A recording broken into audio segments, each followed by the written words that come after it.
Welcome back, everyone. We are here. Hope everyone's doing well today. We are back with another Sunday rundown of our manga day. Praise be, praise. I'm looking forward to this. We have our typical lineup. We have our new Ichi the Witch chapter. Then followed by, we're going to be doing our JJK chapter. Then we have some Gachiakuta chapters we're going to get into. And then ending off the night will be our Iruma chapters. I'm looking forward. We have moved, especially with a lot of the backlog ones like Gachiakuta and Iruma, we have been moving in a pretty great direction. For JJK,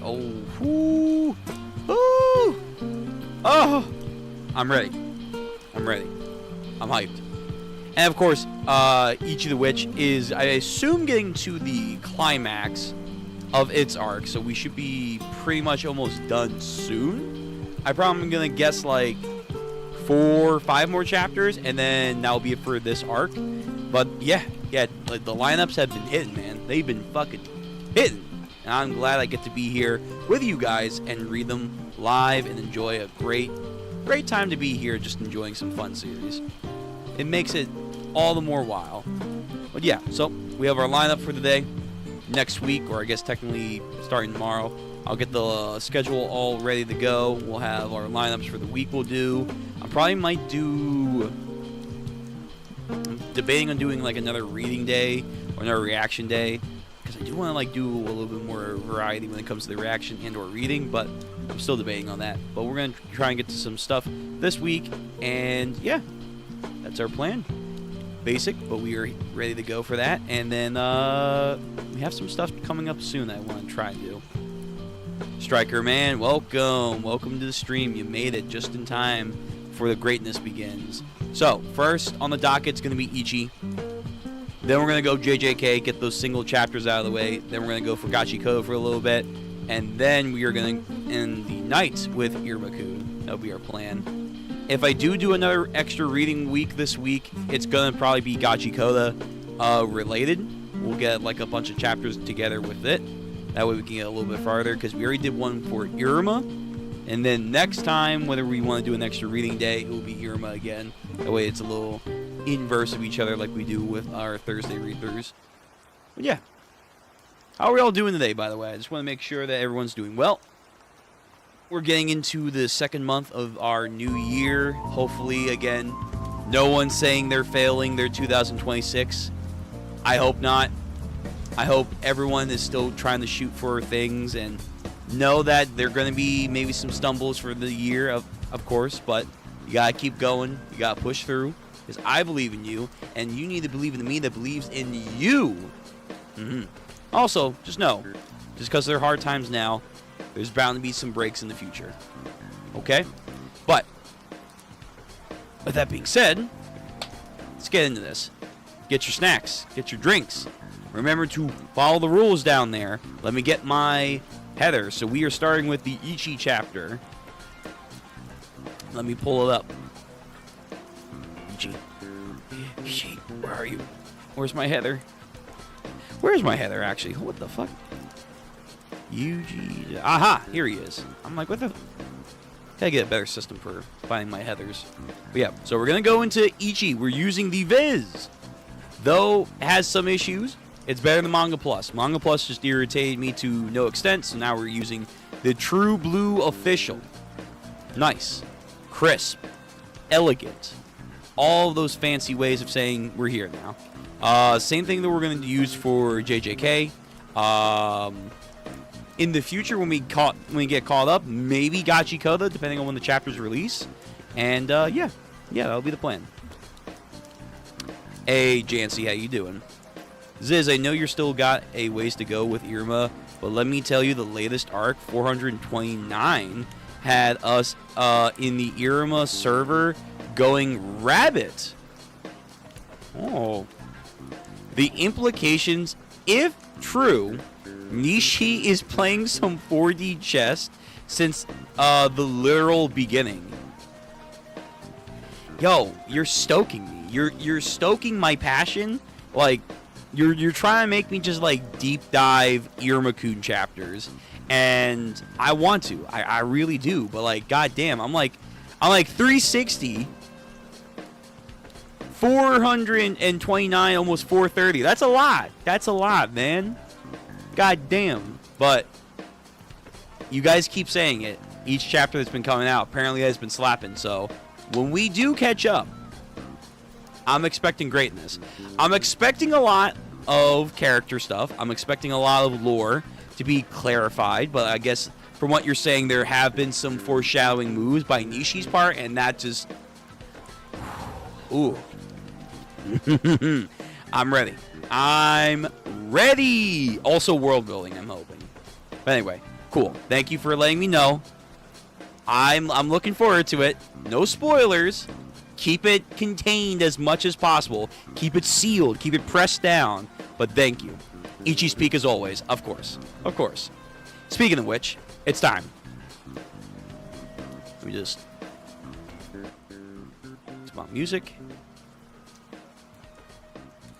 Alright, let's get into the new Ichi the Witch chapter. So again, we're going off Viz. Again, follow the rules down there if you're watching live, or if you're a VOD gang member, I see you. Again, hopefully you're having a good year so far. Keep pushing through. Still the beginning. You still have a lot of chances to make it this year, your year. And of course, stay safe, stay warm, because like me, in some areas that are near me, we are facing yet again more blizzards.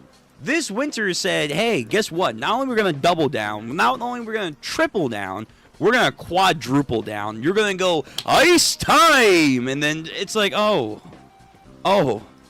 okay.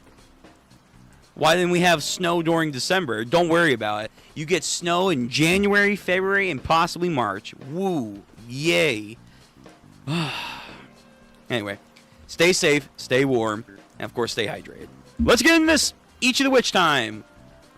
Let me also pin that we are now reading Ichi for those that are coming in. There we go. And no. Where the fuck? Where the fuck did I just go? Okay. I don't know what the fuck just happened. Alright. Let's go. New Ichi the Witch chapter. So, last time we left off, we had the unbelievable fucking ending of just, hey, shit's about to hit the fan. We are speculating on how, on God's green earth, are we going to deal with this absolute abomination, which we all, including myself, were saying, nah, this little fucking bastard's going to do some shit. And there's a lot of theories. I'm going with either A, this is all some weird Jiki Shirin seeing the future. That would be kind of crazy. Yuha box status. Or it's gonna be some crow, some goat crow. He's gonna somehow sense all this. Killer Queen bites the dust stool and then goes back in time. Or C, it's a combination of the two. By going back in time and somehow Jiki Shuren's powers are activated still.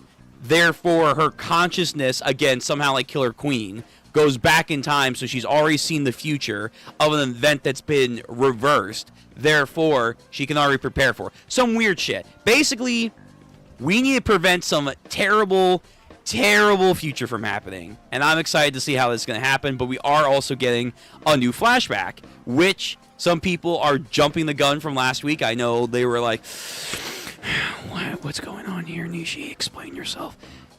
Just give her time to cook, okay? Let's not jump to conclusions.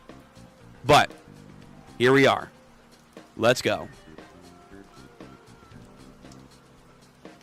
Actually, yeah, that's better. That's better. Okay, chapter 68, aka the 68th hunt.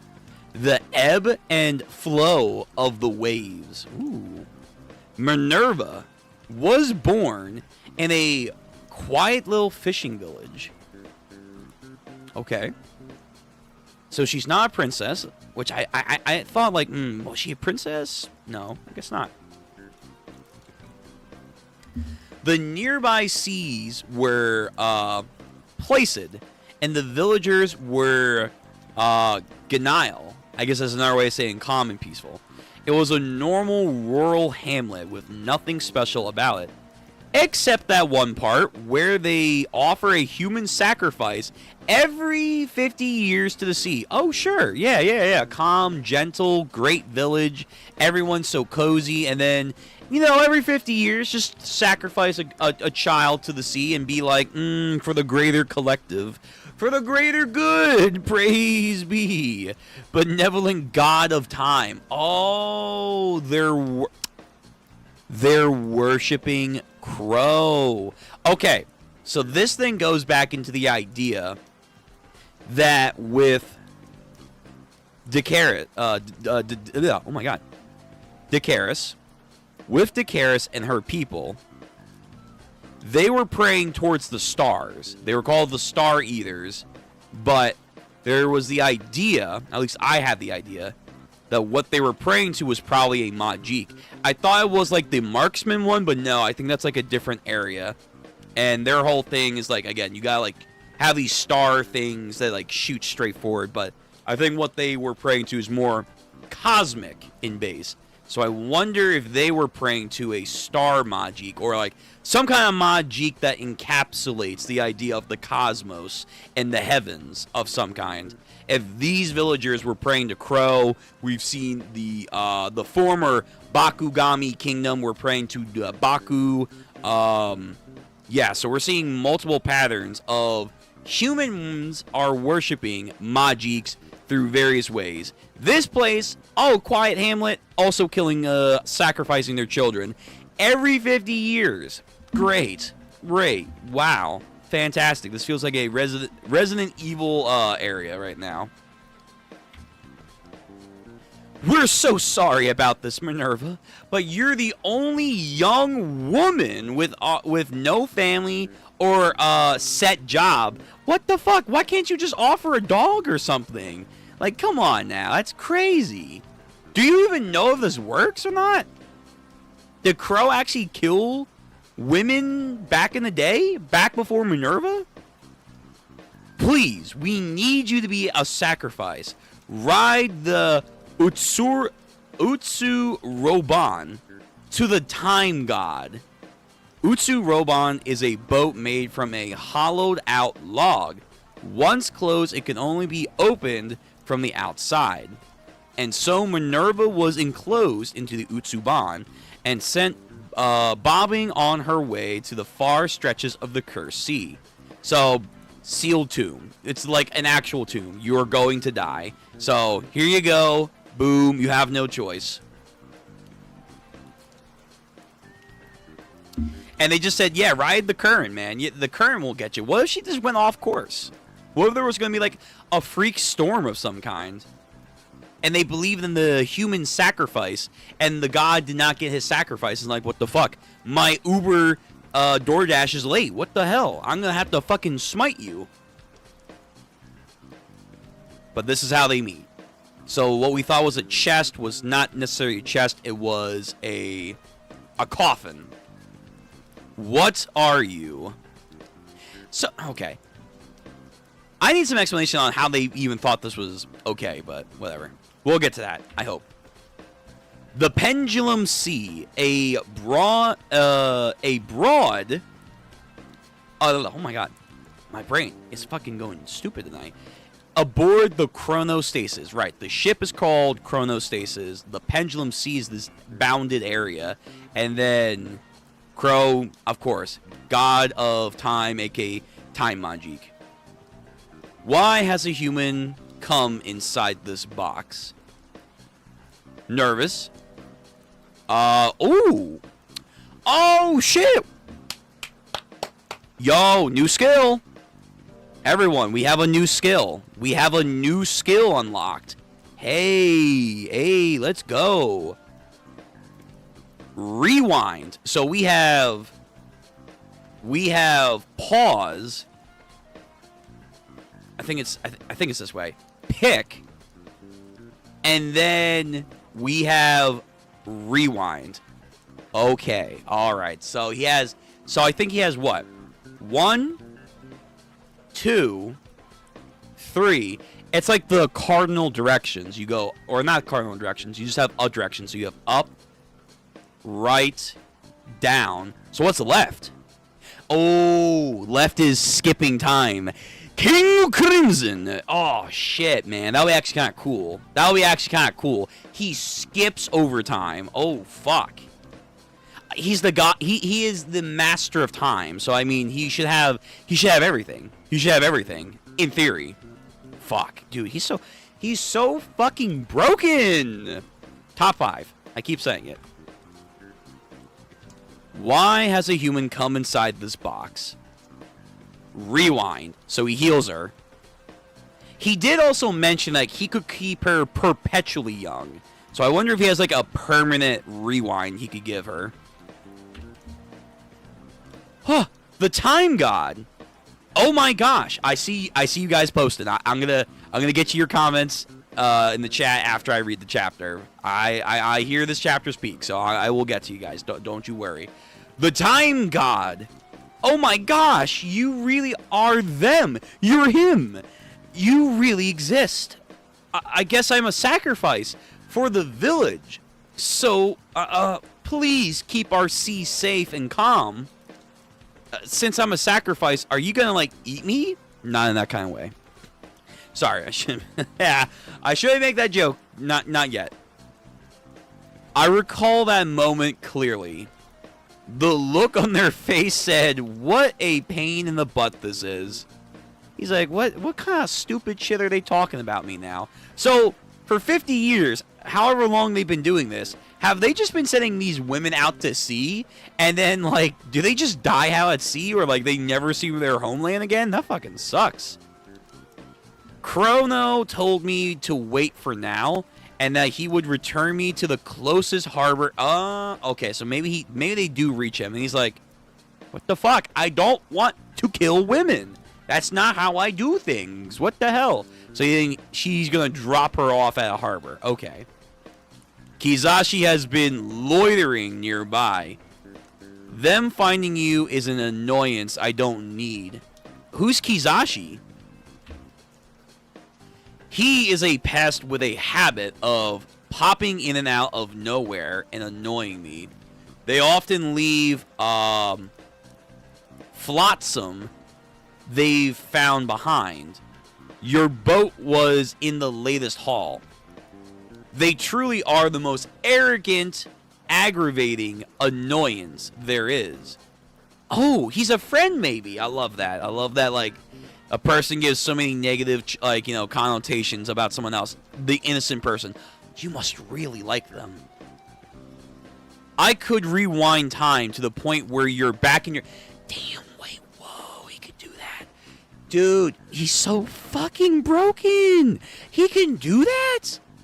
He can do that? He could go all the way back. Okay, actually, hold on. We have pause. Yeah, pause, acceleration. Maybe you could also go into the future with that. Rewind, and then there's like a potential perpetual rewind. Like, okay. And then I have to imagine, like, either it's this way or whatever. That has to be time skip. That has to be time skip. I could rewind you to the point where you're back in your village by affecting things beyond simple objects like entire sequences of events. It requires an extreme amount of energy. Okay, fair enough. He can't just fucking...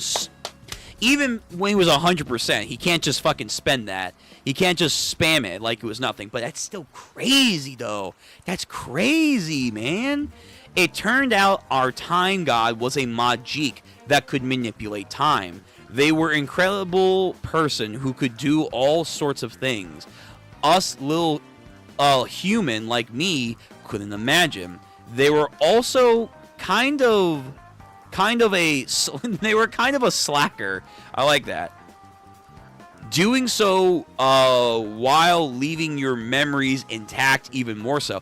Damn, really? He can even leave her memories intact if he wanted to. Wow. It would also take up a lot of time on my part. So he's like, fuck, I don't want to fucking do it, but I could. I don't know. He's very Shikamaru-esque. What are you doing? I'm cleaning. It's only inside the ship, but it's at least I can do for letting me stay for a couple of days. She instantly had the wife code where it's like, okay, I'll clean. It's like, you don't have to do that. An unnecessary bother. My Envarians have little effect on me. What? Okay. My dumb ass needs to look that up. Google-chan, help me. You're my only hope. What the fuck is it? Environs? It's supposed to be like another way of like his environment? Environs. Okay, I actually pronounced that correctly. That's crazy. Environs. Environs. The surrounding area or district. That's a weird way. Why don't you just say environment? All right, whatever. Environs. That's such a over-the-top way of saying that. My environs have little effect on me. Maybe. But doesn't a clean room brighten your heart? Honestly, this is actually based. Like, keeping your environment clean, minimalist, maximalist, doesn't matter. If you have a clean atmosphere, you do tend to feel better. I have come to realize this as I'm getting older. No. Aw, you can't at least try? I don't understand. Oh, if I had some incredible ingredients I could cook, I suppose I could acquire you a fish. For you, at least. Aren't you gonna eat too? Majiks don't acquire the same type of food as humans. That's actually true. Have we discussed what, like, they don't need to eat. They're like, they just kind of live off the essence of the world, I guess. Like, they're almost like solar panels in a way. Aw, that's too bad. See, I'm really a good cook. Of course you are. Of course you are. Everybody in the village loved what I made. Wait a minute. Hold on. What did that one woman say? Wait. We're sorry about this, Minerva, but you're the only woman with no family or set job? She's the cook! Wait! You sacrifice the person who can cook? You fucking morons. You guys deserve to die. I hope they get an actual storm. I hope Kizashi, like, fucking goes there like, humans! Like, nah. What? You sacrificed the cook? Shameful.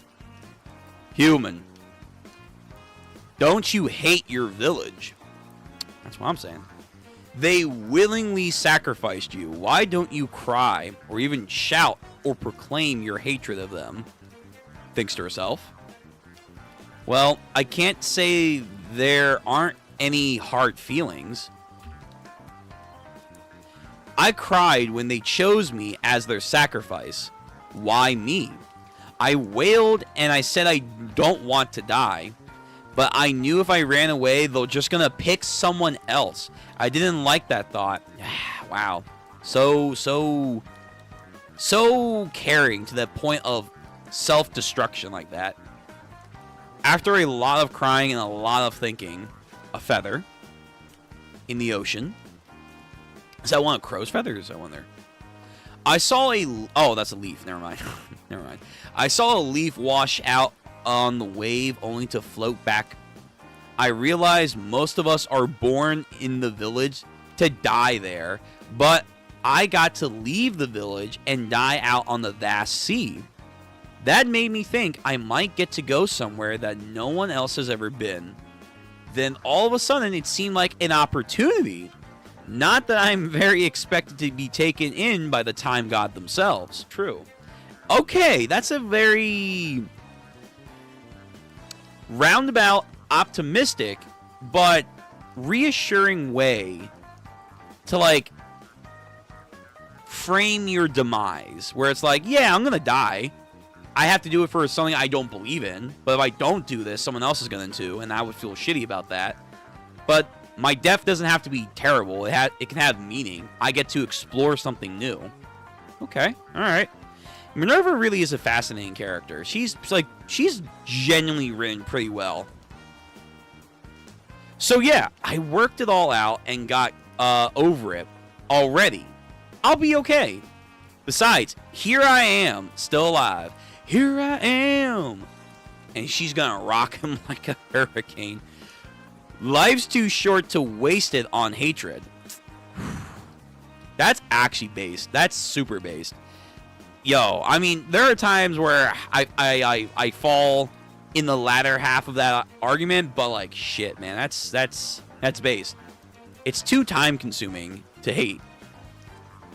And then Crow, that kind of like struck a chord of his laziness, but piqued his curiosity. Is that so?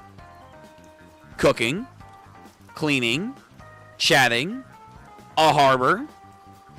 Well, my things are packed, the cleaning's done, and I'm ready to go. Thank you for letting me stay with you these last few days. It was a lot of fun. It really was. The best days of my life. When we first see her in the last chapter and in the beginning of this, she definitely looks like a child. She looks young. And then I guess it's some time later before she arrives on the ship. So maybe, I don't know. It did frame her a little younger, but I don't know, it's interesting. Don't want to go too down that rabbit hole. Will you return to the village? I don't know. I haven't really decided just yet. But I can make it on my own just fine. And I'll work it all out, somehow. I'm sure of it. Of course, starts to cry. The one tear cry. I'm sorry. I told myself I wouldn't cry. But, I know you don't need anyone to cook or clean for you. But I promise I'll do my best to stay out of the way and not bother you. Good lord. Goodness gracious. Wait, what are you supposed to say to that? Even someone like Crow, like... Oh, gosh. Oh, jeez. Oh, jeez, man. What are you doing to me? Please, can't I stay here with you? You melted the god of time's heart, man. You melted it. You got him. You got him right where you want him. Folded.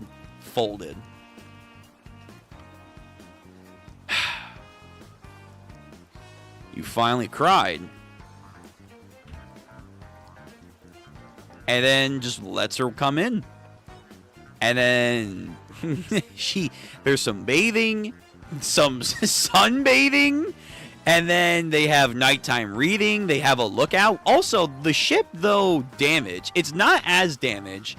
like we saw it when they first arrived. I wonder if that's because of Kizashi. Chrono, where did you go? You don't usually leave for a long period of time. Yeah, what the fuck? Is that dirt? Dirt? Watch. Ah! Skip! I fucking sniped that chip from a mile away. He has skip. He can actually fucking time skip. That's incredible. So he's accelerating the time of a seed in the dirt to bloom. So he has pause, pick, which is acceleration, and then he has rewind. We don't know what his hand sign is, but this is interesting. Skip. Fuck, that's so cool. That's so fucking cool. And again, he's too powerful, guys. He's way too powerful. I gotta relive this. Too powerful. Too powerful. But this is good. This is really, really, really good. Really well done. The emotions, the art, the fucking hype of the power. I like this flashback. And I know people were dunking on like, oh, we're gonna go into a flashback now. It's gonna ruin the tension, the vibes. Nah, I think this works. I think this works. Blooming. Wow. It's so pretty.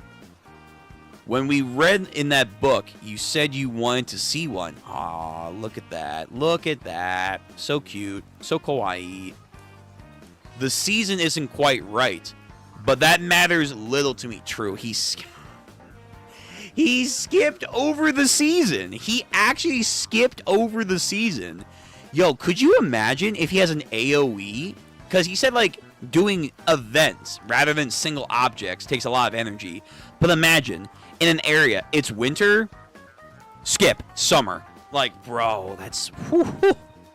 Oh, my God. He could help... He could, like, legit change society. We could have crops just be like that. The season isn't quite right, but that matters little to me. You went all the way just to get one for me? I found one. Why? Well, because I thought, it'd make you happy. Nishi loves, like, these, like, iconic panels. She loves doing the panel work where it's just like, boom, boom, boom. And it's, like, building up that moment of realization and reaction. Classic. Hey, look at this. Emotion. Flustered. Look at that. You're feeling. The power of love compels you. The power of love compels her. And that is the consummate... Well, not the full consummation, but the beginning of a blossoming romance between them. Very nice. Very well done, Nishi. I like this. Now do this in Iruma. Do this in Iruma. You do it. Do it now! I love how your body... I love how your body feels cool to the touch. I love how you can be a worrywart with the armor. I love how very big your hands are. Oh, you know what they say about big hands. Hey, he's got a big heart, obviously. That's what that means. I never thought to myself, I wish you were a human. Oh, human crow. Look at that. Look at the fucking slick back hair. Human crow. Weird. You could be any creature in the world, and I would still love you all the same. Oh, he's a cat? He represents a cat, not a bird? I'm shocked. You happen to be a Majik when you found me, and that's all. To me, you're special, and off-screen magic happened. Off-screen magic, true magic. The secret arts happened off-screen. Ah. To be fair, I never suspected we were gonna get some like compilation in action. Nah, like we got hand holding. That's as that's as much as we're gonna go in this series, but that's nice. It's sweet. So now, how are we gonna do this? Is he gonna skip? Is he gonna rewind? Like, is he gonna? Because he brought up in the early part of the chapter, I can do events, but it's gonna take a lot of energy, and he's already so fucking tired. So, as I have been saying, my one and only beloved. I'm sorry, Crow. I couldn't protect our baby. I'm sorry. Bro, that's so fucked up. Don't do that to Minerva, man. She's done so much. She is such a beacon of joy. Don't do that. Even if it's going to get written, I would still just be like, damn, don't do that to her. All right, Crow, come on, man. It's time. So, what was it? Rewind? Time to do some rewind. Rewind, baby. And the spear, blood, you see it hold? Yeah.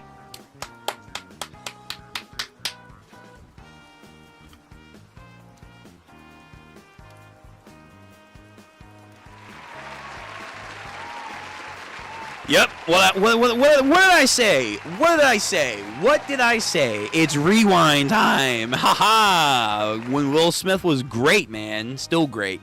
It's rewind time, baby. Let's fucking go. Oh shit. Okay. So we know what that means. We know what that means. We know what that means. A sacrifice of love must be paid. Damn, that's sad. We know what's coming now. So blood recoagulates back inside of her. Her wounds heal. Her complexion changes. And the needle is back. A huge bubble is over them. That outcome I will not abide. He's like, you habak. That outcome I shall deny. That's insane. That really is. He is so fucking busted, man. This guy is a menace if he were allowed to be at 100%. Ah, double page. Oh, this is probably the last. Yeah, it's probably the last page. Bro, what is this? Rewind. Like he summoned Maharaga. With this sacred treasure, I summon Rewind. Killer Queen bites the dust. Let's go. We are rewinding, man. We are rewinding time. Even if I must rewrite the laws of the world or destroy it myself in the process, I will not permit no timeline where many no longer exist. And it looks like he's almost like going full Majik beast mode over here, like we've seen the reverse guy. He has like a full form mode. I feel like that's all the Majiks. They have like their feral beast mode to activate their full potential. That's really cool though. I like that look of his. He has like these huge jutting wings. His face is more owl-like, because that's what I always thought. He represented more of an owl, a bird, than like a cat. But hey, I guess, you know, he would be a cat to Minnie. But yeah, so what is this? He's like, rewind. And that's the fucking end of the chapter. God damn it, Nishi. Why can't you do 50 pages, man? Why can't you do 50 pages? Why can't you spoil me, Nishi? Why don't you love me enough to give me 50 goddamn pages week after week? Is that too much to ask for? I don't think so. I think I deserve 50 pages. Fuck. God damn it, Nishi. You cooking way too much. But yeah. Again, great moment. The heartfelt sacrifice for love, but we know what's coming. We know what's coming. There's a price that has to be paid. There will be blood. Blood for blood. Fuck. What a good chapter. What a stellar chapter. And to know that we're not done yet, but we're getting to the very end of the arc and seeing their story just climax with this, final act of true compassion. So good. So unbelievably good. All right, I'm gonna read some comments because I know a lot of people got some stuff to say. So here we go. We're going back in time. We're doing a rewind. And people legit thought she was a child when they met. I told you, Nishi's not that kind of writer. And given what the artist Uzaki expressed with the writer for Acta Age, she nevered. Okay, all right. To be fair, from an artistic point of view, it did look a little weird last chapter. On the angle, the malnourishment made her look like a little bit younger. And even in the beginning of this chapter, I too was like, okay, how old are you here? Like, maybe it's because how chibi she looks here and her hairstyle. It did give her the appearance of being more younger. We also don't know how much time went on from when she was traveling to the ship, and then, like, he fixed her up, and then how long she's been on the ship before they really got, the magic going. But at the end of the day, no, she wasn't child. I do agree. That's not how I fully saw it either, but I can understand the confusion at first. But nah, we just have a wholesome story. We have a genuine, wholesome story. A beautiful, beautiful story. Also, damn, the village straight up said she got no family, no one will miss her. But she's also the cook of the village. She apparently fed the village, and they all said yum. And they just said, nah, it's not enough to keep her. Toss her to the streets. Toss her to the oceans. We're done with her. She can go keep the god of time, Phil. Like, whoa, damn. What the fuck? Why not just give them like a bird or a fish or something? Fuck. And she ain't got no job. Let's get rid of her. Nah, man. Yo, she's a bum for the streets. So we have Fu. Bro might not be beating the dead flag, but he beat the allegation. Yes. Thank you. I like that. He's not being the red flag, dead flag allegations, but fuck, he beat the allegation. What a true fucking champion. What a true fucking champion that we saw today, lads and ladies, and everything in between. We saw a fucking true champion be born. This is the face of a champion right here.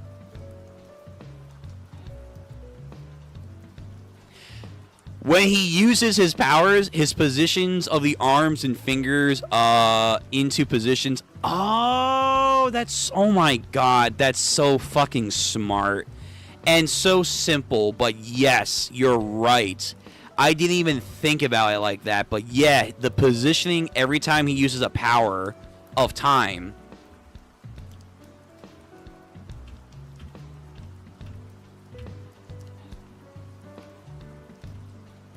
It is like a clock. It is like a clock. Oh, my, that's so simple, but it's so fucking effective for like a little detail like that. Wow, I didn't even think about that. Yeah. Yes. You're right. Hold on. I want to go get some images. Ichi. Chrono. Get out of here, Fate Strange Fake. You were great, but I need something else now.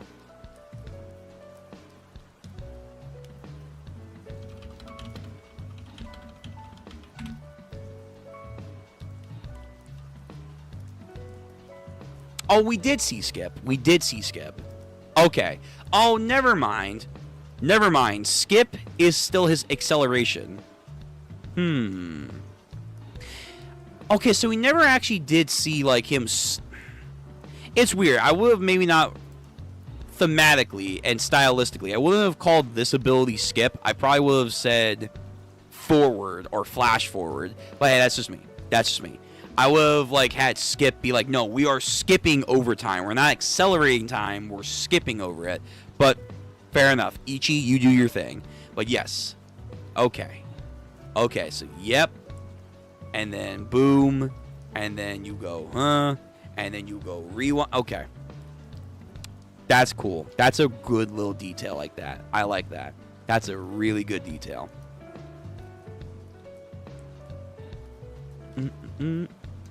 Yeah, he beat the allegations. Thank God, no 7 deadly no 7 deadly sins today. Yes. No. Hands off. She's my wife, and we're seeing a goddamn baby swallow. It's like, oh, I get it, but like, oh no. And then later on with Arthur and Merlin, but then Merlin and Meliodas. And then from what I hear, because I don't keep up with 7 deadly sins anymore, unfortunately. Well, fortunately, unfortunately, apparently in the new 7 deadly sins, I think like Bond's kid, she, that one chick that, like, kind of sort of liked Bond, but what we knew was never going to get with him because he had the fairy queen, I forget her name. She's apparently still hanging around his kid, and kid, emphasized, she admits to, I guess, having feelings for him, which is like, what the fuck? Yo, you couldn't get with the dad, so now you're going to get with the son? And he's still a kid! Like, yo, he's not even... I don't care what kind of, like, fantasy medieval setting this is. What the fuck are you talking about? That's all I know. That's, like, one of the few things I know about the new 7 Deadly Sins. Like, yeah, that series has a lot of age writing in there. It's... Okay. Okay. Crow. I mean, I guess I could rewind you back home, but it would take some time. Funny joke. Yes. Yes, Thousand Master. Good point. True. I'm a slacker, but, you know, I'm the master of time, so slacking, I feel like, is irrelevant to him. My girl wanted adventures, and she got the best adventure of her life, man. She got to have the greatest adventure of her life with someone she truly, truly loved. And she'll still have adventures because even though she was totally cool with the idea that she was going to die one day and he would live, as long as she got to have a kid with him and have a prolonged family lineage, he wouldn't be lonely. But now it's most likely going to be the other way around, where he's going to die, and the thing that's going to remind her of him, of course, is their child. And, of course, the feelings in your heart, because a person never dies as long as you don't forget about them. Damn. This is... Whew! Oh, man, so good. Life's too short to waste on hatred. That's a motherfucker. Yeah, that's real. That's honestly the realest thing I think I felt from Minnie. Like, it's easy for a oversympathetic, forgiving character. You have characters like Orihime, where it's like, it's so unrealistic. But I don't know. The way Nishi frames it with Minnie and how she expresses it, I feel like it is someone who is genuinely above the emotional distress of the situations in her life or someone around them to realize, no, I could just be like everyone else and just be like, fuck the world. But I know that's not fair for me, and it doesn't solve anything. She's very emotionally mature in that case. And again, just how they like describe it and her explaining it, it's great. It's really great to how they depict someone who is compassionate and just a forgiving person, but at the same time, she's not stupid either. She's not, well, I'm a good person, so I'm going to forgive you. Like, no, she gives her reasoning for it, and it makes sense. It makes sense. Minnie is a genuinely great female character. I like her. Like, a lot. A lot, a lot. I'm sorry, but the panel of Chrono and Minnie sunbathing on the deck took me out of the moment. Just that image of Chrono wearing shades, true. That was really random, but that's still fun. Chrono performed the Quan spell from Iruma. Sure. Yeah. Why not? Shonen only want hype and aura until the anime only have hype and aura and then be forgotten. True. There is more to life than aura and hype, as we have seen here. From how I've interpreted the panel of Chrono as a human, I wonder if there was potentially how he managed to get Minnie. Oh. I didn't even think about that. Again, shonen, so you can't actually see the process. You don't see the magic being made here. Oh my god. That's the one thing with this. It does freeze up. So like when you zoom in, you don't always like get like a perfect control over it. But yeah. So we do see this here. And they are like these spiritual beings. So I guess form to them is irrelevant. They can choose whatever the hell they want it to look like. So when she says it doesn't matter what you would have been, a human, a creature, a Majik, I love you no matter who you are. A worm, would you love me if I was a worm? She said yes. But you're saying that this is actually relevant because he might have genuinely transformed into a human. If that's the case, that's fascinating. Or like his entomology is more close to that of a human. So even though Majiks look down on humans, they could transform into humans if they wanted to. That reminds me of some D&D dragon shit, but okay. It's not bad. Very interesting. Maybe epic class Majik have that level of control and power to them where they can do that. That might be also like an interesting counterpoint. They're just so magically enhanced that that's like a low tier thing for them to do.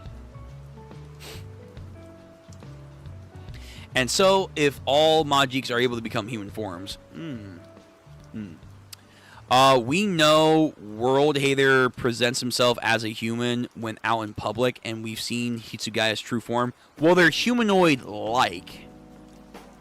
We know they're humanoid-like. So they do want to go incognito, but do they have human attributes? Like, do they need to eat now when they look like that? Because he said before, I don't need to eat. Do they need to sleep? Probably not. These are questions like, is it just cosmetic or is there actual functionality in this? But that, to your point, maybe that's how she got pregnant because, again, we don't know what's really working down there when he's like that. Or like in like his true blue maximum, I'm gonna fuck you up for touching my waifu, true Majik form. Interesting.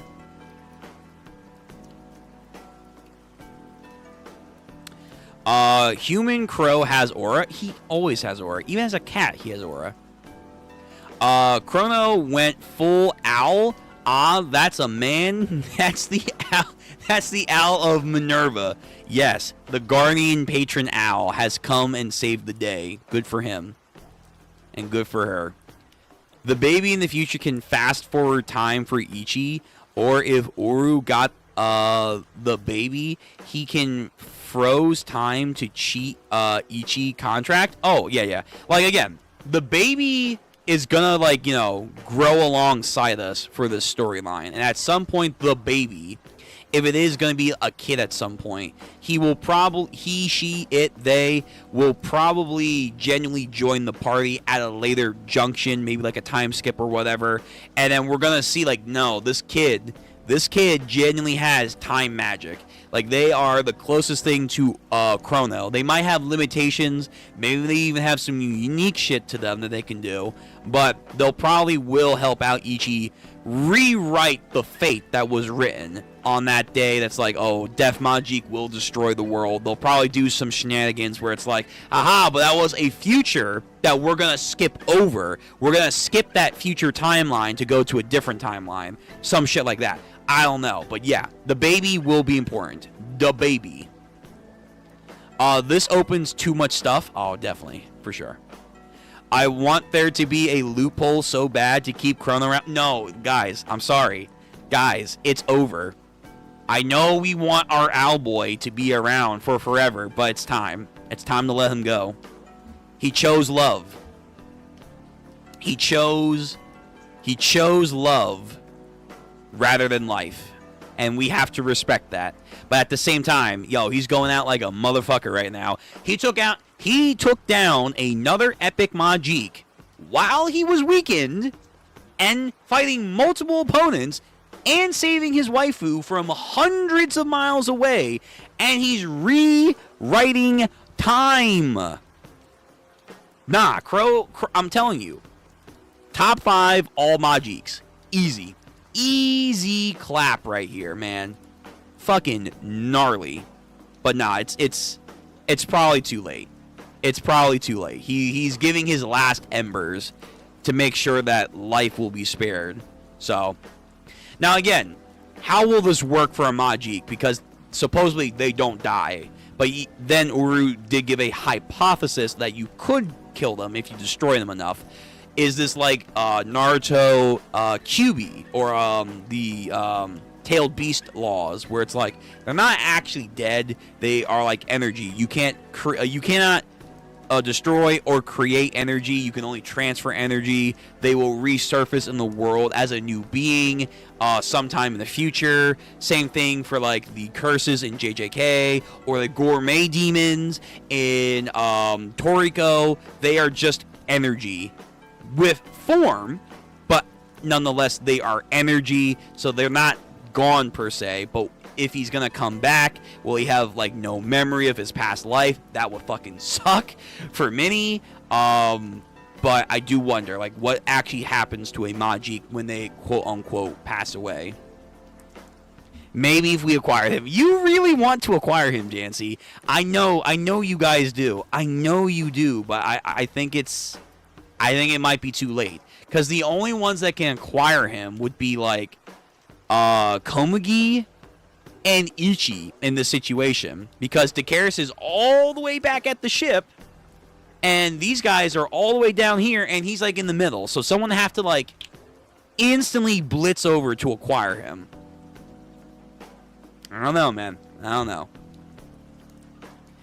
She's a bum. Let's get rid of her. If anyone's a bum, it's Chrono. No, come on. Don't be like that. He's doing the world a favor by keeping someone like Minnie in it and her child. He's doing the world a favor. I wonder what the village would think if they found out she got with a god. They would think she is now a holy figure. Chrono really said, "No touch my waifu." No, I forbid you. The baby's gonna be the 5th member of Team Dakaris? Easy. Or at least a future member, but yes. Potato King, welcome back. Naruto, what did I just join into? Don't worry about it. You haven't caught up, good sir. You haven't caught up, so guess what? Skip! Skip over that. You have seen nothing. But hey, how you doing, Potato King? But okay, that's it for Ichi the Witch today. Great chapter. A very wholesome chapter that I'm glad revealed some stuff, clarified some stuff, impacted some character dynamics, and just really sold us. It fucking put a ticket on it and said, here's a discount, and guess what? It's sold. Sold, baby. Sold. Lovely. Absolutely lovely. And now we are seeing the true blossoming of what Chrono and Minnie's love really means for the story and the future going forward.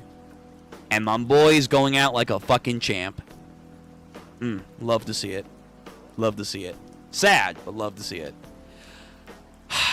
Okay. But yeah, that's Ichi. We have to move on now.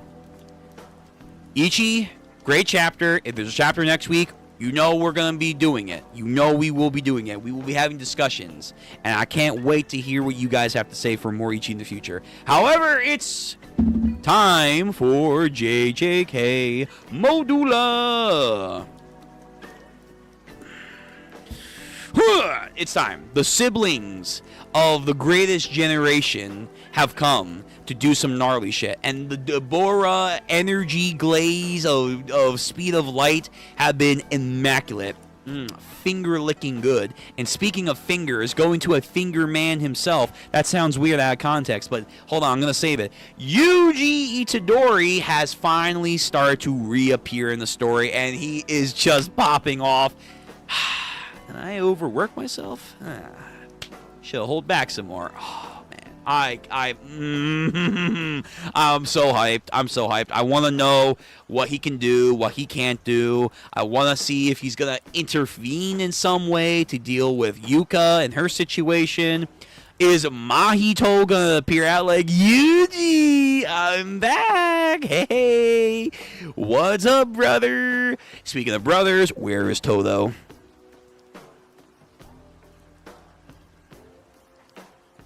He's alive. I believe in the Todo agenda. He has a binding vow restricted on himself. He will not die until his brother dies, okay? No one is convincing me. I will need to see a corpse or a tomb.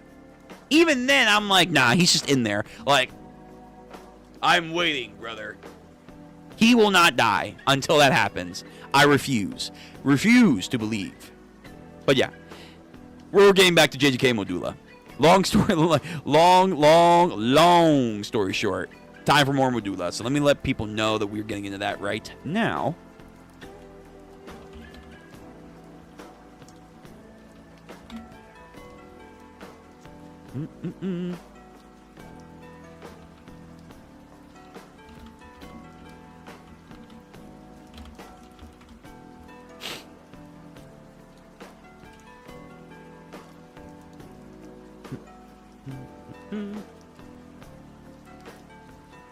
Alright, got the link there.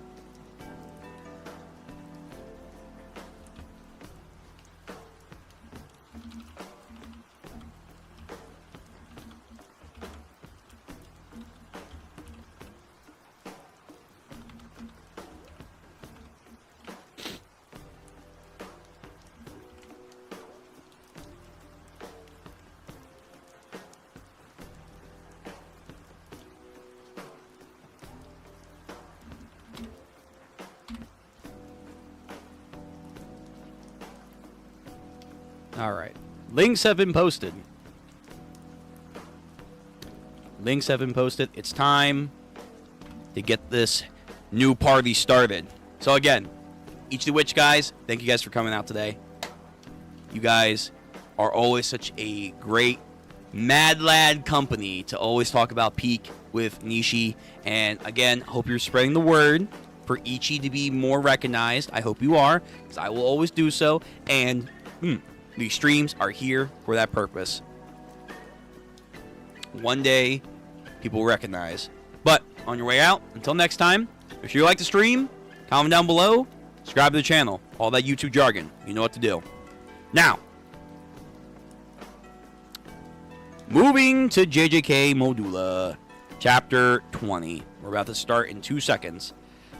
Doing great. How about you? I also have only seen the one-tailed from form of Naruto as he is shown in the Land of Waves. True. Well,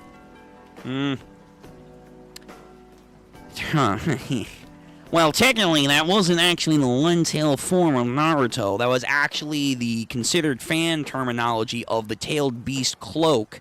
But it wasn't actually his one-tailed form. I don't want to be like that, but technically not the one-tail form. But you'll see. You'll see. By the way, you said you were in the Tsunade arc last time you were, or you were starting the Tsunade arc last time you were here, Potato King. Have you finished that? Have you gone any further? I'd be curious to see your take on Tsunade and what you plan to do. Are you going to watch more of the anime outside of Crunchyroll? Are you going to keep reading? Let me know. Again, you don't often hear about someone saying, hey, I'm starting Naruto now in this day and age. But when you do, you are curious as someone who has more experience. Yeah? Okay, cool. So yeah, just definitely let me know what you think about the Naruto arc.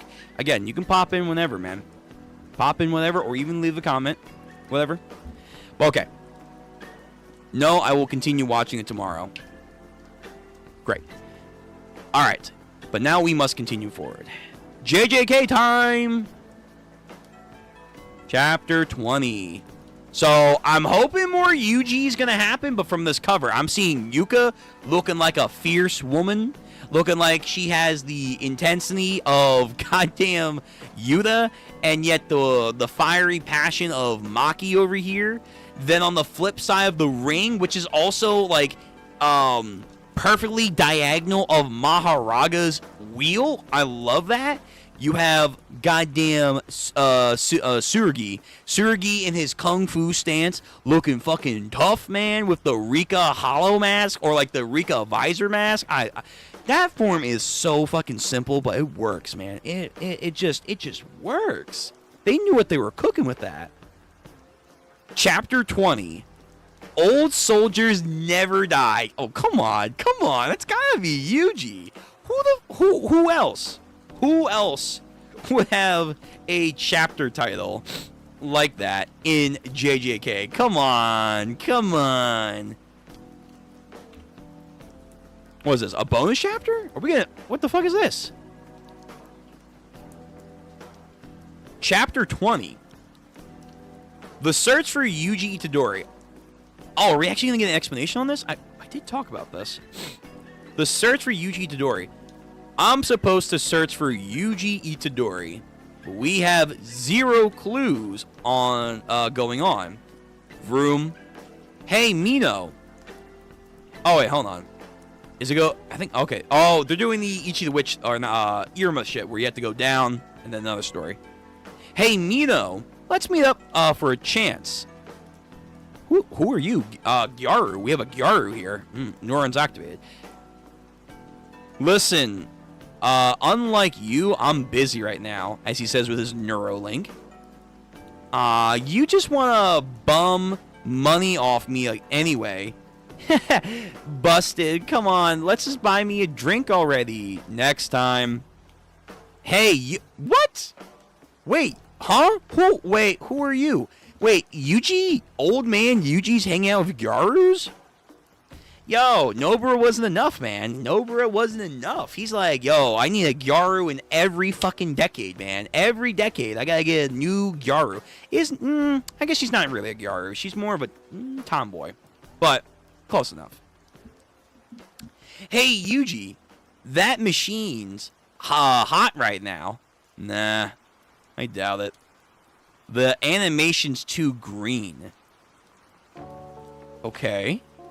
What? Wait, is Yuji at a casino? What is he at? Like a Hikari casino? That would be crazy. That'd be crazy. The Donka casino. And how'd she find him? How'd she find Yuji? That's crazy. So wow, if he just would have went out for drinks, he would have found Yuji. Okay. The search for Yuji Part 2. Aoya Shut up. Everyone, shut the fuck up. Silence. Aoi Todo might know something. He's alive. He's a fucking alive. I knew it.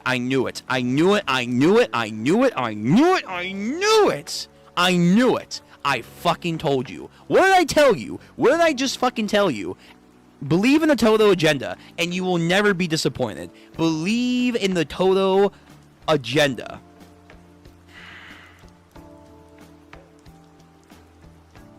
I gotta calm myself down. I don't want to break my desk. Also, people are trying to sleep, so I shouldn't be too crazy. But I can't help it. I knew it. What did I say? You think he's gonna leave his brother behind You think he's gonna leave my brother behind? You fools. Fools. I fucking knew it. I fucking knew it. The power of the brotherly love never dies. All right, let's actually get into the actual meat and potatoes of the chapter here. Well, this is fascinating. So another new character. Apparently, she knows how to locate Yuji like that, which is interesting. Is there a purpose? Is the relationships here? Like, what's going on? But anyway, Aoya Todo might know something. Is that Kukisaki? Kukisaki on the other line. So she said, yeah, just go look for that Nimrod. Yeah, he'll probably know something about him. Keep saying Mai's brother even after all these decades. Todo? You mean the former grade 1 sorcerer? Oh, please tell me he's a special grade. Please tell me he's a special grade. Oh shit, come on now. Give me the glaze. Give me the glaze. His whereabouts are... what? His whereabouts are also unknown? Could you contact for us? What? Okay, what's going on? What is going on? Why is Yuji? Why is Todo? There's been a lot of talks about Megumin. I have my own little thoughts on Megumin, but like, what's going on? Why are there some people of the bygone era just apparently, if they're not dead in the ground, they're fucking missing right now, or they're unknown? What? Where is Yuka and Tsurugi's dad? Where is he? Is there like some weird side quest going on right now? Are they in space? Are they? Can you imagine? They're in space right now. They're doing some weird shit. His whereabouts are also unknown. Could you contact him for us? Me? No way. That's not a no, I can't. Or like, it's more of a like, why? I don't want to get involved.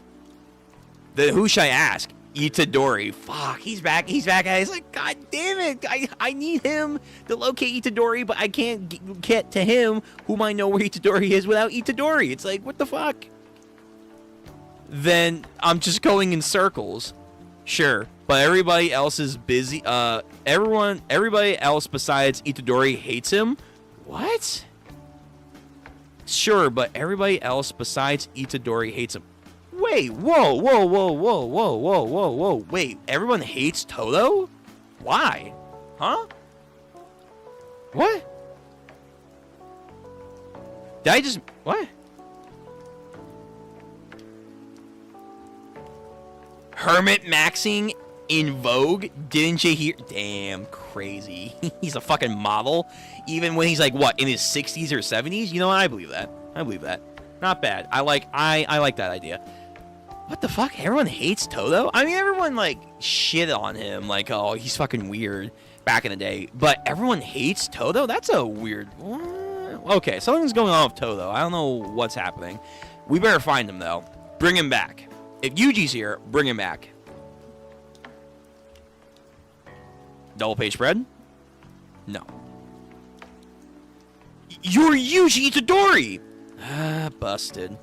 And then... one of the fucking Remillions actually do come out somehow kicking up energy to try and attack Yuji. It's bad call, but hey, props to you. He has a fucking battle axe. Yuji.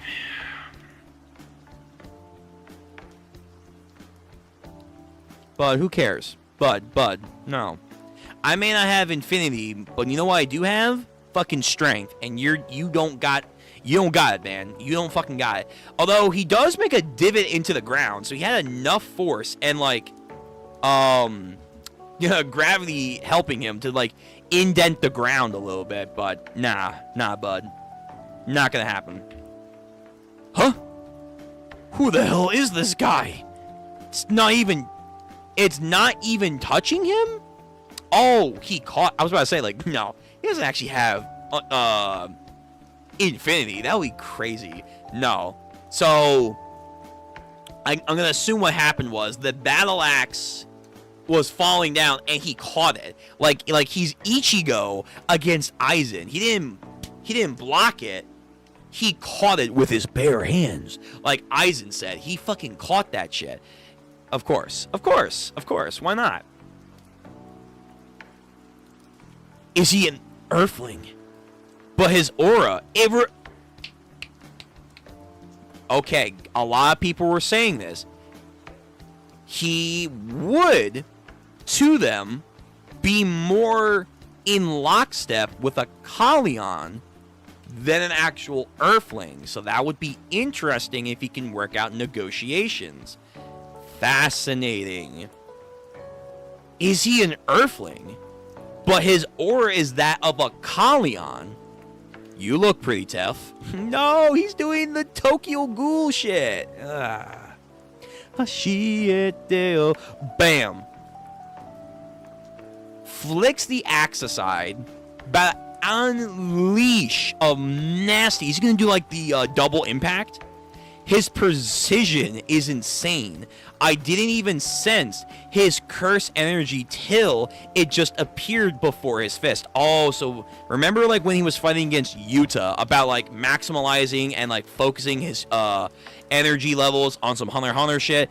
He's now so quick at like activating his curse energy and focusing in precise ways that the enemy can't fucking read his next move. That's, or at least these low level guys, they can't read where his aura is going to appear from. Wow, dude, that's insane. He's so fucking, this Yuji is insane. He's crazy. So I'm sure you'll be fine. Black Flash? Wait, why? Why would you do that to him? No, that's super overkill. What are you talking about? What the fuck? Are you kidding me? He can... Okay, it's not, I assume it's not like on command. He's the Black Flash King, but like, come on now. There's no way he's like summoning a Black Flash at will. If he can, nah, just pack it up. Pack it up. Black Flash. And I like the new text. And again, this guy just got sent packing. You won't die. What the fuck? Bro, you hit him with a fucking Black Flash. What do you mean he's not gonna die? You just fucking bing, bang, boom, bop, like all the way down fucking 5 blocks. Okay, I mean, unless it's like that one rabbit chimera ant like that like got hit by Kite. That was like, oh god damn it, and then like he evolved later on. If it's gonna be something like that, damn. I mean, Yuji gave him some flowers. We're like, come on now, really? That he's gonna live through that shit? But that makes it sound like he actually could control his Black Flash, bro. This Yuji's crazy. This Yuji is fucking crazy. Shadow Mark, welcome to the stream. Yeah, it was said in season 1 Todo is hated by everyone. Yeah, okay, but I took that more as it's like a disposition rather than hatred. But maybe it's the same vibe, including Yuji, if I recall. Yeah, but that was before like all the good shit that he helped him with. Okay, like. Hate is a strong word, not the word I would use. Anyway, Black Flash, bing, you're gone.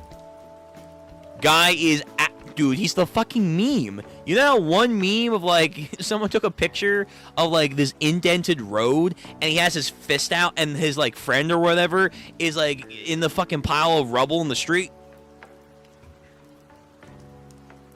Like knocked out? He's actually the meme. He made the meme. Oh, fuck. Yeah, nah. If this guy lives, honestly, impressive. He actually is kind of impressive. Hey, you over there. Are you serious? He made like a little squirt gun? A squirt gun of like the piercing blood technique? You. What the fuck? Come on, man. Yo. Nah, Yuji, he's just flexing on people now. Like, who cares? Can you fucking go handle business, man? Can you go handle? What are you doing? Fires the squirt gun version of piercing blood. And then he has the poison. Wow. So he does have the poison. He has the poison because he is half human, half curse object / has curse energy that of a curse. Fuck, man. Seriously? He can fucking paralyze people now? He has that shit too? What's happening? There's a bunch more sorcerers out cold over there, but don't you sweat it. Oh, wow. Again, theories actually might be correct here. There was the idea that every time we see this girl, she has some kind of importance to Yuji Itadori. Why is that? Some people hypothesized, and I like this idea. I forget her name. The Sailor Moon girl here. Her name has something to do, if you translate it, to snow. And if you remember, Yuji Itadori and that one girl, I forget the girl that liked him, especially in the epilogue, they had a moment where he came back after all things were said and done in the snow. They talked about what the snow mean to them, and both of them came to, like, the same realization. They like the snow. It means a lot to them. And if you take her name, it translates to something snow. So there's the idea she is somehow related to Itadori Yuji. That was a crazy take, but not an impossible take. I've seen crazier in this series and in other series. But there's a bunch of people knocked out behind her, and she's kind of like tsundere pouting. Okay. The theories might be true. The theories... Yo, whoever sniped that first, fucking god eyes over here. Absolutely insane precision on that. Before long, they'll just feel like they got really bad case of a flu. Tell them that they'll be fine if they can just rest up for a couple of days. Oh, and tell the aliens that too. Yuji Itadori! What the hell are you doing? Well, won't it look kind of bad if I knocked out only the aliens? True. Diplomat. Diplomatically speaking, he's actually kind of right. It's not what I mean. Why the hell did you show up now? Because you weren't here to fight. Yuka had to. Dude, this guy is like, yo, Yuka, man. Yuka. Bro, what do you mean? What do you mean it doesn't matter? Okay, Yuji, you gotta start talking, man. You gotta start explaining yourself. It doesn't matter. What doesn't? Ooh, we see his face. We see it kind of. Like a side angle. Shit. I mean, who cares about Yuji Itadori anymore? I care. Clearly Jujutsu Society cares. What are you talking about? They say old soldiers never die. They just fade away. Don't worry. I'll take care of the cursed spirits that leak out of Tokyo. And if Okotsu's grandkids lose, I'll clean up their mess. I mean, yeah, I guess you gotta let the younger generations try, but, like, fuck, man. Like, you could be our first line. Also, he still has the 2 fingers, not healed. But but all I can do right now is make sure nobody interferes with those 2. Or those 4, I guess. I won't forget you. And I won't forgive you either. Then it won't be so lonely after all. What the fuck is going on, Yuji? Like, he's all up in his feelings again. But, like, in a very cynical way. Oh, it says double page spread? Nah, it's not. I'm always confused on, like, some of these panelings. It makes it look like there's double pages. This is for the best, isn't it, Sensei? Yo, I don't know, man. With Gojo, like, he said do your own thing, but, like, fuck. Your own thing is, like, being... It's like you're not being as proactive as you could be, Yuji, though. You're not being as proactive as I feel like you should be, but... Okay, alright. Deborah. Damn, how long is this chapter? Yo, this chapter feels super long. Deborah and fucking Mahoraga doing their thing. So when you manipulate cursed energy, which is originally negative energy with itself. You end up with positive energy, resulting in a heightened explosive of healing power, right?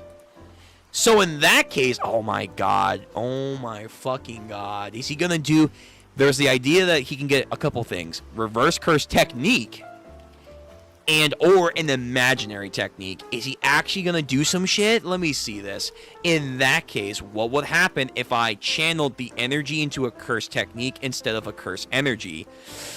Oh, he's doing a reverse curse technique. All right, okay. Quick theory time. What can be the reverse thing of light? It could be a black hole where he sucks in light. It could be some anti-life shit, or like infrared light. It could be, or ultraviolet light. It could be something like that. I'm not too sure. It could do some crazy physics shit, for all I know. Crazy physics shit. But he's doing a reverse curse technique. Oh, man. It looks like a fucking black hole. So, I mean, it might be the former. It might be just the obvious. A fucking black hole. Instead of producing photons, you're sucking it in. Maharaga. Huh? Brother, come on. That's a fucking black hole. He just has a black hole. He's Yuki without any of the fucking side effects so far. Hey. What do you call the curse technique on Earth? Dude, he has a fucking black hole. That's 110% a black hole. Come on now. 120%. He just has a fucking black hole. With his new curse technique reversal, Deborah has once again seized a chance at victory against Maharaga with his own hands. Unless he's gonna adapt to a fucking black hole. I mean, I don't know. Like, is this thing as good as fucking purple? This time, I definitely have to defeat him in one hit before he can adapt. True. Or again, he's going to figure out how to do imaginary techniques. So can you combine a black hole and light? Ooh, maybe he can get some gamma ray burst. He could get some gamma ray Hawkins radiation burst, like Garo, and just fucking annihilate him. But how do I do it? Bro, come on. No. I mean, yes, but no. We just got a black hole. Come on. Oh. But we have to go back. We have to go back to Maru's fight. This is important too, but fuck. Alright, so yeah, he was doing some Moku 10 Hashirama shit, Maru, and again, visored mask, Tsurugi and Rika kicking ass, so they're doing some shinobi shit. A burst of things, ice, so a burst of water, then he freezes. Maru, I'm gonna fucking... Ugh. However, nah, not quick enough, son. Punch, breaks away the ice. Rika seizes. Sure, why not? Personally, I like a little nastiness. Again, Rika feels more flushed out. They feel more elegant. They feel like they've learned in 60 years, which I hope they would.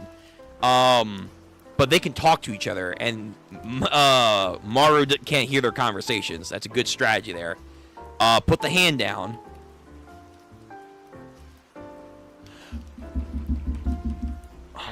I wanna scream to the heavens, but I gotta compose myself. Are you fucking serious? We just watched the episode yesterday. By the way, go check it out on the channel. We just watched the episode yesterday.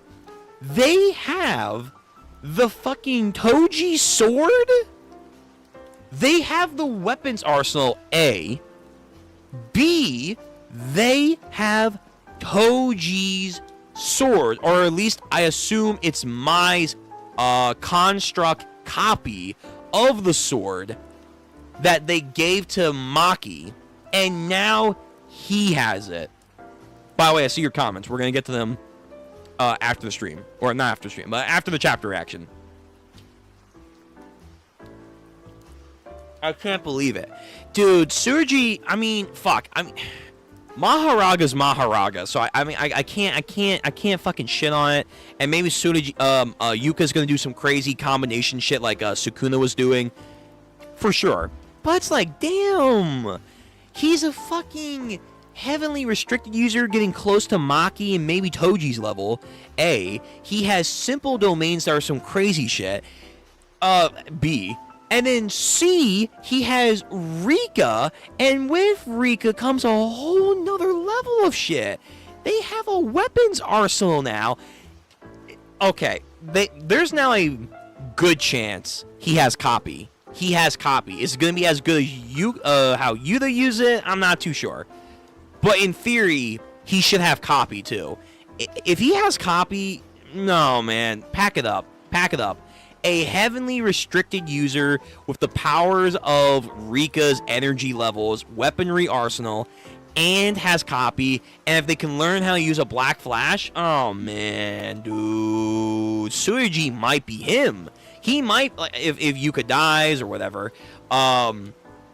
Fuck, man, he could be the next one. He could be the next Gojo.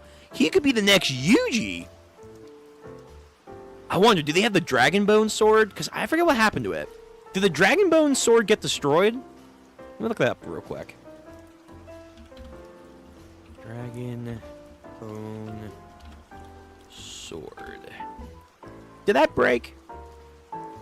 I remember, yeah, she used it during her fight against the Zenin. By the way, nice shot of Maki. Lovely.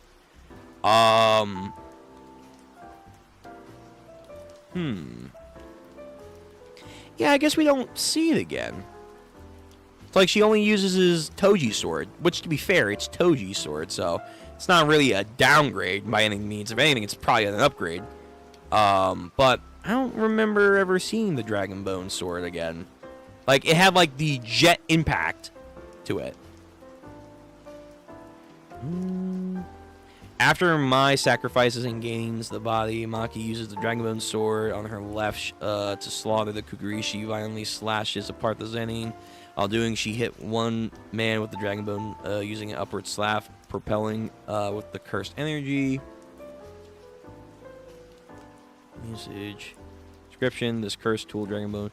I guess we just don't ever see it again. Shit. Man. Ah, that's a shame.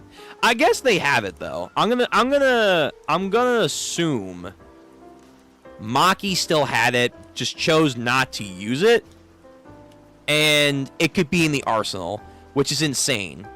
So like, he could have both Toji's sword and the Dragon Bone sword. Fuck, man. Fuck. Okay. This is cool. So, Tsurugi brings out Toji's sword. I don't even know if this has a name, but I'm just going to call it the Toji sword, because why not? The Sword of Legends. Brings it out. Did that come from the shadows? Yes, indeed. What the hell is that katana? Can you even call that? It's a fucking cleaver at this point. Just swing it as hard as you can. I'll give you the strength that you need. I mean, he's got strength. He's got strength already. But combining Rika with that shit? Oh. This is going to be crazy. What is he going to do? Yo, get ready. Like, Maru, honestly, get fucking ready to get flummoxed. Focuses, but not fast enough. What? Already gone. He already speed blitzed him. He already fucking speed blitzed him. Oh, actually, hold on. Cursed spirits. Oh, shit. Fucking cursed spirits are coming. They probably can feel the craziness of Tabora and Maharaga, Yuji, and now you guys. So they're like, what the fuck's happening? They start a mass exodus because they're afraid of Deborah. No, stay away. Nah, no, they're afraid of Yuji. I mean, they're probably afraid of Deborah too. They probably are, but Yuji just standing on a rooftop like he's Batman. Ah, jeez. They did pretty crappy job of guiding them. Oh, maybe there is Deborah here. Bet they underestimated the amount of curses that manipulated without the great purification. Guess I can't blame them, since it's never happened before.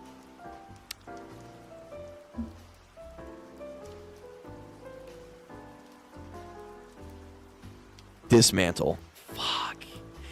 He's winding... Yo, Tsurugi was winding up. He was ready to go. Dismantle. Fuck. Oh my god, bro. The man is a menace. He's learning from Sukuna. He's being a menace. I can't. All these curses that you're seeing pile on like this goddamn straight view, they're all gonna die. They're all gonna die. Does he have cleave? I wonder if he does. Well, I guess because how he was depicting it, it looked like he only had cleave, but... Dismantle. So this should be somewhat similar to what Sukuna's dismantle is. And... Oh, is this double page spread? No, it's not. Damn, I keep getting confused. Alright. We just see a slash. Stop! Stop! What do you mean? What? Stop! Guys, come on, man! Come on! Are you kidding me? I'm bringing you in a full panel of this. Are you kidding me? What the fuck? One slash? He did that with one dismantle slash? Are you kidding?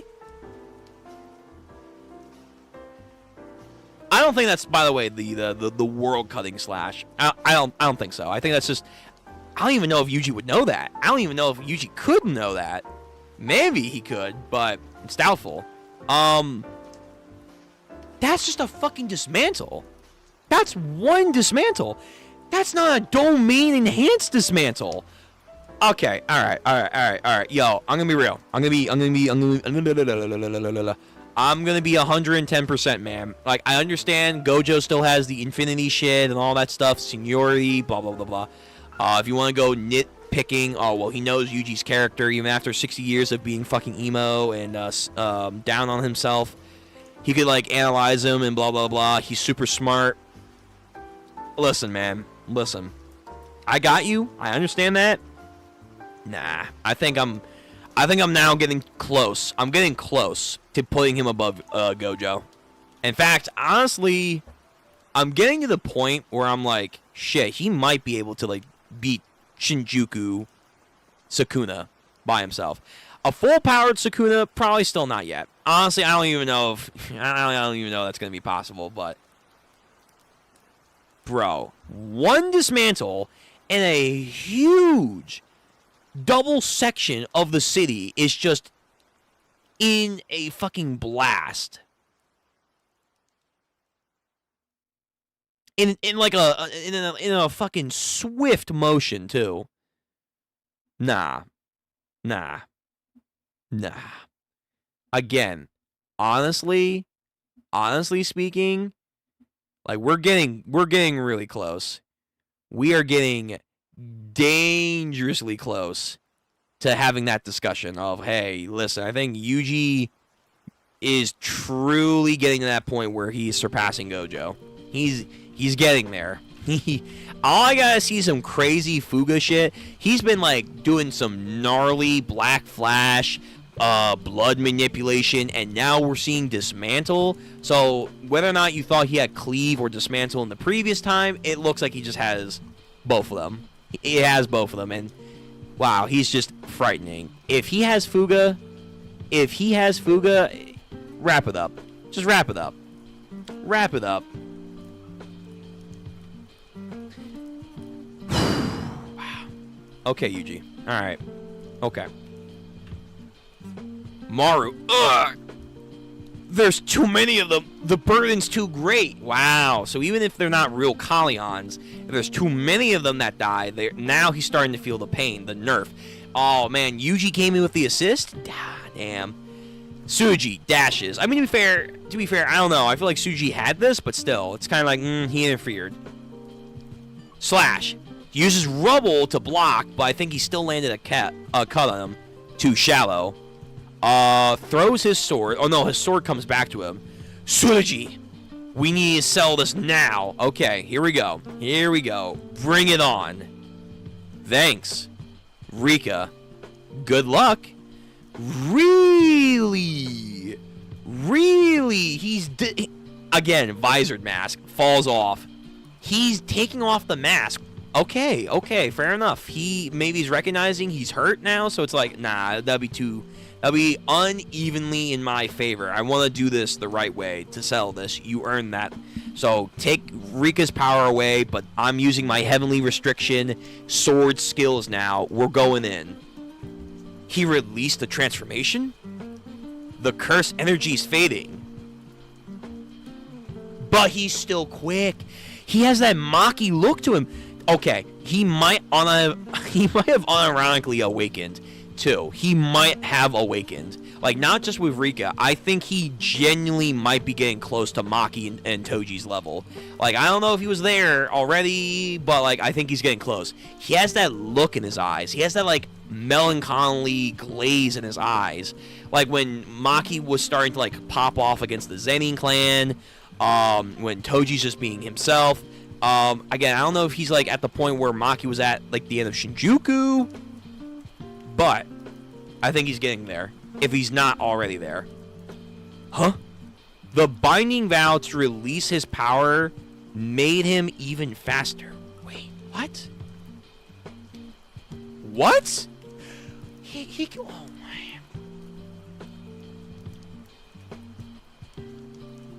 What? What? He has binding vows? Oh my god, yo, whoa. And that's the end of the chapter. Oh my fuck. Tsurugi has binding vows now? Oh, he's a binding vow merchant?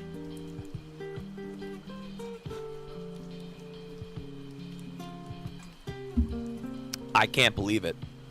I can't fucking believe it. Dude, this kid is gonna go far. He has a body getting close to Maki and Toji. He has a unbelievable weapon arsenal at his disposal. He has simple domains that he can use. He has Rika giving him curse energy on top of all of that. Rika herself is like veiling herself over him, which probably increases his physical stats too, because she was strong. He now has binding vows that he's smart enough to enhance his physical stats even further when releasing her. If he learns Black Flashes has copy, at least the technique. I don't know if he can do a domain. I don't know, but if he does, shit, man. This kid might be the next Gojo. He might be the next Yuji Todori. He might be him. He might be him. He might be the next generation, the next generation. And I mean, we're seeing it now. We're seeing it now play out. What the current new Gojo, aka Yuji, can do, and it's just fucking disgusting. It's disgusting. But meanwhile, we have some fucking black hole shit going on. I need to see what happens. And again, Yuji's personality, man. We need some details. And this girl that has a relationship with him, like what's going on there. There's been some theories. The fucking Toto shit. And whoever this girl is, too, in relation to Yuji. Man, this is such a good chapter. Man, why is Modulo so good? Modulo is so fucking good. I need... yo, Gege, do another series after Modulo. Do a real proper continuation. Because fuck, man. You and this Yuji artist are cooking, man. It's too good. It's too good to end in, like, a couple chapters. I need more. I need more. All right, let me read some comments. Let's get to it. Let me put it on this. Let's put it on him. The man himself, the myth. Oh man, fuck. So yeah, Vince Hermit maxing in the Vogue. Didn't you know? Honestly, Toto could be a Vogue model if he wanted to. Shadow Monarch, yeah, it was said back in season 1. Toto was hated by everyone. True, I did forget about that. But I thought it was more cheeky than like hatred. But including Ichi, if I recall, yeah. But again, things have changed. He is using the chainsaw dismantle shield Sukuna used against Yuta's curse tool. Is he? I don't remember that. Honestly, I don't even remember the chainsaw thing. Chainsaw dismantle. I remember the Yuta fight against Sukuna. Hold on.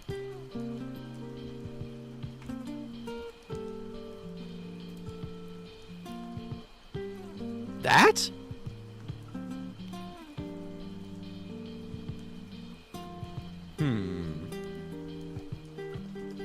Let me see. Sukuna and Yuta. It's been a minute. Sukuna and Yuta.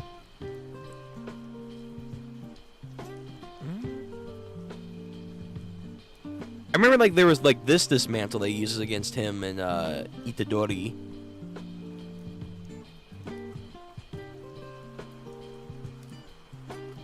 I'll take you at your word. It's been a minute. And then I don't really remember it fully. There was definitely this moment here that was interesting. Okay. I just figured he just caught it. That's what I figured Yuji was doing. He just caught the axe. That's how quick and strong he is. And his precision is insane, like the guy said, but okay. See the sparks. Hold on. Let me see.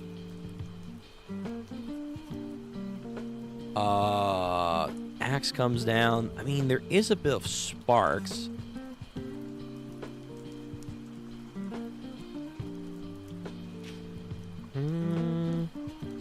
There is this kind of like grind. You're right. There is a grind. Like you would see like metal on metal. Okay, so there's more complexity to this where you might be right. Where it's not just he's catching the blade. He's actually like putting miniature dismantles or cleaves to where it's like grinding the metal. So in a way, it is kind of like he has an infinity.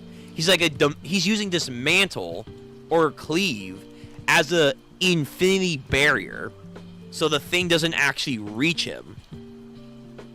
Oh, okay. That's... Oh, wow. Holy shit.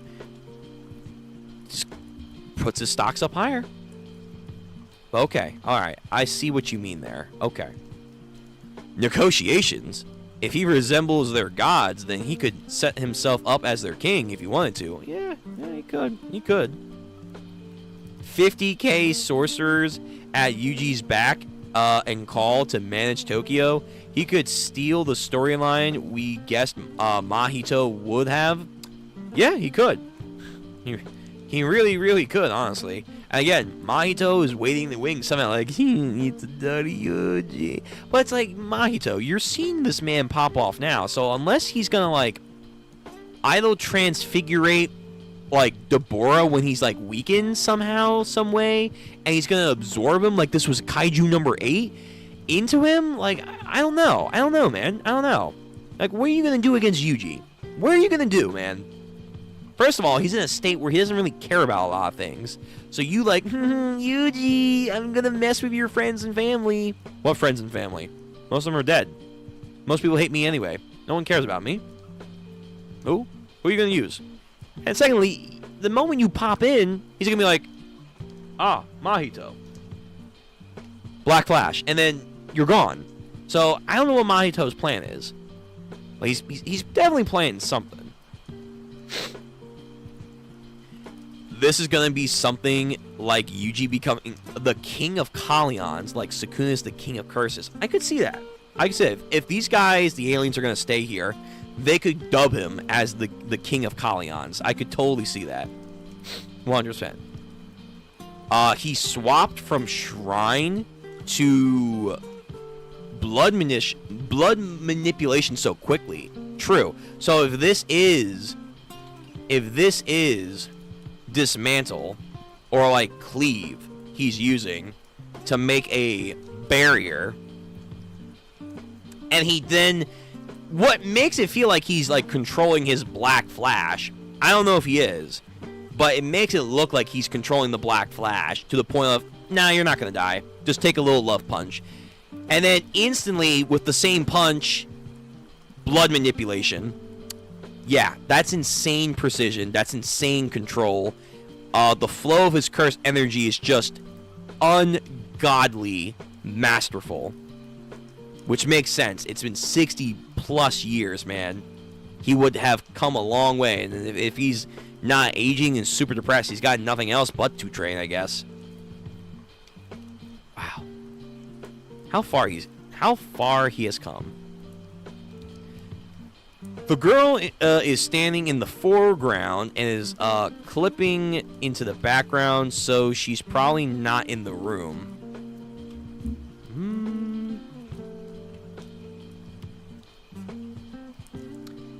Yeah, I mean, that could be a style thing there, but those were, I think, like the people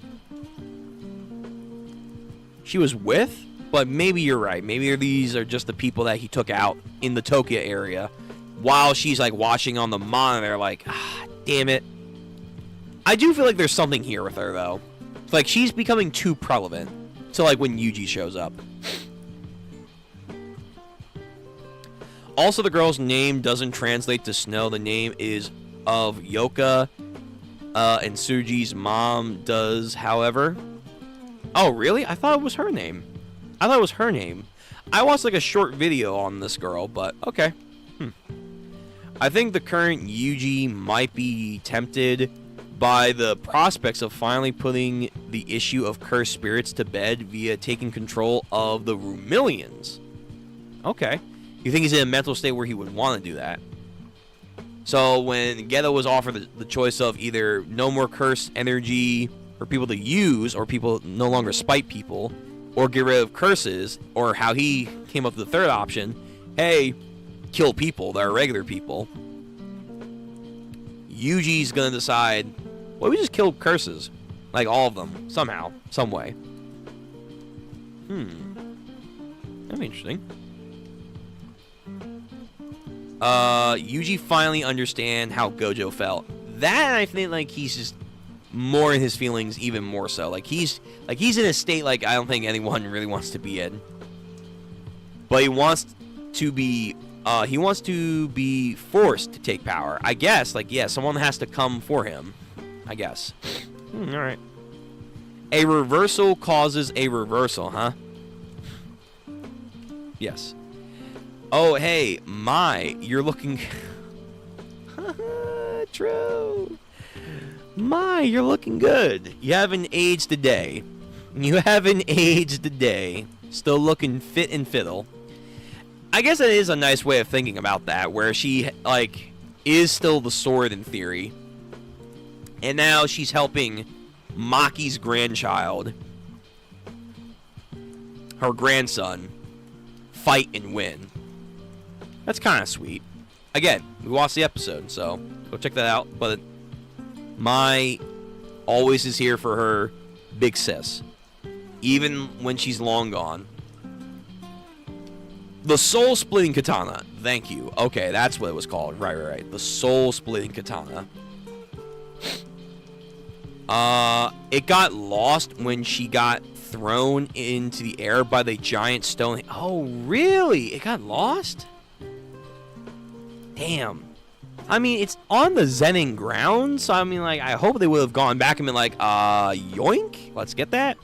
But, okay. It's lost. It's MIA. Fuck. That was a good sword, too. Apparently, she didn't bother looking for it. Maybe it's broke. Kenjaku and Urami occupied that place afterwards. Oh, did they? Oh. I thought they... Oh, no, you're right. They had the bath. But, like, yeah, well, no, whatever. It's a cool sword. I wanted that one, too, but, I mean, it's Toju's sword. The soul-splitting katana, so, yeah. We'll make do. Some people felt that the strength of Yuji's dismantle was too much of a power creep. I mean, I feel like that's just potentially some Sukuna and Gojo fans being salty that, like, the dude is encroaching. But I can kind of see what you mean. I feel like one thing I will chalk up is artistic interpretations, where we've had Gege and his art style display the magnitude of some attacks, which then the anime takes in stride, and he's all about, like, their interpretation's fine, and blah, blah, blah. There's, like, a whole interview he gives about it. I feel like now he has a proper artist. I feel like maybe that also allows him to expand what he wants to have for shock and awe moments like these, because his artist is now more equipped to land these moments a lot more effectively. Therefore, the scale can be a lot better. That could be a neat way of seeing that, but I do think, yes, it is very shocking. Yuji has come, even in it is 60-something years, this far ahead. With one dismantle. It's not even like the world-cutting slash. It's one dismantle, not in a domain expansion either. Just bring. And if he has Fuga, oh. But I don't know. I feel like the vibes are here for Yuji to be this level anyway, so it doesn't bother me. But I mean, if it bothers you, I would like to hear more of your specific reason and why you think this is like too much. But when we're getting like these aliens that are doing black holes and shit, I mean, we gotta keep up. You know what I mean?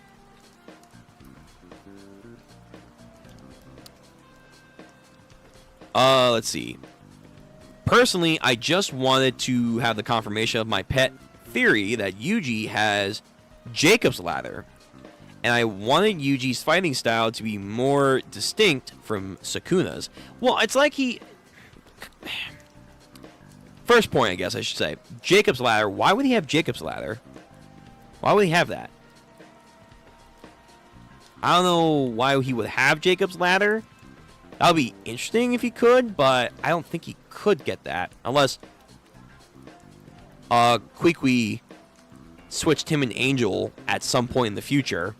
And then he just has it. Sure. But then, I guess, 2... Yuji, especially by the end of it, was shown to be kind of like this person that was a memory fighter. That was the whole point of the training, especially for him. Where it was like, he is someone who soaks in information that helps him fight with various knowledges from various people's own skill sets. That way he can incorporate it in unique various ways. So I think the fact that he is using styles of Chozo and the Kamino clan and Dismantle from Sukuna is fine, because we are seeing him use it in creative ways. Like the Kamino style, he has like a mini fucking squirt gun. He has a mini squirt gun. The Dismantle chainsaw thing you guys are talking about. In a way, yeah, like Sukuna kind of did that, but I feel like Yuji's like control and precision of it is very enhanced to the point of it does give you that almost Gojo vibe of Infinity.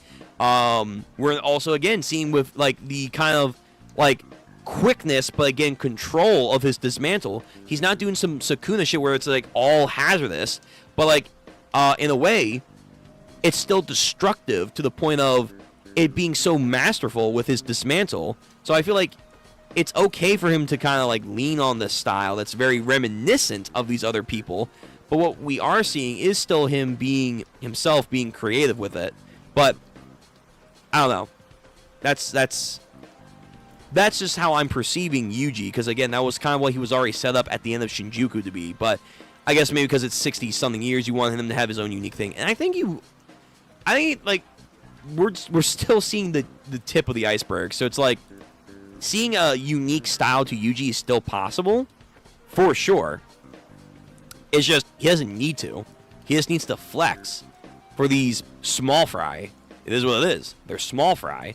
So he doesn't have to like go like, okay, combine flowing red scale with my double impact and somehow also incorporate dismantle in that, and then have some unique fighting motion binding bow shit. He doesn't need to do that here.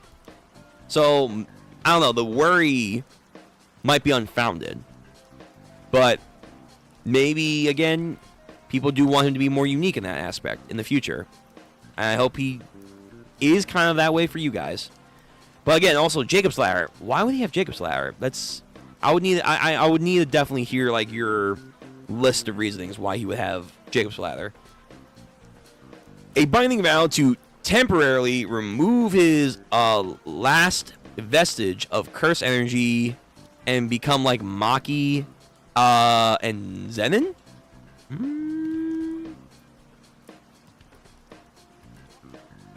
Interesting. So, he's not fully becoming like them of his own accord. Because maybe he can't do that just yet. But he can do that in burst, where he can use binding vows to deactivate Rika, fully remove curse energy through a curse energy pact. Crazy. But then again, we also have the reversal curse technique of Gojo to recharge his brain so that way he can constantly use his domain expansion. So I guess there is that idea already out there, but that's interesting. You're using curse energy through binding vows to eliminate curse energy through your entire existence, becoming Maki and Zenin. So he can still have the best of both worlds, but he can't constantly be cursed energy, because then he can't probably use Rika, would be the idea. Okay. That's not bad, Vince. It's not bad. Let's see. Here we go. Should be possible since the ring absorbs curse energy. Just use Rika's energy as an anchor to rip out his own curse energy, like throwing a rock to a tooth. Sure. Yeah. Now, the idea is that, again, he's not constantly going to be Maki and Zenin, or Maki and Toji, like, when he's not with Rika. It's probably like a temporary thing where if he wants to use Rika, he's making a temporary binding vow, like you're saying. It's going to be like, his stats are still insanely high of a Heavenly Pact user. He probably is on the level of Maki when she was coming out of the Zenin massacre. But I don't know if he's as good as her when she learned the invisible shit, the sensory shit. I don't know if, like, inherently he has that. So therefore, I don't know if he's off the rip as good as Toji and her. Maybe he will learn that shit in the future, and then that's going to help him. And then you can then have, like, the binding vow after using Rika will then fully remove his curse energy, so it gives him the strength to match. But then, on top of that, with his extra techniques, you can also then be like, with that, and then like his sentry shit, he can go beyond Maki and Toji, would be the idea. Furthering the next generation. Blood covering the U-turn. No going back. The Rubicon has been crossed. And speaking of cross, if he wakes up to both his favorite human and his favorite brother dead, true. I didn't even think about that. There's no going back. There's no going back. Oh, shit. Yeah, Cross will probably wake up. If Maru is taken out and Yuka is dead, it's Gege, so it's not impossible, but fuck, man. Yeah, Cross, I don't know. Can he forgive that? For the sake of peace, could or should he forgive that? Because it was a human that misunderstood the situation in the first place, because of course we were the ones that shoot first, that landed him in the ICU, and then all this shit happened, and then because of that he lost 2 people that meant something to him. One being his brother. His twin brother. Yeah, I don't know. And his brother that he loses was the more peaceful, emotional one. But with him gone, it's like, fuck, I have no one to hold me back if I wanted to, like, let loose. Yeah, I don't know. That's a scary idea right there, but yeah, you're right. One of the explosions is probably Deborah. It could be. You know what? That's a fair thing. It could be Deborah. It could be. If I had a compliment, it's the fight in Modulo are more power against power than it was in JJK. Yeah, I agree. Sukuna uses a chainsaw to block Yuta's sword back in 249. Thank you. Let me go check that out.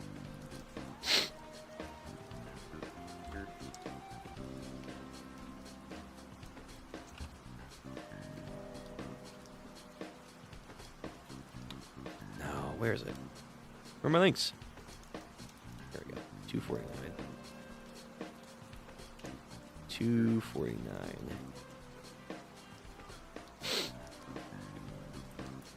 Alright, so this is when he comes in. This is when he comes in after taking care of Kenjaku. So, comes in, shadow time, grabs the sword. By using precise slashes like a chainsaw, he's going to, he can grab the blade without touching it. Okay, it was right here. Interesting. Alright, so they're bringing that chip back. Okay. I thought it was something else. But yeah, in a way, it is kind of like he has his own infinity. Both him and Yuji have like their own infinity in a way, where you're having the space of grinding slashes that's preventing actual contact. Okay, very cool. And Yuji's probably gonna do some modification on that. He probably will be. He probably will be doing some crazy modification. But that with the blood manipulation would go nuts. He also uses it to block Maki's Soul Splitter. Oh. Again, that would also prevent shit like that. But again, for Yuji to use that is still impressive. Trenton Johnson. No, Sukuna uses mini dismantles on his hand like a fake infinity, and Yuji did the same. That's what I'm saying. Yeah. Like, they are modifying their techniques to mimic something close to Gojo, and now now Yuji can do that. I just need to have the reference point that's what Sukuna was doing back then, because I honestly did not remember this. This was like quickly overpassed my memory, so thank you for reminding me that he could do that. Now again, because people want Yuji to be more unique and more creative on how he fights with his own style, is he gonna do something like actually Gojo? Like he makes like almost like, again, Gojo has like a 360 barrier, or even Pain. All mighty, like, push shit. Is he gonna make like an actual barrier that he can like force out of him? That's crazy. Wait. No way. They actually have a fucking Pain Konoha almighty push? Oh, it's not even animated? Ah, lame. That's kind of lame. I thought that was actually going to be animated. But if they could do an actual old, like, 360 dismantle, like, barrier system, maybe mix that again with, like, blood manipulation? Yeah. Yeah, just make this, but with dismantle. And again, have it be like a barrier around you. Yeah, I can see Yuji do that. I could see Yuji do that. Okay. Gojo suffered from loneliness because of his universally unrivaled strength. He and his last words to Yuji was, "Haven't we had enough of Gojo Satoru?" Kind of like how Yuji said Yuji doesn't matter to anyone anymore. Okay, that's where that parallel comes from. Okay, I like that more, where people are like, he's exactly like Gojo now. It's like, yes and no.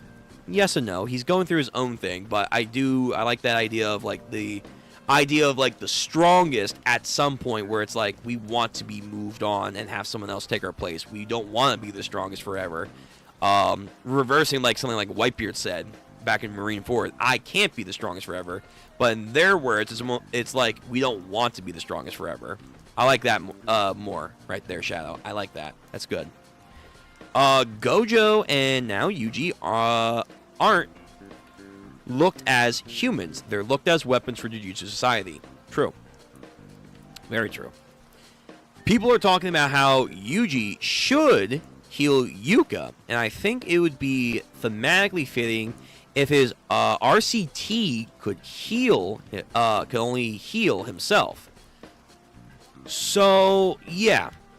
If reverse curse technique of blood manipulation is that you're coagulating your blood, which can do damage to regular people, and using it as attack. Reversal should be the idea of the blood is not coagulating. It is being streamlined, if not having more healing properties with, like, reverse energy, too.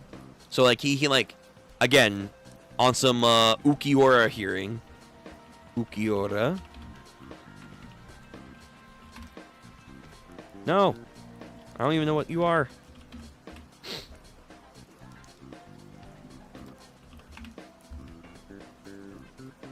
Where is it? Like, he, like, grows an arm back.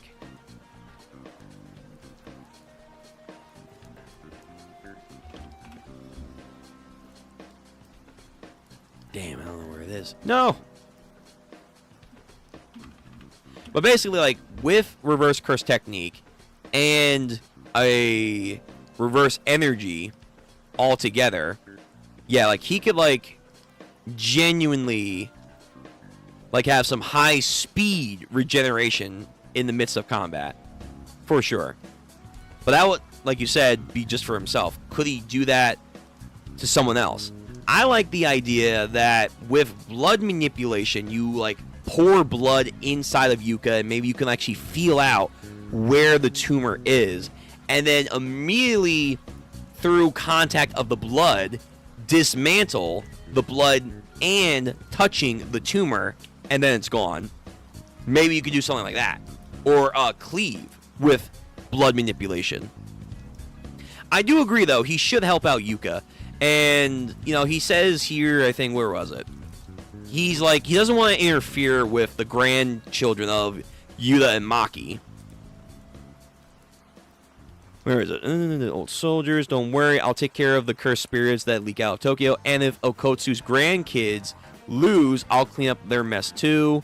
But all I can do now is make sure nobody interferes with those two or those four. Like, he wants them to have their own moment to shine.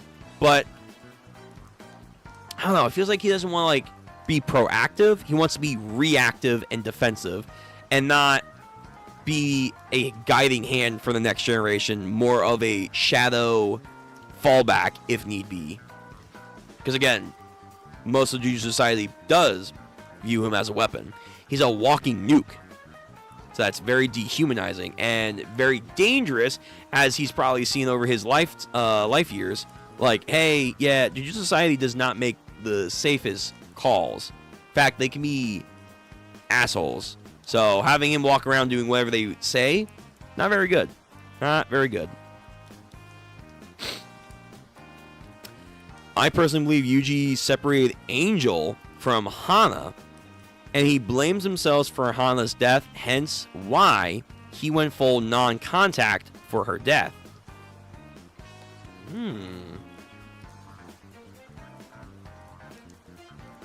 So are you saying...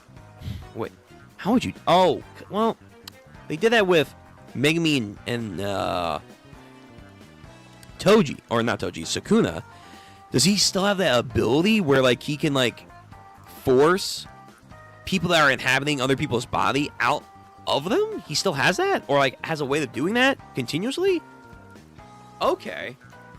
So then you're saying he knocked Angel out of her, which allowed Hana to, like, I guess, die. So then you're saying Angel is with him still. Okay. I mean, until further other evidence, I guess I can't say that's impossible. But again, you're giving him another stacked ability. You realize that, right? You realize you're giving him Jacob's Ladder, but okay. Alright. I also felt that Angel herself was potentially interesting character tied down by her discount Karen host. Also, it would explain why Yuji has the hoodie on all the time to hide the angel halo floating above his head.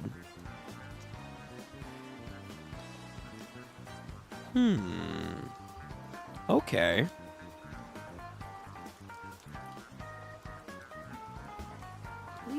Yeah, I could see that.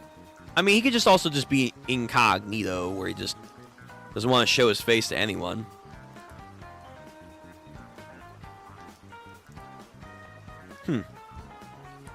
This little weird little mini story now is kind of intriguing. Like, where the fuck is he, and how did this girl find him? But okay, I see your information on why you think it is possible to get Angel out of Hana, allow her to die, and that then gives Yuji the opportunity to have Angel inside of him. Therefore, he can get Jacob's Ladder, and also maybe has the actual halo, and that's why he wears the hoodie. Fascinating. Until otherwise, I can't disprove you. That's not a bad theory, though I don't know if he would want another person inside of him after the whole Sukuna thing. Yeah. That's my own little take on that, but again, maybe I'm wrong. The halo would float whenever he swapped to Angel's techniques, since he can't use multiple techniques simultaneously. Okay. Cross and Jambalomba knew the cursed spirits from the beginning, hence why Cross was so intent on war, because he believed conflict was inevitable. True, but then by the voting time, he tried to change his way, and then shit went down like it did, and now Maru feels like, shit, I gotta do something, or, at least proceed with how things are going. So if Maru dies, and again, Yuka dies, Cross is gonna regress back into that, if not go full ham, like, nah, I guess, yeah, conflict was inevitable, and I lost everything that meant anything to me, so GG, fuck you guys. Well, again, Tsuji is ready, or like he's getting ready at least. He has a lot of potential. Now, because they are twins, Cross, if Maru does die, there could be a Maki type of situation for him where it's like he does get a boost with like the Chaos and Harmony curse technique, which I think he should have or should get, and he gets his own little unique variation to that. Imagine Yuji doing Fuga mixed with the Piercing Blood. It's speed included, as poisonous with a black flash effect. Yeah, so again, that's what I'm saying to the earlier comment where it's like he's not being unique enough. Give it time. Give it time. He'll be unique enough. I promise you that. But yeah, if he has Fuga, fuck, man. Whew. Whew. At least that's how he meant to see it. Okay. Alright. That was JJK. I do have to move on. I gotta get to new stories with Gachiakuta. And then we're gonna end off with Iruma-kun.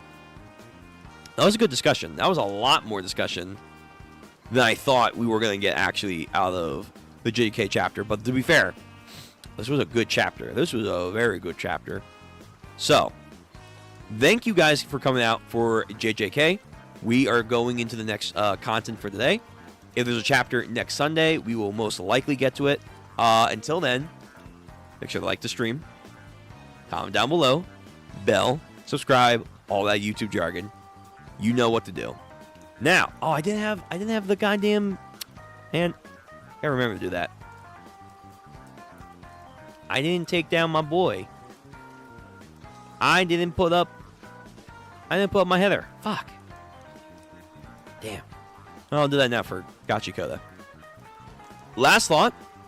Cross starts using the spaceship as a weapon. Ooh. I mean, in theory, like, they manipulate laws of physics and stuff, so I guess you could just say, like, yeah, why not? Why not? They could. They did shape it into the ship in the first place. Just unshape it. Yeah. I like that idea. It's like a Gate of Babylon kind of thing where he just makes, like, a bunch of weapons out of, like, the ship material. Yeah, you could totally do that. I actually think that would be awesome to see. Yeah. Okay. We're going to start Gachiakuta in a second. I'm just going to take a quick break. And then we're going to move into this. We're going to go for a little bit. And then we're going to end off with Iruma-kun. And I'll let everyone know when we're going into these new chapters. And again, if you're here for Ichi or you were here for JJK, thank you for coming out. Much appreciated. We'll be back at it again. Again, love the thoughts. Keep coming with these ideas. Again, you guys are seeing stuff like the dismantle stuff. You guys are seeing, like, you know, some neat little iterations here and there with the character dynamics and, like, the no-turn thing at the end. I like that, the subtle details. I love when you guys point that out to me. So, yeah, I'm reading this live. I'm reading this for the first time. I'm not going to catch those details. But you guys that have probably already read this, like, twice or however many times, you got that. So thank you. That's always, always appreciated. So, till next time, hope you guys are taking care of yourself. Stay safe, hydrate, and till more JJK content comes out. Honestly, again, more content outside of Modulo. I need more. But anyway, we're going to get into Gachiakuta. I'm just going to take a brief break. So just hold on, and we'll be right back.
We are back. Form up.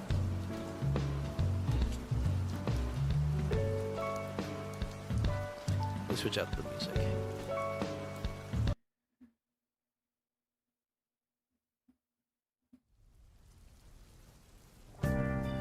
There we go. That's better for Gachiakuta. All right. Grab your snacks. Grab your drinks. It's Gachi time. So, now that we're done with the Viz shows and series, we can actually get into giving out links. So, I read Gachiakuta off the site. Manga Fire, I would probably recommend using ad blocker 100%. 100%. But that would be the link I would probably use. And if you were watching live or your VOD, link will be there in the chat and in the description down below. So, last time we left off, we were having this new fight in this tower area with this one girl. It's not quite explained just yet, but it looks like her powers are based off of smell factor with her feet. So some of you degenerates out there are like, yeah, I can take her. In a fight, right? In a fight, right? So her powers are interesting, not fully explained, but interesting. She's kind of a little uncontrollably manic at times. So she's manipulating a lot of our allies and whatnot. Rodo's having some flashback, and other people are having their own little flashback moments. The one guy with the ponytail and Engine are apparently now going to step up and try and take care of her. So that's kind of neat, kind of cool. So we'll see where that goes. And yeah, tonight we'll see how many chapters we'll get. We'll just keep it kind of like at a feel right here and just see how far we'll go, because I do want to keep a good pace and make sure we have enough time to get to the Ichi Iruma chapters. Yeah. But anyway, rules down there. Got our Heather up here. We didn't do that for JJK, which I'm like, I gotta remember that. But Heather, rules, like, subscribe, comment, all that fun stuff, jargon. Let's move in this.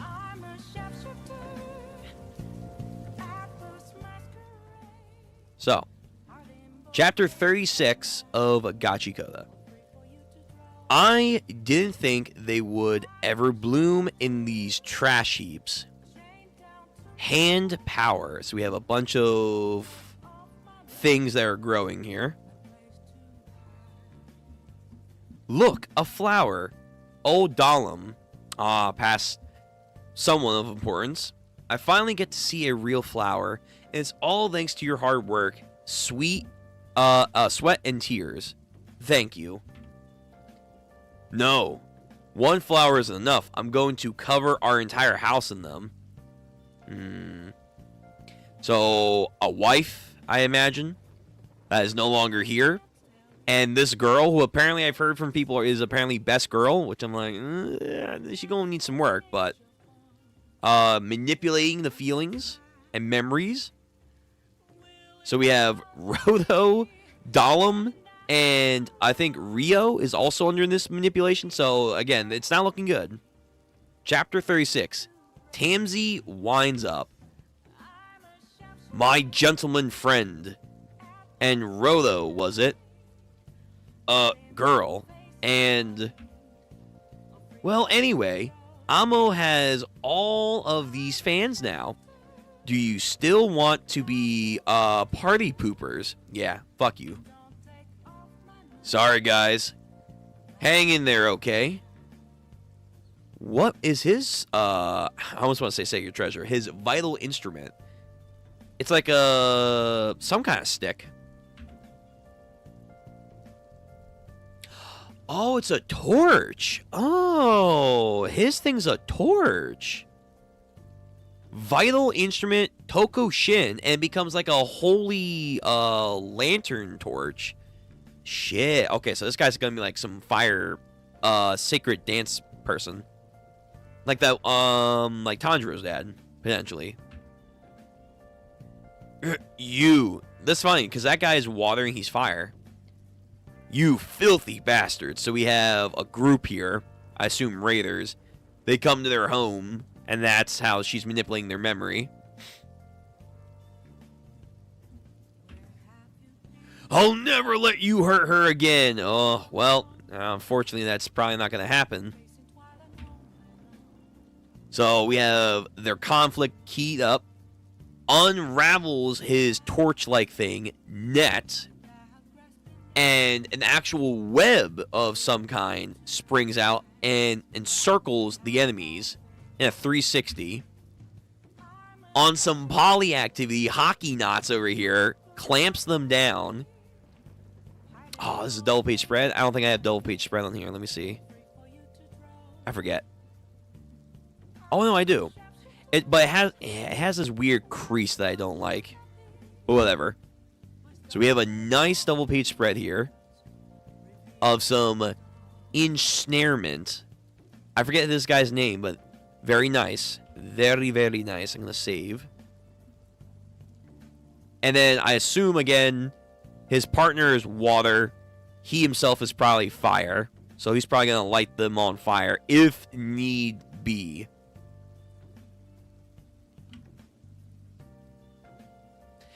A lot of these instruments do have cool designs. I wonder if you can take them further beyond. What did you do? Let me go back to double. Or let me go back to single.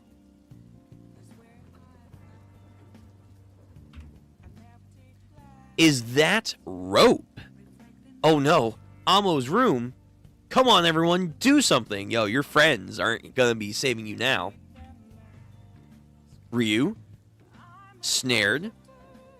I would recommend moving right now because the more you move, the more these threads will tangle you up. So, sorry guys. I thought that this might be kind of a thing where some pain would snap you out of it, but it looks like I'm wrong. Wow, they're deep in the hypnosis. You're all a bunch of meanies. You make it sound like you're willingly going to hurt your friends for a little experiment. But that experiment failed. It doesn't matter how bad it hurts. They'll try to break out no matter and help Amo. They'll give their blood for her. It really is like some Pepe shit from Bleach. Well, my vital instrument is called distaff. Ever heard of them? This staff originally used wind thread. Interesting, not fire, wind. So then it snares them back up and then pulls them all in. Interesting. I thought he was going to light them on fire. No. Catch, ensnare. Ta-da! A spool of fans. Okay, Polly. I'm going to call him Polly until I remember or they say his name again. So he has a staff and then Engine over here. No, Zonkin. Excuse me. That's the other guy. Zonkin. Zonkin has a staff. The staff boys are putting in work. My staff is... I gotta have my staff on hand. Yo, Gachiakuta, you... are fan serving to the max. Also, her legs. What the fuck? She looks like a gazelle. We've captured the psycho lady. God damn, yo. I can see why you guys want her to be best girl. Alright, chapter 37. Forget. Nice cover. In the monolith.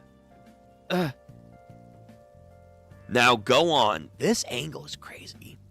Put everyone back to normal now. Make it snappy, alright? Everything's about this is surreal, and it's making me sick. Not that I helped at all with this time. No, you helped. Just making your enemy aware that they have multiple opponents is enough to put their mental strain on them. I think calling her Uggo was also essentially effective. True. Tomei, you had your mask on. Good. How's Engine doing? He still hasn't changed, but I put his mask on, so he should be okay. I see. We'll have to get him to a medic team as fast as possible. You hurt me. relax. Don't move too much. Amo hasn't been roughed up like this in a long time. Yeah? You've been in this situation? You're awfully terrible. So mean. Just mean. Freaks out. Help me. So her squad of fans, in quotes, hear the call. Crying for help. All you want. It ain't gonna help them move a damn... Well, apparently not, because Big Boy over here, I think, is like... muscling through. Unforgivable. Unforgivable. Prepare yourselves. Yo, dude, it's your own ability. Wind them. I mean, they're gonna kill themselves, but still. When I get out of this, I'll take care of every last one of you. You're all dead. Wah, wah. Alright, that's enough. I can see you're really like that, woman. Fine, I'll set you all free. Then he unravels it? That's interesting. This got a double page spread, but the other one didn't. So he's unraveling it, and it's becoming a drill. Tengen Toppa. What's going on? And they fall through the multi-level story of this monolith, and they're going all the way down. Tamsi, you. How could you? Nah, they're fine. They just took a tumble. Whew. Everything should be fine now. I like him. I think this guy might be low-key one of my favorites. Him and Ryo. They better be okay. But you, our team. Oh, there, you see? This is what you get for refusing to have a normal chat with Amo. Human nature always shows, no matter how hard you try to hide it.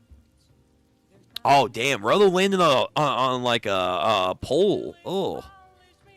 They're all going to die because you are just truly despicable. You don't know how to be friends with anyone I see. And then... let's see what happens here. Wait. Zonkin. Don't tell me you forgot already. Huh? Oh, man. You did forget. When we can each take one fatal hit without actually getting hurt. Remember? Oh, true. The painting spray paint blessing thing. What? No, you don't remember, huh? That's the spell. We had a spell drawn on us by Remlin. Yep. That's right. We're all safe and sound, including me. Yeah. Fake out. Gotcha, bitch. I'm gonna head and confiscate your shoe now. Bust out the grippers. The Dude, Tamsi edition. Well, you know, that's just like your own opinion, man. Nice edit here. Very nice. Back at the main office. The secretary girl, I forget her name, looking at a photo of Rodo. I do hope they can safely get the intel about the border, boss. Considering everyone on the team, I doubt they'll have too much trouble. And yet, you look worried. Does it have something to do with what you saw in Rodo? Right. You care to tell about it? When you first look at Rodo, what do you see out of him? Damn, Dick teasing us here. So, socks. I think it's really annoying when someone has one on, you know? Hold up. Are you not wearing any socks? Damn, so she just has her grippers in the boots? No wonder they're fucking smelly.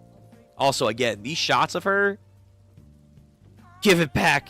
They belong to Amo. Give it back. Okay, you can have them back. No, don't take my shoe. You'll make my dear one's scent go away. Whose? Whose scent? Yo, we're playing too much into a smell factor here. A dear one, you say? Takes a sniff. Whoa. Whoa. And you were wearing this? Crap.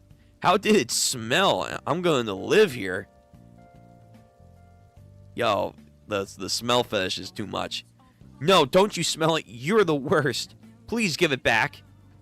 Exactly how long has Engine been healed? I mean, I'm impressed that the spell can heal him and rupture any organs, but he was already fine when I went to go and treat him. He was just playing possum, waiting for his right moment. I see. Look, I'll give it back if you turn off your powers and put everyone back to normal. True. Checkmate, bitch.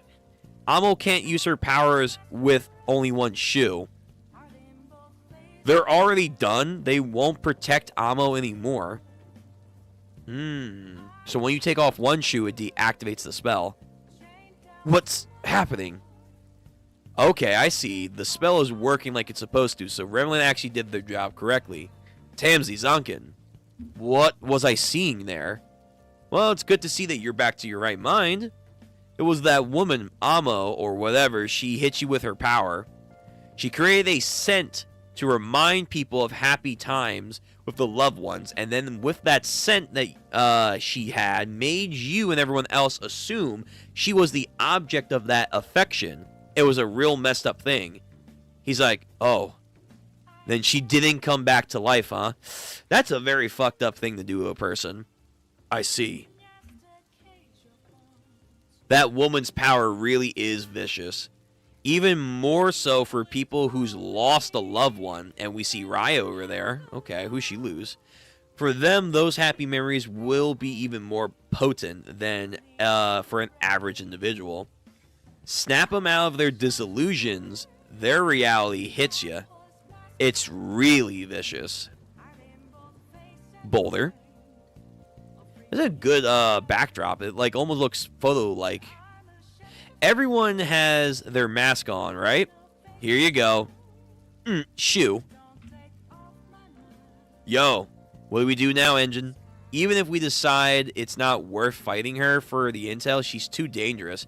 We can't just leave her here. Still, except for her vital instrument, she's just a normal, helpless girl. I mean, you can't really say helpless. She's definitely cuckoo. I wouldn't feel right just taking her treasure from her. If we can't convince her not to cause any other harm...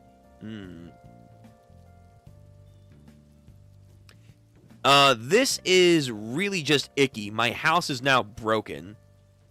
Do these people have no sense of shame? Yo, you manipulated them. Seriously, what's gone in her head? Rodo? I've examined a lot of different people over the years, but with Rodo, it's unlike anything I've ever seen before. The gloves aren't the only thing that's different about him. There's something else. You took off your mask. Does that mean you're hooked on Amo's scent? Again, they know what they're doing. They know what they're doing with this. I feel like Rodo's gonna fucking snap or something. Ooh, equality. He just pulled a Alabasta Luffy right there. Golly.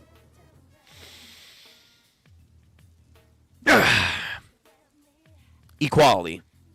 That is for fucking with people's minds and their memories.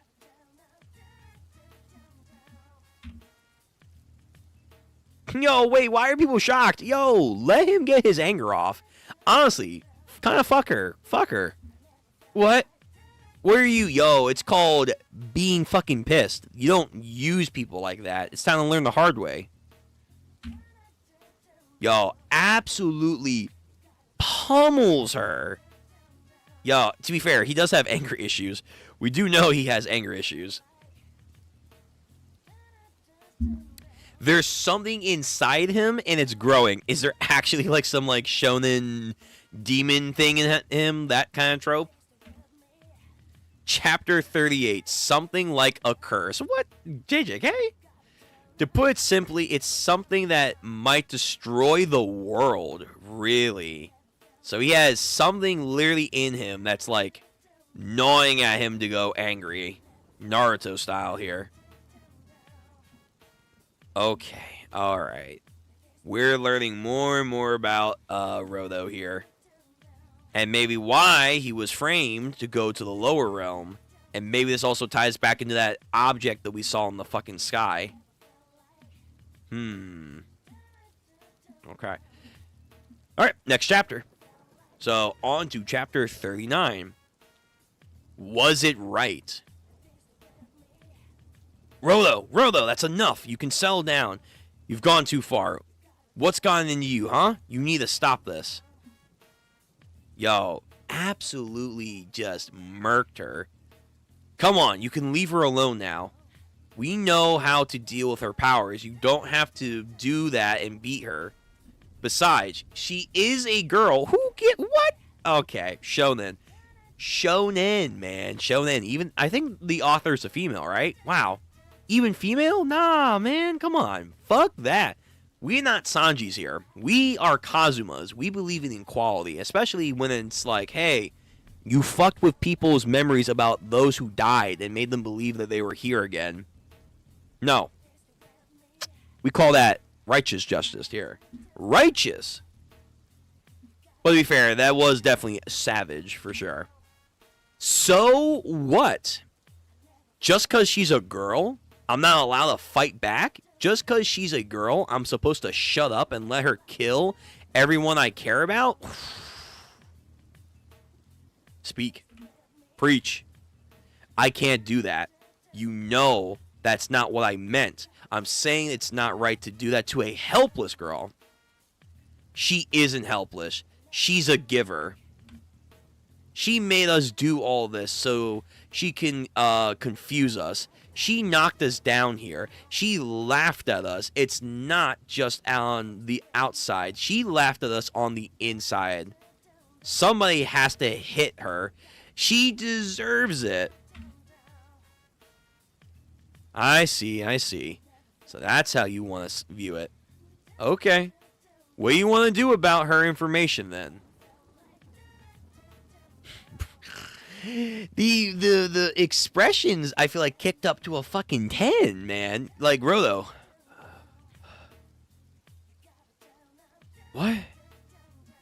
Just he again, he does have that anger though that's like gonna lead him to a very dark place, because she does have information. If you kill her in your fit of rage, you're not gonna like get the best everything out of it.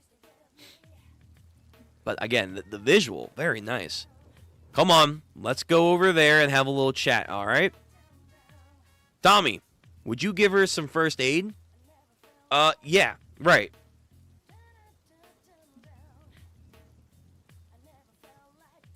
Why aren't you saying anything? Oh, you know, you just seem like you already have figured out some stuff. I just wanted to say, you forgot why we're here, didn't you? You let your emotions get the better of you, but you know that. All the time, that was up there. I just put it up with it. I knew to get mad and just to take it, no matter what anyone said. But then they threw me down here, and it occurred to me, if I put up with it, I always lose. Then I realized something else. I'm back to how I was before. Before I learned to put up with it, back to being the old me who could only think about the dark things welling up inside me and throwing at whoever got in my way. After all I said and done, I'm still doing the same things, whether I'm up there or here. I thought I was getting better. I thought I had grown up. But I'm still just a shitty turd-face brat. They really like using turd face here. Well, personally, I like hot chicks. Random, but okay. What? Look, I have a huge thing for hot women who are smarter than me. Okay, I agree. With nice curves, I also agree. Are a little naughty, yeah. And very forgiving, yeah. I love them, but needy women and children put me off. Can't be needy. Oh. If a woman heard me say all that, she'd get mad at me, right? But one of my flaws is that I can't hide that part of myself. Wow. Toto would vibe with Engine. Toto would be like, yeah, My brother, not bad. Not bad at all. Like, absolutely. Okay, Engine's growing on me. Engine and Tamsi. Tanji and Tamsi and Ryo, they're like, out of the cleaners, I like them. Even grown-ups have areas where they could stand to grow up some more. And I think that's the first step in growing up is when you realize your faults. A long time ago, I needed someone else to help me recognize my own flaws. You managed to figure out yours on your own. So what I'm saying is, man, all of us have room for growth, always. That's a really good lesson. That really is. For life. You're always growing. You're always learning. At least that's what you have to understand. Let's go. Come on. We gotta go apologize to her together. Sorry about this. We didn't come here to beat you up or like that. We really are sorry. You can always talk to me if you don't mind. I love talking about romance too, actually. Yeah? You would make a good mom. Rant. Okay. Yo, the author chick of this story is fascinating. I'm not quite getting her viewpoints, but like, I'm getting maybe some snippets here. You would make a good mom. You think so? Amo's mom was a good mom. Her mommy helped her find her first love, and that's how Ami got her treasures. Interesting. Because Amo saw an angel crossing between the heavenly sphere and the ground on the earth. Ooh. So those items are from a person that was from above. An angel. Between the sphere and the ground. Wait, what did you say? Yeah, tell your story, girl. Alright, chapter 40. The Rising Abyss. So, again, the almost fish lens kind of facial expressions. Amo back in the day when she was younger. Look, Mom, a bird. A big black bird. All black. Black. Oh. Nah. Blacky black. Black round eyes. It's cute. Her mom, that she thought was good. Does she have a laceration on her face? Amo, dear, that blackbird can never ever like you. So let's leave it alone. Oh. Then Amo hates it. Amo hates you. She hates you. Go away. Ew. Gross. Don't drop those dirty feathers. Stupid, stupid bird. Come on. Let's go. Never mind the bird. What? Where are Amo and Mom going? To meet someone who will simply adore you, Amo.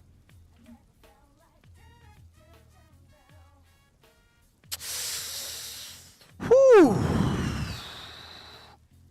Ugh. My shoulder. Yeah, alright. Well, I'm definitely going to have my filter on. And if it gets too intense, I will... we'll see. But if it gets too intense, I will have to increase the filter. Because that's the look... I'll show this. Because this is, okay in the grand scheme of things. That's the look of... Oh, yeah, she's going to be adored, alright. Not in the appropriate way, though. Nah, not in the appropriate way. Like, those eyes... Those pitch black eyes, they speak 1,000 words, man. Okay, all right, we are getting some fucked ideas here. Mom, isn't this wonderful, Amo? That man will love you forever and ever. Oh, I don't like this. You're such a lucky girl, and I'm happy for you. Uh-huh.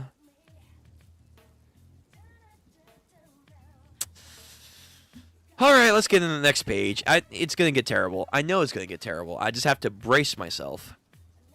But But will he really love Amo that much? The delusion of love that I guess she was brought up in.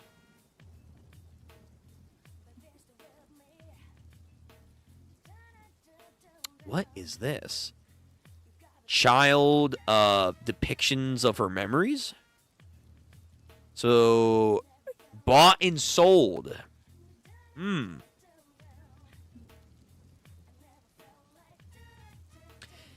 Hey, mister, where are you taking Amo? To a house that will be perfect for you. No one will get in your way there. A house just for the two of us.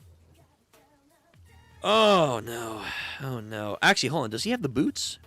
I think he does. So this guy has the boots. Is he from the sky? Okay, well, this guy does have the boots. Sad, but okay. And we're going to the desert area. And here's a horse. I think. Actual animal. Oh, it's a castle. You must never go outside. It's too dangerous.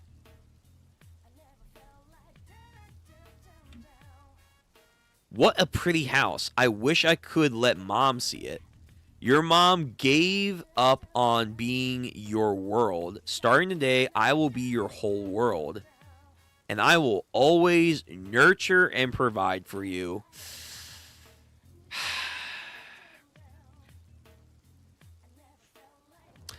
All right. We're getting into some rather gruesome realities here. So many picture books. So much to eat. So much to wear. Hey, mister, do you get all these things from your job? That's right. I'm a trafficker. Oh my god. Why are the traffickers moving? I can get whatever I want. Goods, we want. Man is just tripping. What is happening? but those bastards, the other traffickers, they all hate me. Why would they hate me? I act normal when I'm out in public. They say I'm creepy, but I'm a giver. The traffickers need me. Oh. Not again. Hamo. You remember I told you this room was originally used for a certain kind of ceremony, right? So let's have our own ceremony. You know the one. Okay. Alright. You know, mister, every time we do that, Amo's heart beats really fast. So fast it hurts. So please. The implications here are disgusting. Amo, what you're feeling is love. Oh, yeah, sure. You know, the thing that the girl in your picture book fell in love with a prince, right? It's just like that. You're in love with me. What, how are we in this situation? Well, I mean, that's life. But, like, how are we in this situation? Oh, of course. So, her mom gave her delusion from a very young age. She's been here for God knows how long, going through this terrible fucking existence that is going right over her head. And then he just, like, puts the nail on the coffin and then, again, just is warping her perception of reality. So this is love. Ah, okay. So one of these pictures here is getting the image idea here. This has well, okay. The obvious commentary is obvious, like, hey, the gratification and grooming of a person, not okay, fucked up and manipulative. But then, secondly, there is maybe some sub things here where it's like people maybe define love in life as the physical gratifications But there's more to love than just physical, and there's also different types of love. There is the more intimate kind of loves between one or two or however many people you feel at your own choosing. Then there's maybe the more social kind of love where you can love a friend that's like, always been there for you and you want to make sure that they have a good life too. Then there's the more family dynamic kind of love, but Amo has been such abused and used, and she's not even aware of it, or maybe she is and she's suppressing it, that all that other stuff is not even in her vocabulary. She just only knows this warped sense of love, and that's it. Fuck, that's terrible. That's really terrible. I mean, she still is a fucking asshole for doing this shit to them, but she doesn't know better, but You smell so good, Amo.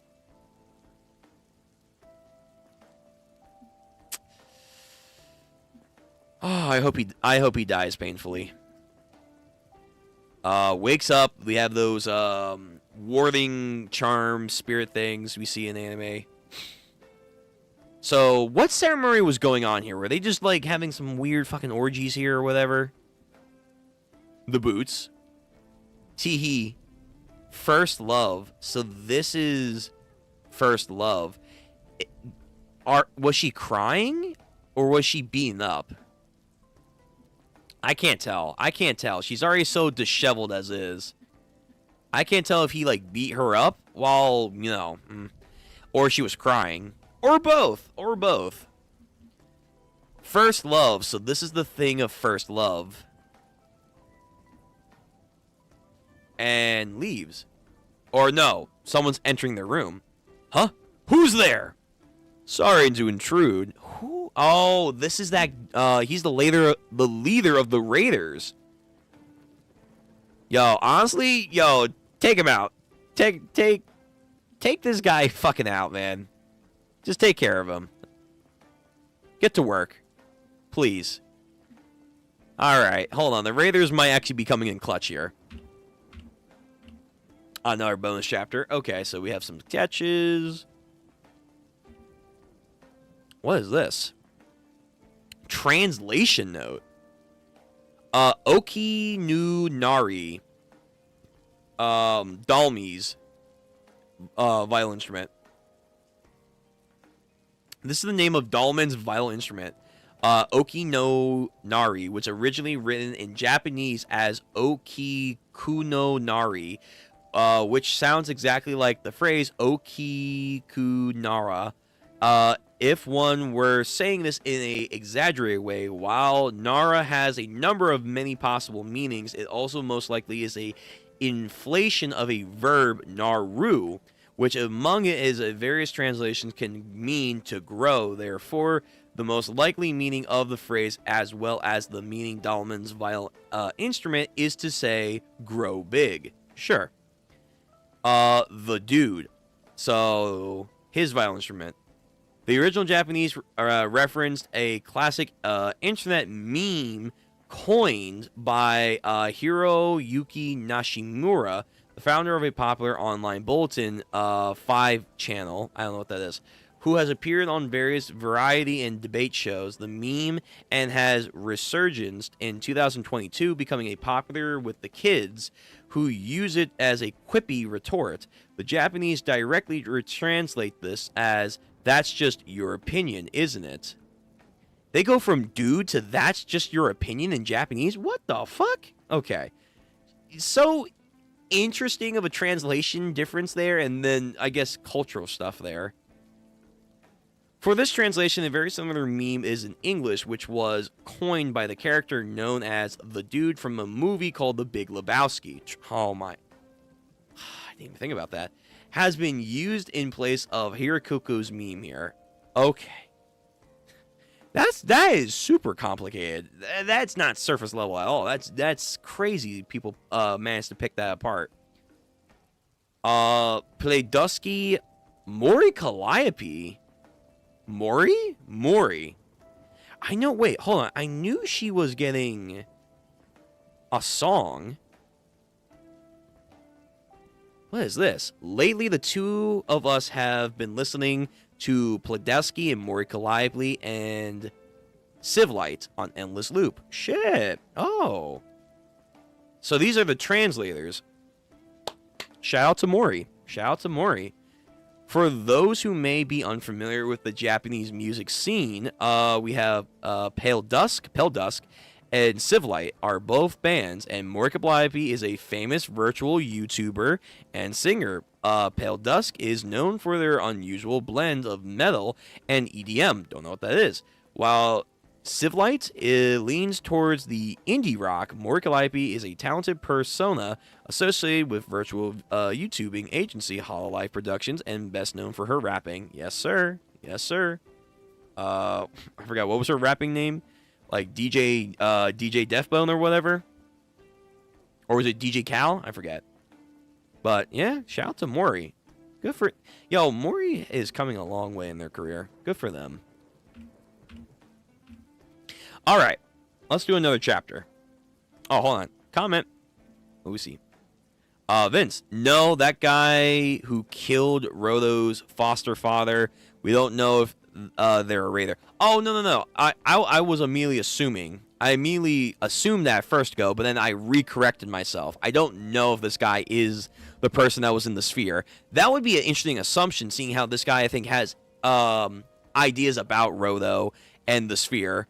But I stopped myself. But yes, this is probably not the same person. Although, we gotta get back to that person at some point. So this dude and another person. Chapter 41. An empty gaze. Huh? Who's there? Who are you people? What makes you think you could just come in here? Only me and Amo are allowed in this room. Hoy, you little. Activates the boots. I'm gonna kill you.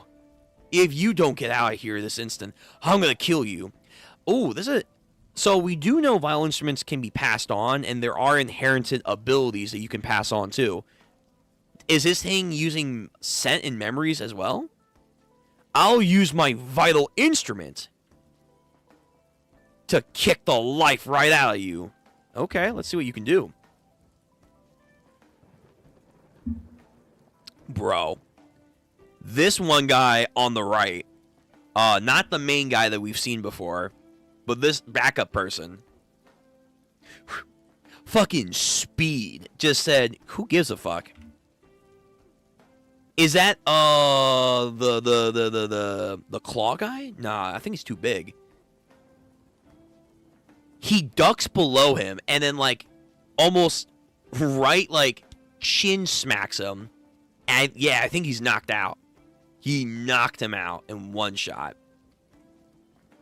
And then Amo like, oh no, and they're just taking his shit. Reaches, takes his items. These are much better suited to you. Really? Why do you think that? Pieces have fallen out of your heart. These will fill the void. Oh, did they kill him? In what? I guess they did. They fucked up his brain. Like boxers. And then takes them. So the man that supposedly was her love dies in front of her. And this guy says, use these to fill the void in your heart. Looks like this is going to be the closest. Come on. Ooh. So are they using this tower to like get close to like whatever those sphere things are? Like the way they get between the gate? Come on. Young lady. You can hang on to those until time comes. Use them with love. Who are you? Holy shit, she wasn't kidding.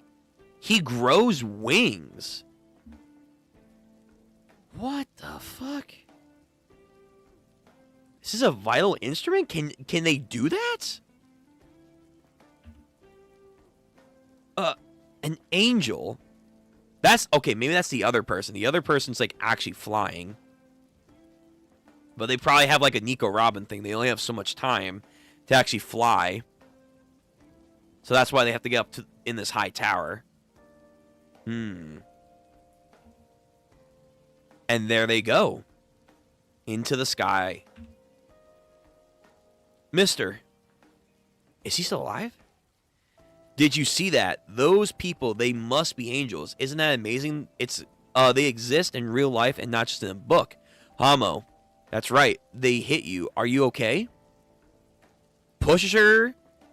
Those are my shoes. Where do you get off stealing them, you filthy little bitch? What makes you think a gutter rat like you has any right to touch them? Miss, you are nothing more than a thief. How many? How many before you'll do as I say? So okay. All right. So that answers my question from earlier. Wait, somehow this isn't the same as before. Normally, Amo doesn't feel anything. She stopped feeling anything. But now she's feeling like her heart is squirming. Is it because of these shoes? Yes, that's right. These shoes are suited to Amo. They're better suited to Amo. And that means they belong to Amo. She won't let anyone else have them. So now these are the affections of her love. And thus, he is now going to get fucked. Oh, we cut back to real time. Okay. All right. Next chapter. Chapter 42. Aligning fragments. Look, I got something to say. Rolo, what are you doing? She's talking. The girl is talking right now. She's giving us the information you wanted. Flashes back. No. Why? My vital instrument. Why is it reacting towards you? That can be impossible. I thought vital instruments could only be used by its owner. How could anyone else? I guess that's not necessarily true. Maybe it's because it wasn't really yours, mister. True. Amo doesn't really understand all the vital instrumentation stuff, but he said these shoes are better suited to Amo. And when Amo holds these shoes, her heart feels full. It's like she found the piece that got lost. It's like putting batteries in an old toy, so I finally start working again. That's what it feels. So it's okay, right? Amo can have the shoes. Well. The thing is, you can't go around taking things that belong to other people. I mean, I don't know. Did you do that? Maybe this doesn't make sense to a piece of ass like you, but it's common sense to any normal person. Understood? What are you talking about? This whole place is full of things that you've taken from other people, mister. Right? He's a raider. Or he's a trafficker. Besides, Amo's doing it right. She's asking if she can have them. And anyway, the angel thinks it's okay. He said it would be okay and suited for Amo. So why not? Why not just one pair of shoes? What's gotten into you, Amo? Why can't you do as you're told today? Well, are you trying to tell me you need more discipline? No, Amo has all kinds of feelings bubbling up inside of her. Like the one called courage and the one called annoyed. Not just those. Right now she's thinking of things that aren't very nice. It's the only time Amo will ever ask for anything. Please give these shoes to Amo. She has to have them. She just has to. It is sad. I won't lie. She still is, twisted, but it is sad that, someone had made her like this. And it's also the fault of her own mother as well, but it's very, very fucked. But is he going to relent? Damn. I said no. I want the goddamn boots. Don't make me repeat myself. They belong to me and only me. Come on. How many times do I gotta tell you you're such a pain? Let them go already, damn you. Let go! And then fucking gonna go crazy on him. Why? I'm asking nicely. Why won't you listen to me? You love Amo, don't you? Ugh. And then kicks her. But said, fuck that. Fight back. It's like people fighting over the One Ring in Lord of the Rings. They're just so mentally unstable in fighting over this object. But it leads to him getting pushed out of the window. Good. And down he goes. And splat. And then she has a moment of realization. Wait. Why did it turn out like this? Well, what was Amo going to do with him? What has her life been all these years? What is Amo doing here? Why did Mom bring Amo to that man? Besides, she sold you. Oh no, that's not what happened. Amo knows the truth. Sold is crossed out. Her mind has to put up these forces because it's just too much. It was so Amo could be loved. Yo, stop sniffing the shoes. Oh, God. The man was a good first love and will never be forgotten. After that, Amo awakened her powers and all kinds of people came into the desert. She wanted to be loved by all of them. A few months later, the angel returned. All right, next chapter. Chapter 43, Gains. And then the angel came back down to the ground, but the other angel wasn't with him. I wonder if that's Rodo's adoptive father. Well, when she suddenly launched into her backstory, I certainly was not expecting her to go with the word angel here. Oh, poor Amo, you had it rough. But they can't really be angels, can they? They're just spherites, right? Maybe they're givers, ones that can sprout wings.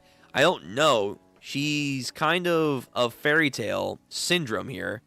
It could be one of her fantasies. But the question is still how. Ultimately, what we need to know now is how they can cross the border. By flying with their wings. So, did the angel land? He disappeared beyond the horizon. This isn't making our thing easier.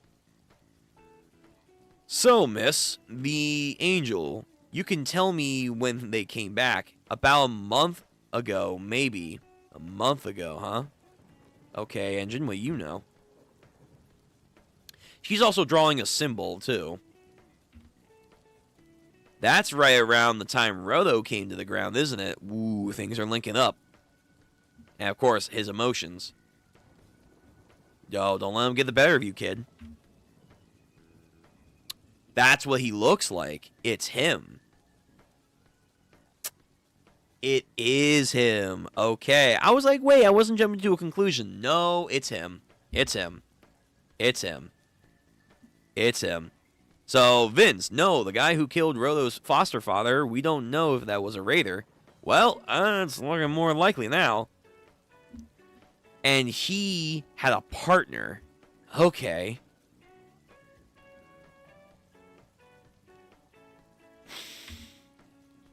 This couldn't be more perfect. I don't care if you're after me or why, I don't know. Now that I'm aware that you're here, all I have to do is find you. Just you wait. I'll do whatever it takes to hunt you down, and I will make you tell me how to get back up there, why you killed Rigto, and then I'm going to bring you to Rigto's grave. I'm going to make you apologize for what you did to them. I feel like one of the two people is Rigto. I feel like one of the two is Rigto. Yo, he's getting lost in his vengeance. And then looks at the girl. You're just like Amo. You, Rodo, you need those gloves. They help you keep your heart human. These things that you and Amo have, they must work best with people who are missing a piece of themselves. When there's a big hole you can't fill until you put a lot of something in it. The object have enough of that to fill a hole inside of you. Amo got it back. The feeling that humans are meant to feel. But then when she became a human, she started to understand things. Like the idea that what it was that the man was doing to her, and that it was very lonely to be all by yourself.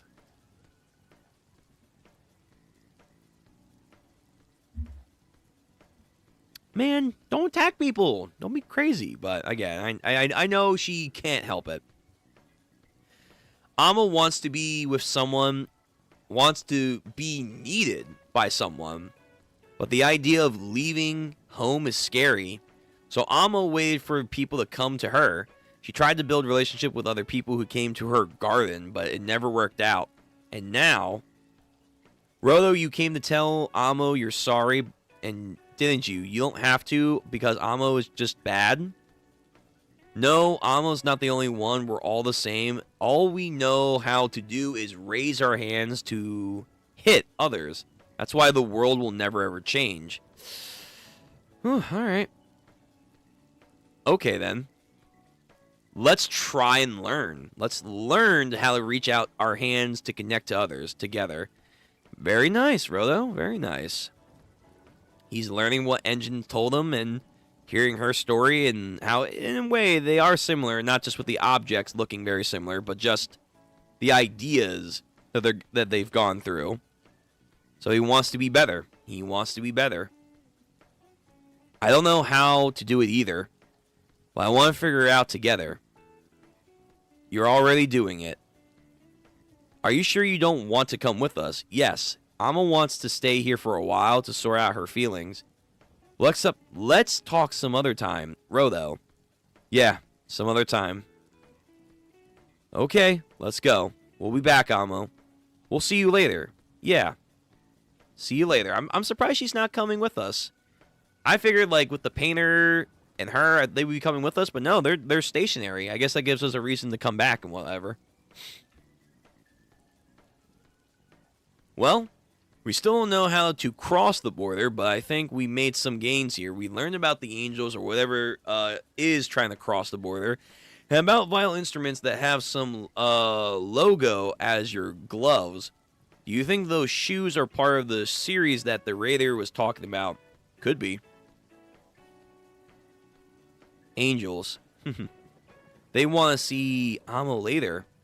Amo hopes we can have a sleepover next time. Bro, can she not catch a break? Damn. She's getting jumped again? Who are you? What? No. What are you doing? No. Give those back. Nope. The girl made me so mad, I felt like I owed her. Well, that's a shame.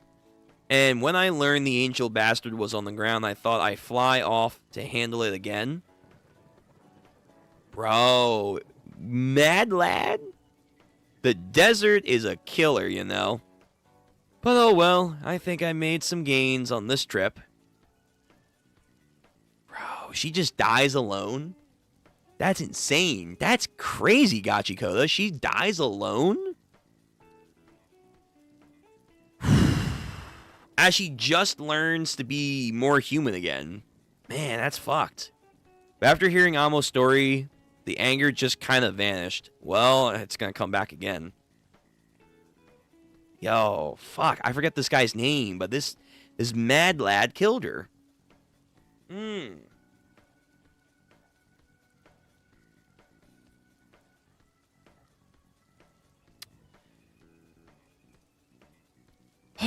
Okay, alright. Next chapter. So, I think I'm going to try and go to chapter 46. We'll end it off there, and then we'll do a little Iruma-kun. We probably won't go too long with that. Seeing how we're giving, I think, Gachiakuta a little bit more extra time. Chapter 44. Be extra wary on the journey home. You want to know why I always like driving? Because when anybody else drives, I always fall asleep. It's especially dangerous when Grias is driving. It's so nice and cozy, I wouldn't even notice if he drove us off a cliff. And then he wakes him up. Drive carefully, engine, you bastard. It wasn't me, it was the road. Oh. I guess Remlin's spell doesn't heal all the little bumps and bruises, huh? Oh, true, she's still injured. I'm betting it only healed the life-threatening injuries. I'm pretty sure Remlin told us that. Yeah, but it was Tamsi who caused our injuries. I know there wasn't much choice to be had, but I really do feel bad about it. In that case, we did all go into the no man's land, so I guess we should all make sure to get a look at by Doc. Oh, we're close to one now. Okay, we're near a facility. Wait, I think I've been to this town before. Yeah, right, isn't this the starter town? And we're going to be here to see a doctor. Oh, don't tell me. Yes, Granny. Long time no see. What brings you here? Can't you see that I'm working? Old lady, yes. You got that right, kiddo. Keep the noise down, you old hag. My head is pounding. Can't you do this in peace and quiet? You're the one making a fuss here with all the noise. If you're gonna come to me for help, you can at least shut up and let me fix you. As if it wasn't bad enough with my grandkids here today, how can anybody think with all this noise? There, you're all set. Pay what you are going to pay and get out of here. I'm never coming back, you filthy old crone. This is why you can't keep any new patients. Why should I have to change myself for people who are just gonna whine and complain about everything? That's kind of badass. Engine's always stopping by here whenever he's in the area. I guess he's a fan of the lady's spunk. Sure. Well, that's part of it. I gotta tell you, lady's truly amazing after all. She's famous. The first doctor to treat body pollution. Yeah? She had a team? Alright, this team's going to be important then if we're seeing a picture of it.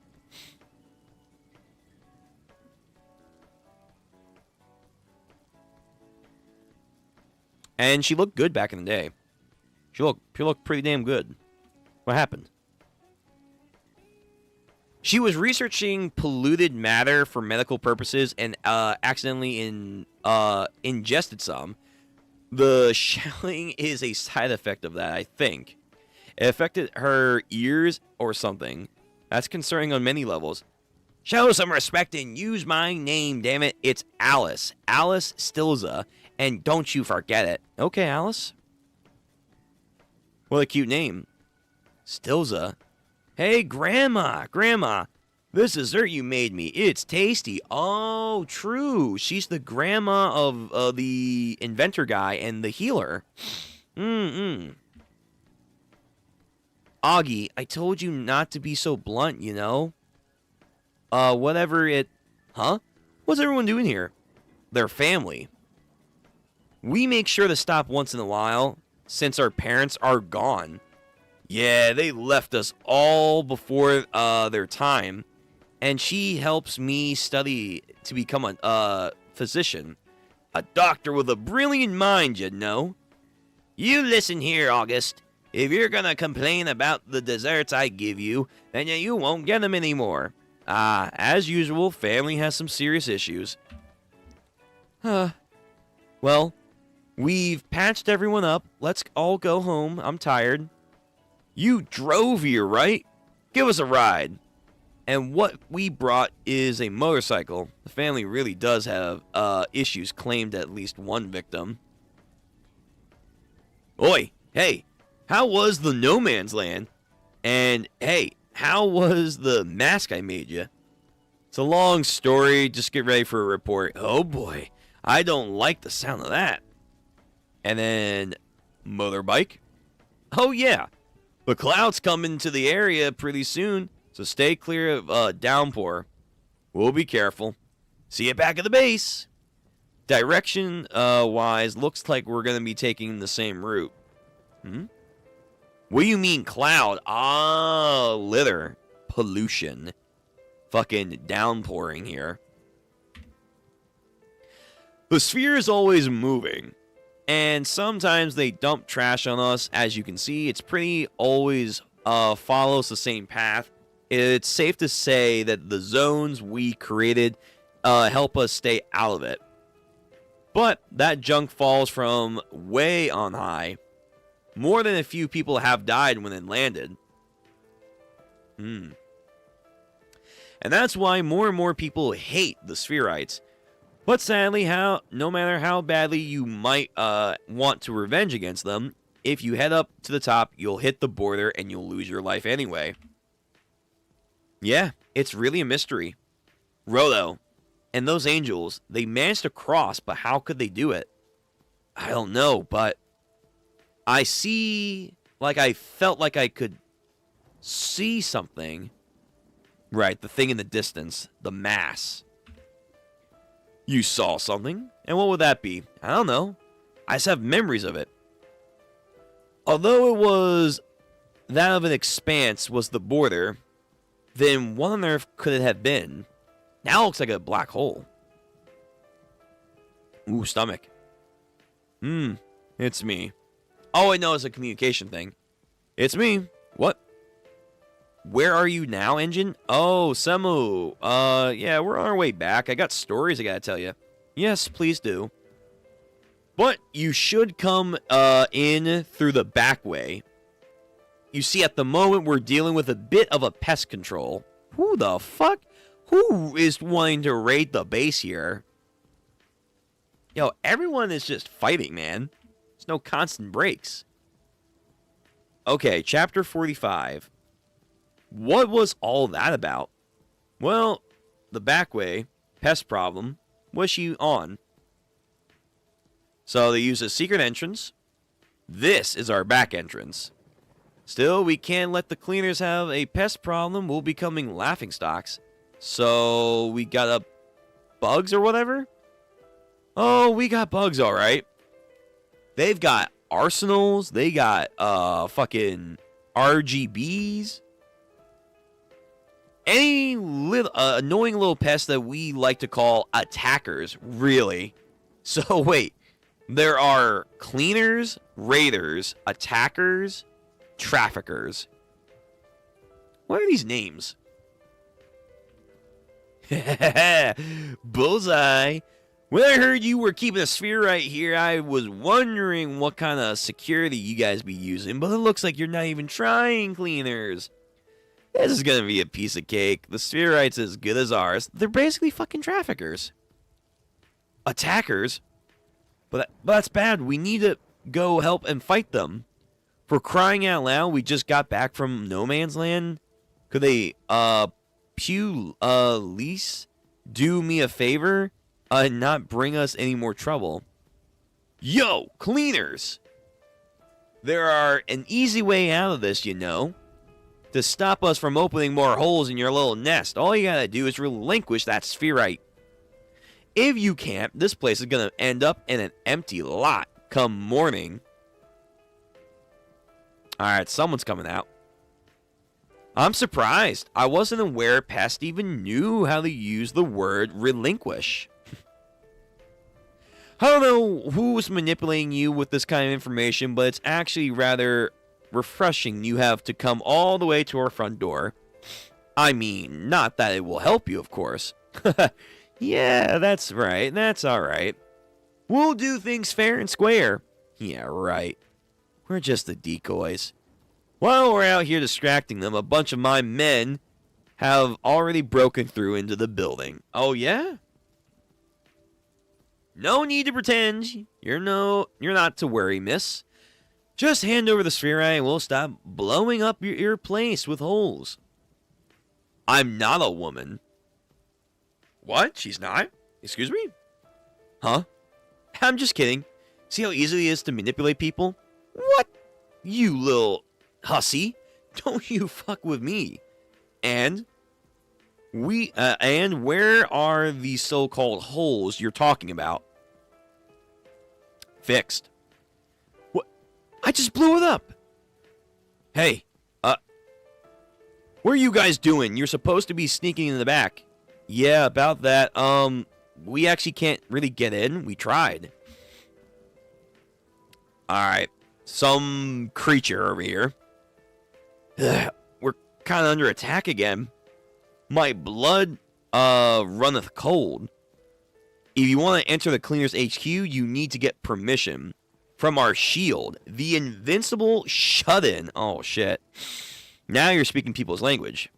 Now you're speaking people's language over here. The invincible shut-in. So just like the painter area, they have like a ceiling area. They have like ceiling powers. Hold on, give me 1 minute. I gotta blow my nose.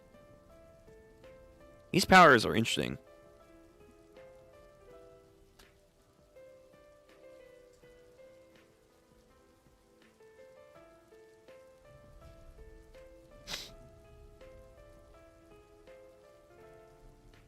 Ugh. It's the cold weather. Makes my nose run.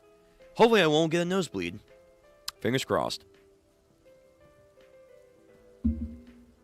Okay, the invincible shut-in. Now she's coming out. But unfortunately for you, our shield never gets permission. So I suppose it's time to start examination. Okay, alright. Well, what are you all waiting for? Show me what you can do. Alright, is she gonna be like a Yoruichi? Does she got hands? Alright, Missy, you asked for it. Take this. RGB.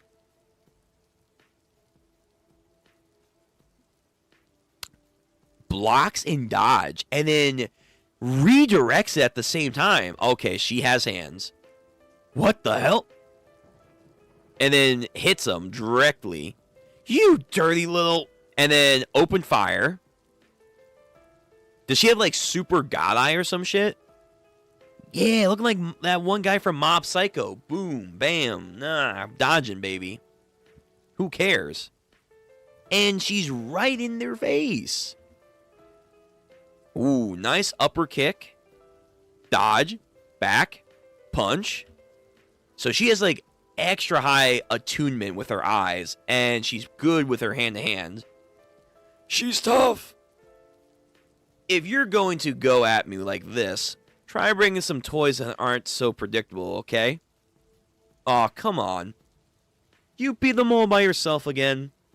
You're getting too good at this. They just are your average hoodlums. If I'd lost, I'd be a disgrace to my name. Now then, where in the world are you people getting this information that we have a spherite? I mean, I think I can guess. Yeah, we can expect it from them. They're gonna make a move soon. Time to get started. So, whoever this guy is, intense. Everyone has an aura of intensity in this show. Alright, final chapter for Gachiakuta, and then we're gonna do just a little bit. A little bit of Iruma-kun, and then we're done for the evening. Chapter 46, The Storm Before the Storm. Okay. I like this cover. Or like this front page. I'm sure it looks good with color. But it kind of also fits with the dreary theme of this.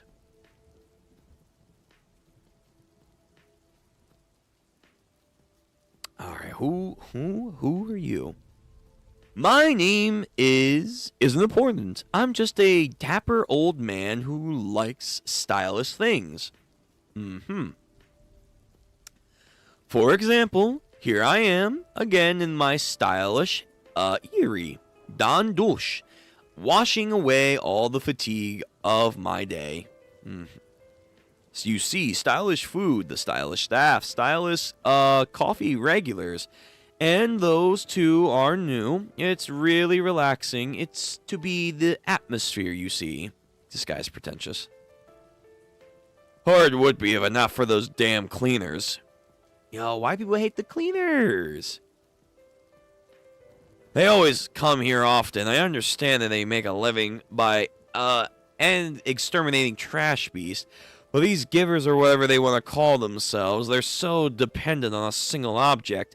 They give me the willies. The hooligan with the tattoo, he has a mean look in his eyes. That's Roto.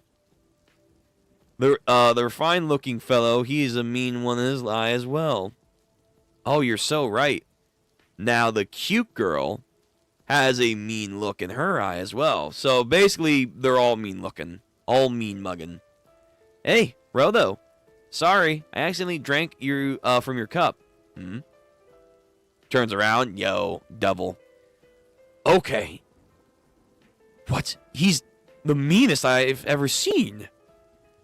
What's wrong with this boy? His eyes are completely bloodshot. Is this the fate of a man who engages with trash beasts? It's just horrific. I'm leaving. Have a nice day. Rio drank my cup. You think your time is number 2. Anyway, why are we here? So cleaners are enjoying themselves. We're having a leisure dinner party and we need to take some stuff before we're under attack. You really don't get it, do you? People like us need to take time to relax. Exactly. That's why after we finish a job, we always get out here to eat. Just shut up and eat your food, kid. No, but shouldn't we, be more on guard? I think what you're trying to say is, Roto, I get it. But you see, no matter what, despite our circumstances that you can see yourself, as long as you have a good food and good company, you can always keep going. Alright, always a guiding light for him. Besides, this isn't the first time we've fought off attackers. It just means they're crap loads of assholes who are rotten enough, who want to knock down those who have, what they don't. They're just simply sickos. I wish they would all drop dead, you know. Does that mean every time you get invaders, Samui chases them off all by herself? Yep, pretty much. If you don't have some pretty stellar strategies or abilities, getting past Samui isn't an easy job. I mean, if someone did get past her, she'd probably congratulate them. I can tell that just by looking at her. If she's that tough, why is she only a receptionist? Nah, she's more like the guard dog then. She's a fucking Calgeo. Samui's glasses, her eyes, give her the power to see, but they don't give her the power to beat Trash Beast. Oh, hold on. Notification. OBS, we good? I think we're okay. Just had a quick little thing of, oh. It's like, oh no, we're not working. But now it is. But apparently she's always wanted to be an office girl. That sounds like her main reason, at least. And yet she's partying. I actually like her with longer hair. Her with longer hair looks good. Gives me Oba-chan from Dandadan vibes. So just because you're a giver doesn't mean you can beat Trash Beast. Well, it depends on the giver's personality and how they treat their individual vital instrument. If someone's the type who wants to get the best out of the object they love, they tend to be attackers. But the other hand, someone who prefers to preserve their object and doesn't want to damage it will likely be a defender. I didn't realize the way that we view our treasures can change things that much. Wow. Now I want to see more different type of givers. Oh, you're even more interested now, are you? Well, that's good. You won't have to wait that long. There's some pretty unique givers on their way here now. Someone's coming. And speed. So, wait, is that a onesie? Who? Carla? Is that fucking Carla? Sorry to keep you waiting, friends. It's damn near Carla. It's damn near Carla. And then the baby face dude and the guy with the bandana. Team Child is on the scene. Hey there. Man, sorry that we're late. Yo, fuck these. What the hell? What's your problem? I'm not giving you any of my food today. You got it? Hey, it's Rodo. Long time no see. Huh? No way. You don't remember me? Sorry. Who are you? I was there when we first showed up. In the background, of course. Oh, man, for real? Sorry we haven't been properly introduced before. This is Gota Hibe Fantasia. And you've already met Dear Santa. And I'm the boss. I mean, the supervisor of our Team Child. Bro Santa. Okay. There are other members of the Child Team too, but anyway, I hope you all will be friends. Yeah, be my friend. Come on, tell me more about, like, up there and stuff. Whoa, come on now, back off. Gota, you're not supposed to ask about that kind of stuff in public, got it? Aw, why not? Because there are sneaky people around here everywhere. According to yesterday's reports with the pest, they got a tip about Rodo from a stranger at a bar.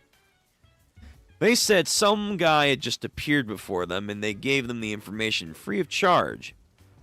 That's the kind of person we're up against. By someone who wanted to find a hole in our cleaner's defense system without taking any of the risk involved. Those sneaky, underhanded sons of Trash Beast. Okay, what kind of monsters do you like? Your sense of personal space is so messed up. This feels kind of like, could it be Raiders again? It could be, after all. I've heard that the Raiders have been aggressively persistent these days. Rodo, leave me alone. You're getting along now, aren't you? Why is everyone so uppity today? I'm telling you, we need to be more careful. What's wrong? Somebody out to get you guys? I don't know. Probably bandits or something. Nah, who's this guy? Bandits? You don't mean the Raiders, do you? Yikes, nobody wants to be caught by the Raiders. Speaking of Raiders, I've heard that lately they've been losing their minds trying to find a certain someone. Hey, what was that again? I don't know. You better be careful. Apparently that the Raiders' new boss has a policy that they get what they want by any means necessary. They've got to be very persistent. If you're not more careful, they could easily take what's yours. Oh, right. I remember. We're looking for the match to these. Bro, they have Amo shoes? They have Amo shoes just in front of him?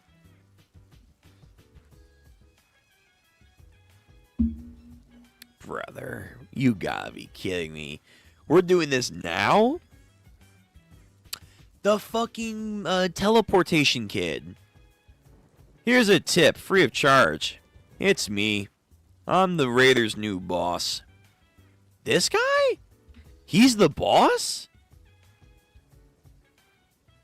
So he's the boss of the Raiders, but he's not the guy with the mask, probably. He's probably not the guy with the mask. He may know him, maybe even work with him, but he's not the guy with the mask. I'm the Raiders' new boss. What the fuck?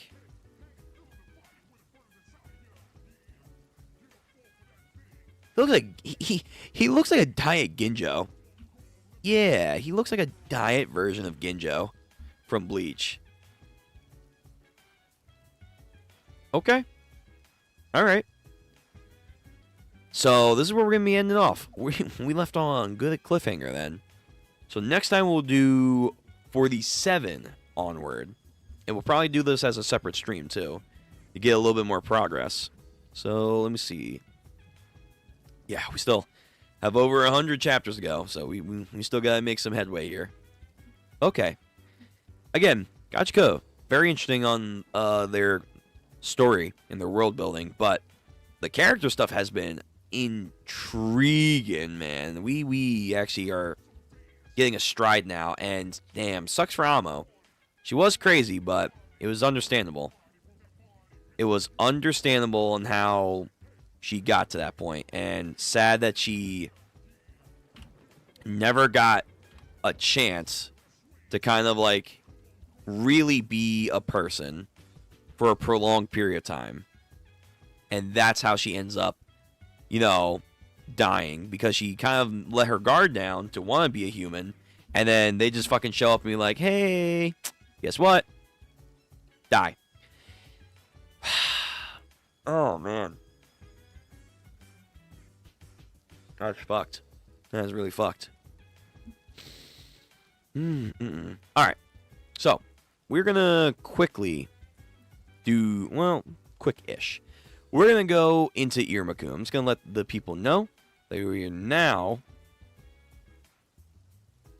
doing Iruma-kun. So, we'll probably only do like a handful of chapters and not do too many.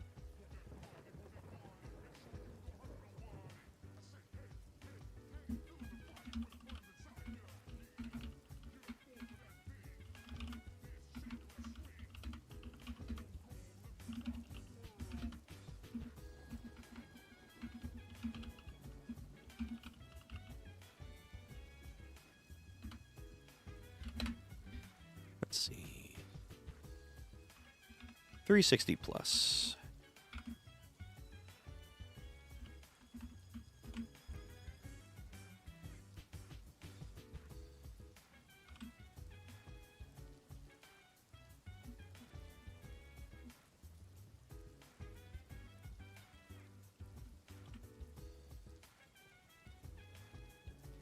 All right, posts have been made. So, we finally reached the end of our journey. We are going to be going into the Iruma-kun chapters 360 plus. We're reading off of manga decks, so you know the drill. We will have this. Hold on. Now, reading.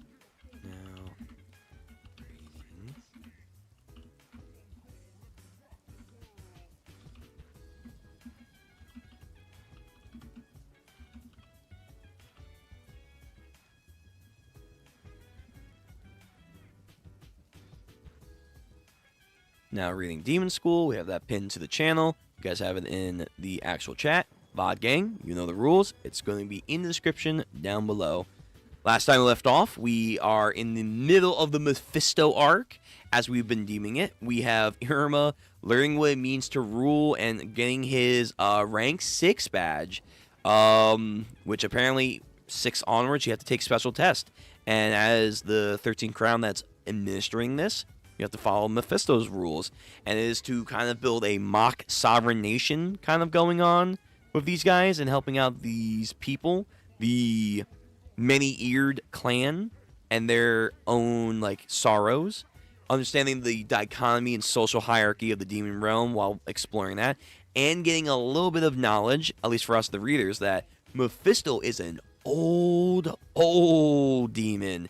He's been around the block for at least 2 Demon Kings. 2. Trying to play Kingmaker. But of course, Delcria, nah. And now we have Iruma, so we'll see where this ends up. I imagine it's ultimately going to end up with him supporting Iruma and being like, him. He will be him. His methods are weird, but fuck it, man. I'm going to throw my support in his ring. Yeah. So, gonna get my heather in to Iruma. Let's go. And again, rules down there. Please follow. Please, please, please. Thank you. So, 360 plus. Let's do this. Again, we're probably not gonna go too long. Obviously, I should be the Iruma-kun. Nah, no matter how you slice it, you're clearly the Carla-san. Okay. We're with lead in Parison. I'm telling you, Iruma-kun and I have so much in common. Like, we're both the young kings. Well, by that metric, both Iruma-kun and I played a major role in the music festival. What are those idiots talking about? Oh, they're playing house, maybe. So while the main character's away, this is what they're left to. Chapter 360, New Corpse. or cores. You see, the entire Iruma core is always away for the Scalia. Are they going to get badges too from this, I wonder? So now we're left figuring out who will be the Iruma cores in their place. What's the point of that? Whatever you say, I've been playing with Iruma for far longer than anyone else, so obviously it's gotta be me who's Iruma. Nuh-uh. Considering your energy levels, you are way closer to Carla. I'm, on the other hand, am more of a gentle type, not to mention that my height is also a perfect match with Iruma's. Is that true? Oh. Don't bring height into this matter, you bastard. Why do you both want to be Iruma? He's cool. True. What what base motivation? Well, let's take a middle ground approach, and I become Iruma-kun. How's that a middle ground? He's even nonchalant, switches to Boku. They all want to become him. The legend. So, they're now all discussing the idea of becoming an interim Iruma core. Jazz, you're more suited to Asmodeus if I had to say anything. A gentleman as me? Wouldn't you say I'm closer to Asmodeus? Not a chance. Could I be Carla? Nay-chan. Is there also a Demon King in this? You're Fluffy Go. What? Why? Yeah, get the scale out of here. And this, of course... So, what's happening here? Why is this in my classroom? We ask if you could please do the roll call like this today. He's just like, what is wrong with my idiot students? So, Sobnok says Demon King. Liz says Carla. Alistair says Calgeo. Jazz says Asmodeus. I forget this guy's name, but the Wind Dude, Fluffy Go, Paris and Soy is Iruma, so he actually won that. Agrius says, I'm Gappy. Oh, Gap, gotcha. Kamalo says, a nice guy, and then Cario says, princess. A flogging is what you all need right now. Even with the three of those nuisances gone. Reflection. Sorry. What fool I was to hope that, for some reason or another, the peace and quiet would be here. Oh, Sensei! When are Iruma-kun and Co. coming back? Excuse me. It's only been 3 days. It feels lonesome without them here. At the very least, I expect them to be there for at least a week. A Scala is the promotion exam for reaching higher ranks. Examiner is one of the 13 crowns, and depending on who they are getting to proxy the exam can tense, and the duration can vary. Thus, the exam is incredibly intense, and exceedingly harsh. Well, you say that. And yet we're, like, doing kid stuff. Ooh, Amory. Is that Amory? I think that's Amory. Yeah, she was busting crime. Bustin'. A few examples of past include the apprehension of a heinous criminal, Amory, investigation of a dangerous area, that's Bomb Sensei, actually leading troops in a military drill. Calgeo was in a military? What? Okay, that's a whole new information. Whoa. It's like services that you have to do for the nation. Supposedly, some even ended up in hospitals after sparring with the 13th Crown. Yet, only a few have passed. So there are even some that you have to fight them? Crazed. Nevertheless, experiencing of doing a Scalia is no matter in the first place, or a second round will lead to personal growth. I mean, yeah, how many times do you have to do it? Because you want to go into... Because he's in rank 6, or he's in rank 8. You have to get Scalia every time? You lot should be careful not to let the gap between you widen too much. True, these guys are going to have to do a service one day.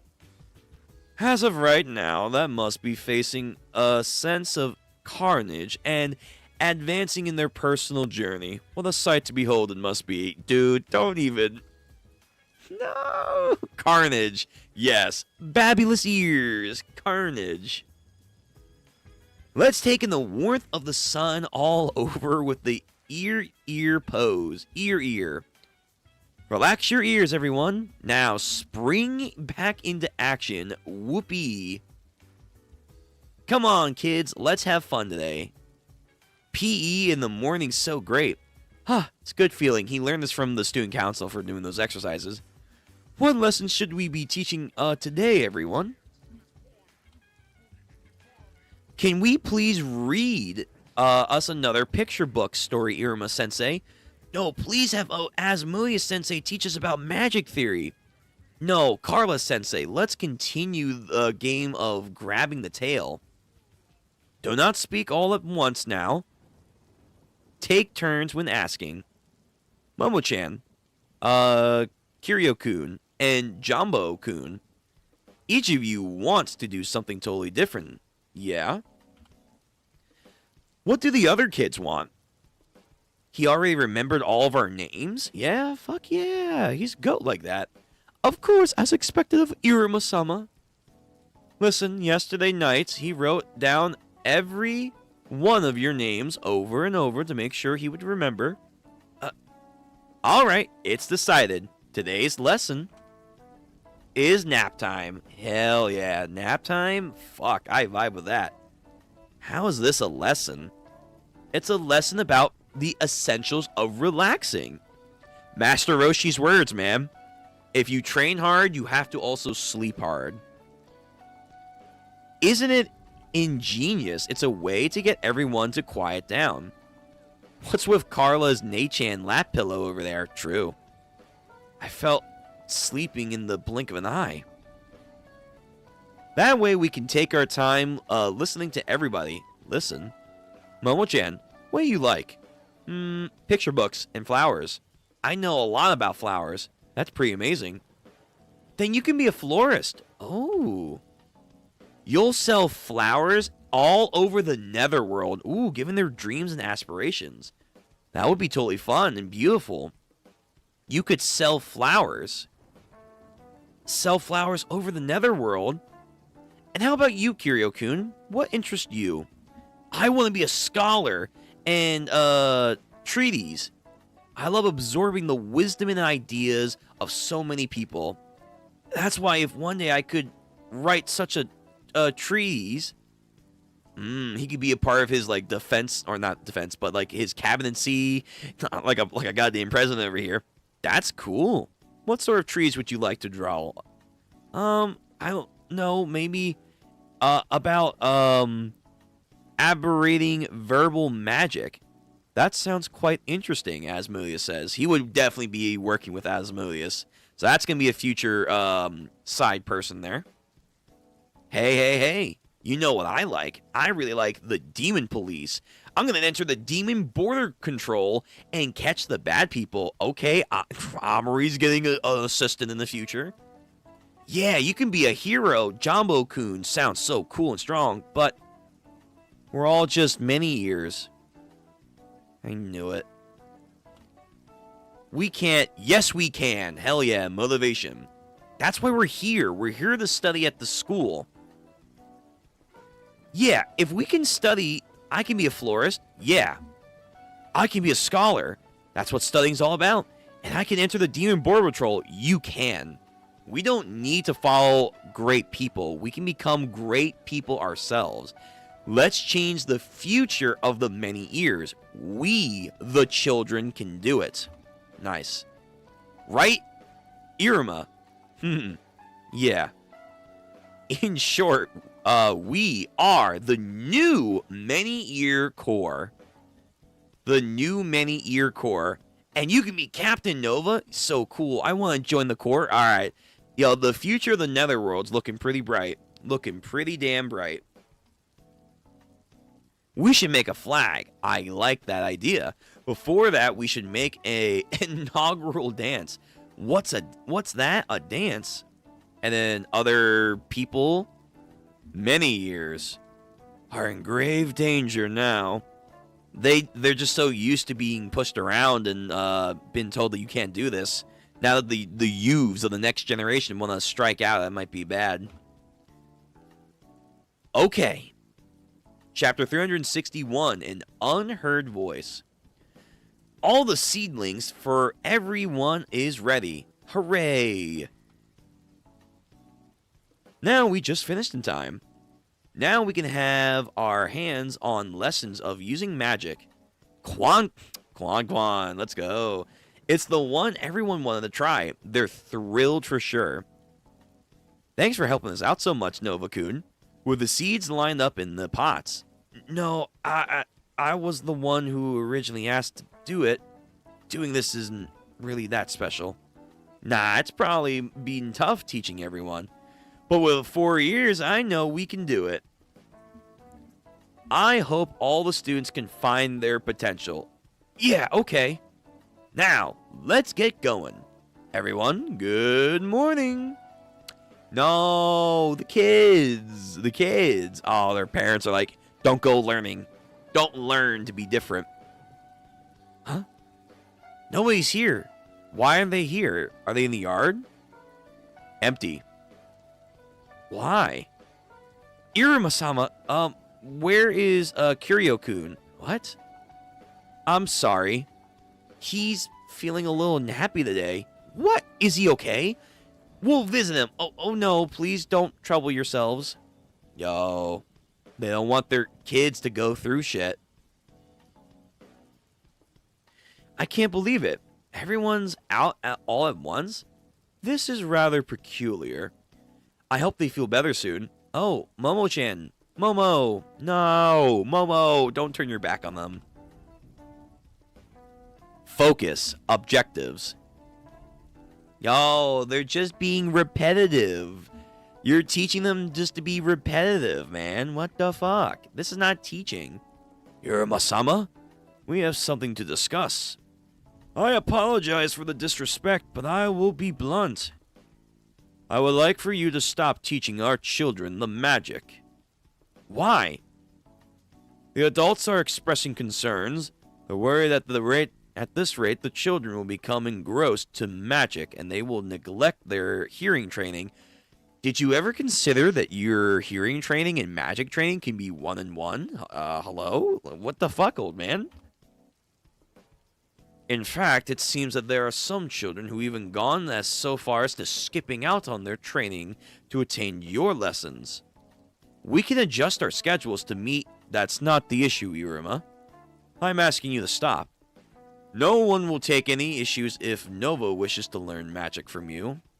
But it's another matter entirely if you plan to teach all of our children. Yo, you asked for Iruma to help you guys out. What the fuck? They have other things that must be a priority to them. But they said to themselves they want to do things. This discussion is about the future of our kind, Nova. That's what he's talking about. Us many ears, they have the talent of excellent hearing. If they can nurture it, it will undoubtedly be of service them well in the futures. Our brethren have proved that time and time again, but yet you're stunting their growth. They want to expand. To push aside their innate talents to study about magic without even knowing whether they're able to master it, is that truly any good for them? Can you take responsibility for the future of those children? Listen, man, you gotta try. You can't be too scared to try it, man. But what about what they want to do? They told me all of it. The things that they wanted to become. I said you can do that. You can be that. I told them. Nova. Don't force those children to play along with your impossible pipe dreams any further. Old man opened his eyes, too. He was serious. Muna-san, you should stay out of this. We many years have no way to live, but by training our hearing and following our higher rank demons' commands. Brother, they're giving you the tools. They're giving you the tools to achieve something that's different. This is a mutual truth amongst us.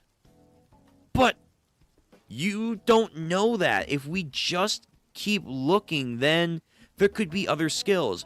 There are none. The many ears have no value but hearing. Fuck off. That's not true. Prove 'em wrong, Nova. Prove 'em wrong. Nova, Iruma. Why are you so harsh with that boy? Certainly, assertion may have been naive, but his comments are of no incorrectness.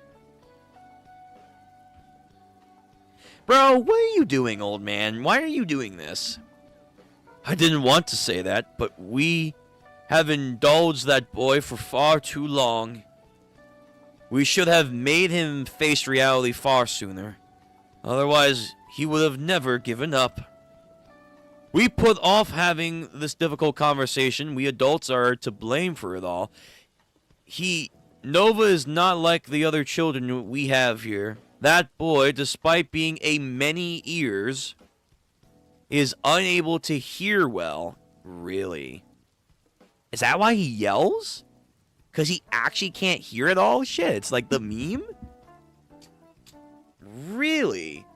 So he has like no talent then in their eyes. Because they just view themselves as worthless, but at least they can hear. He can't even do that. Therefore, he's fucking, like, lesser than nothing. Holy shit. Whew. Yo, Iruma Mini Ear is kind of cool. I like it. Gives me Yomi vibes from Yu Yu Hakusho. Oh, this is what he looks like. Official coloring.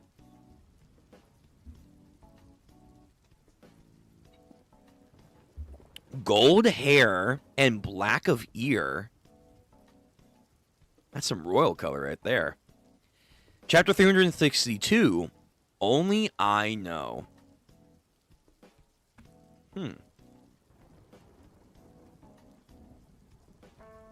Alright. Black ears. Oh, here we go. Racism. Who doesn't love a good old-fashioned difference of appearances in their storytelling? This is how they call those born with black colored ears among the many-eared tribe. Lacking their keen hearing ability inherent to the many ears, the black ear's hearing is roughly equal that to an average demon. The same as an average demon, it doesn't impede him in everyday activity. However, for many years, you could say that Nova is nearly deaf.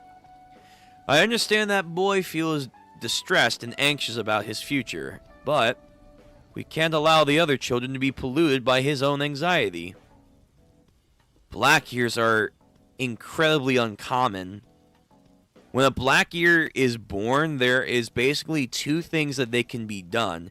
Treat them like an endangered species and gently protect them, or train them rigorously and raise them to be other many ears assistants.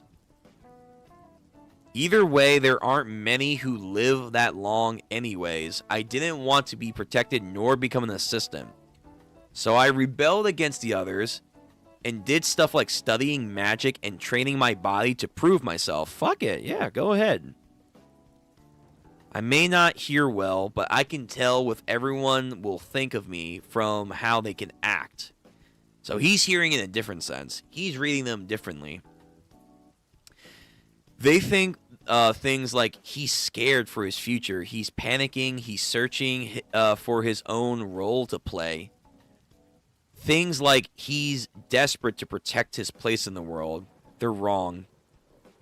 At the end of the day, Iruma, you know it's not like I'm thinking that way at all. To rise up or become some big shot demon or anything. I just want to work hard and leave something behind, you know. Don't you feel the same for the next black ear kid who'll be born? Break a cycle, man. The next, just like me, there will be treated the same kind of tumor as they've been born, and they'll agonize not knowing what they can do. I'm the only one who knows how they can feel, and that's why I just think I should pave a path that those like me can walk down on. It'd be impossible after all. I understand about why Grandpa Muma is so clear about his things. No matter how hard I try, our clan's mindsets don't change. I don't have many ears super hearing. I'm worthless. No matter what I say or do, it's all for nothing. Ah, that's not true, kid. And here comes the fucking MC to tell you you're fucking wrong, bitch. No, that's not true. It's not for nothing. Nova, you can be and are an amazing demon. I mean, that's something I've never even considered. If, like me, a human came along and wound up stranded here in the netherworld, I wonder if that person would be able to survive safely. Ooh, ideas. Could they be like me? Would they be able to find a place where they belong? What kind of netherworld would you create? Ah, Beelzebub asked him that question. I think I'm starting to get it. Oh, the fucking world building time, baby. It's time for kingdom building. The kind of netherworld that only I can create. He got it. He has the passion. You really are amazing, Nova. Even when you're struggling, you're looking farther ahead than anyone else. You kept your head up, looking forward, and searched as hard as you could for something you could do. After all, I absolutely will not let anyone say you're worthless. But there really isn't anything I can do. You used magic and made this carrot, didn't you? The school, too. It wouldn't have started if it wasn't for you. But you got told to stop. It's not over yet. There's still a lot that we can discuss and decide. But your hard work is definitely valuable and eats the carrot. Just look. Even the carrot is full of taste. Oh, he ate it and into the fucking cosmos? What's going on here? Iruma? Just wait a second. Eats it again. Fucking galaxy? It's delicious. Oh, culinary arc? Are we getting my culinary arc? With this carrot, it's so much sweeter and richer than anything I've ever eaten before. It's juicy and fragrant. I've never had such a delicious carrot in my entire life. No, you're exaggerating. It's just a normal carrot. There's nothing really fancy about it. If you just gotta let out a high-ranked noble eat, I could get told off for doing something crazy and rude. So this carrot isn't available anywhere except among the demons of the Many-Ear clan. Ah, you have a market. You have a market. Ooh, here we go. I've got it, Nova. This is it. Something that can save your many ears. It's a new potential. Farming. Farmland saga, baby. Time to farm. Next chapter, 333, to the future we find. Az and Carla have the same reaction into the fucking cosmos. So good! This carrot is super yummy. A flavor that could be served at any luxury restaurant is truly astonishing. True, he knows his shit too. He knows what he's talking about, so he actually is aware of luxury items. Right? Hey, Nova, the many-ear carrot really is delicious. Really? So, I think it would be a powerful weapon to the many-ears. A weapon? I didn't mean it actually. I just thought that this could actually be something of benefit to them. Oh, I see. So then we could use this as a sort of plan. Yeah.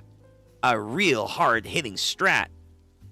How does it sound? I said such cruel things to Nova. We have no value but our hearing. I won't take what I said back. I was prepared for what I was going to confront him with. Sooner or later, someone had to say what needed to be done to that boy. Grandpa Moon! Flashback. Look, I came up with a flag for our many years. Isn't it cool? When I grow up, I'm going to spread the name of the many years so far and wide that seeing the flag will give everyone chills. In the future, no one will call the many years weak. I'll make that happen. I have no doubt that you could do it, Nova. Yo, just believe, damn. Then just believe in him. I'm acting for the sake of our clan's survival. As one of the elders, that is my duty. No matter how much it makes Nova resent me, I will carry out the role I have. I have no other choice. Excuse me, is there anybody here? Yes. May I ask who's... Bro, we could summon her? This is allowed for the trial? We can summon the 13th?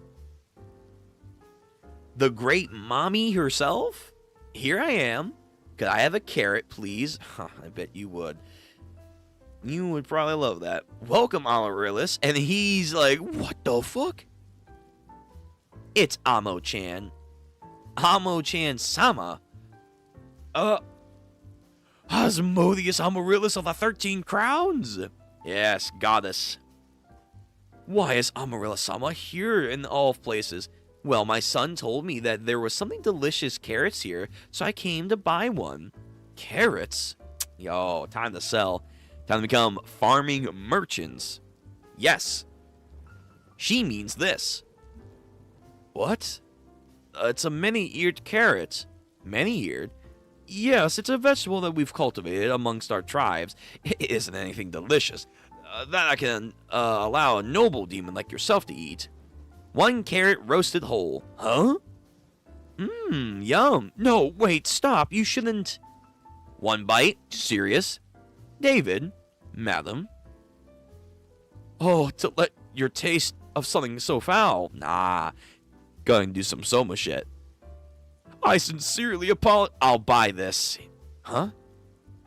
By all means, I want to be served at the Asmodeus clan's dining table. Where?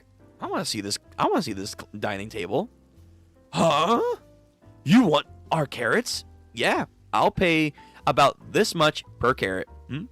Money. Isn't this 66 times the going rate of other carrots? What? Grandfather Moon's eyes just turned into coins. Cha-ching. Yes, sir. Eventually, we could buy them wholesale at the Asmodeus clan partner of a restaurant. That's right. For starters, at Restaurant Warcry. Restaurant Warcry? The one of the few super high-class restaurants in the Netherworlds that's rated a 6-star eatery. It's been used for dinner parties for previous Demon Kings, handed the throne over to their successors. Really? Okay, well, we're gonna have to go there. We're gonna have to go there at some point. Hold on. Gotta blow my nose again. Interesting.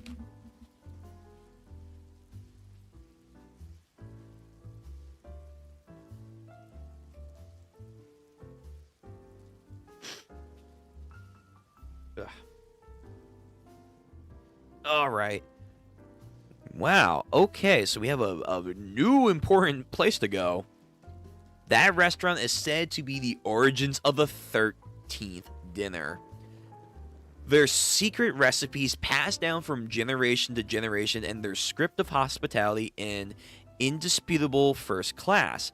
Some would sell their whole souls and let out a war cry for their ultimate gourmet cuisines. It's truly earned a 6-star. That restaurant is a fleeting dream I want to try. This is some actual Toriko shit. Finally. Thank you. Iruma-chi? Actually, I happen to be a former employee of theirs. Really? Really, David? Explain. Whoa, you're like my new idol. Huh?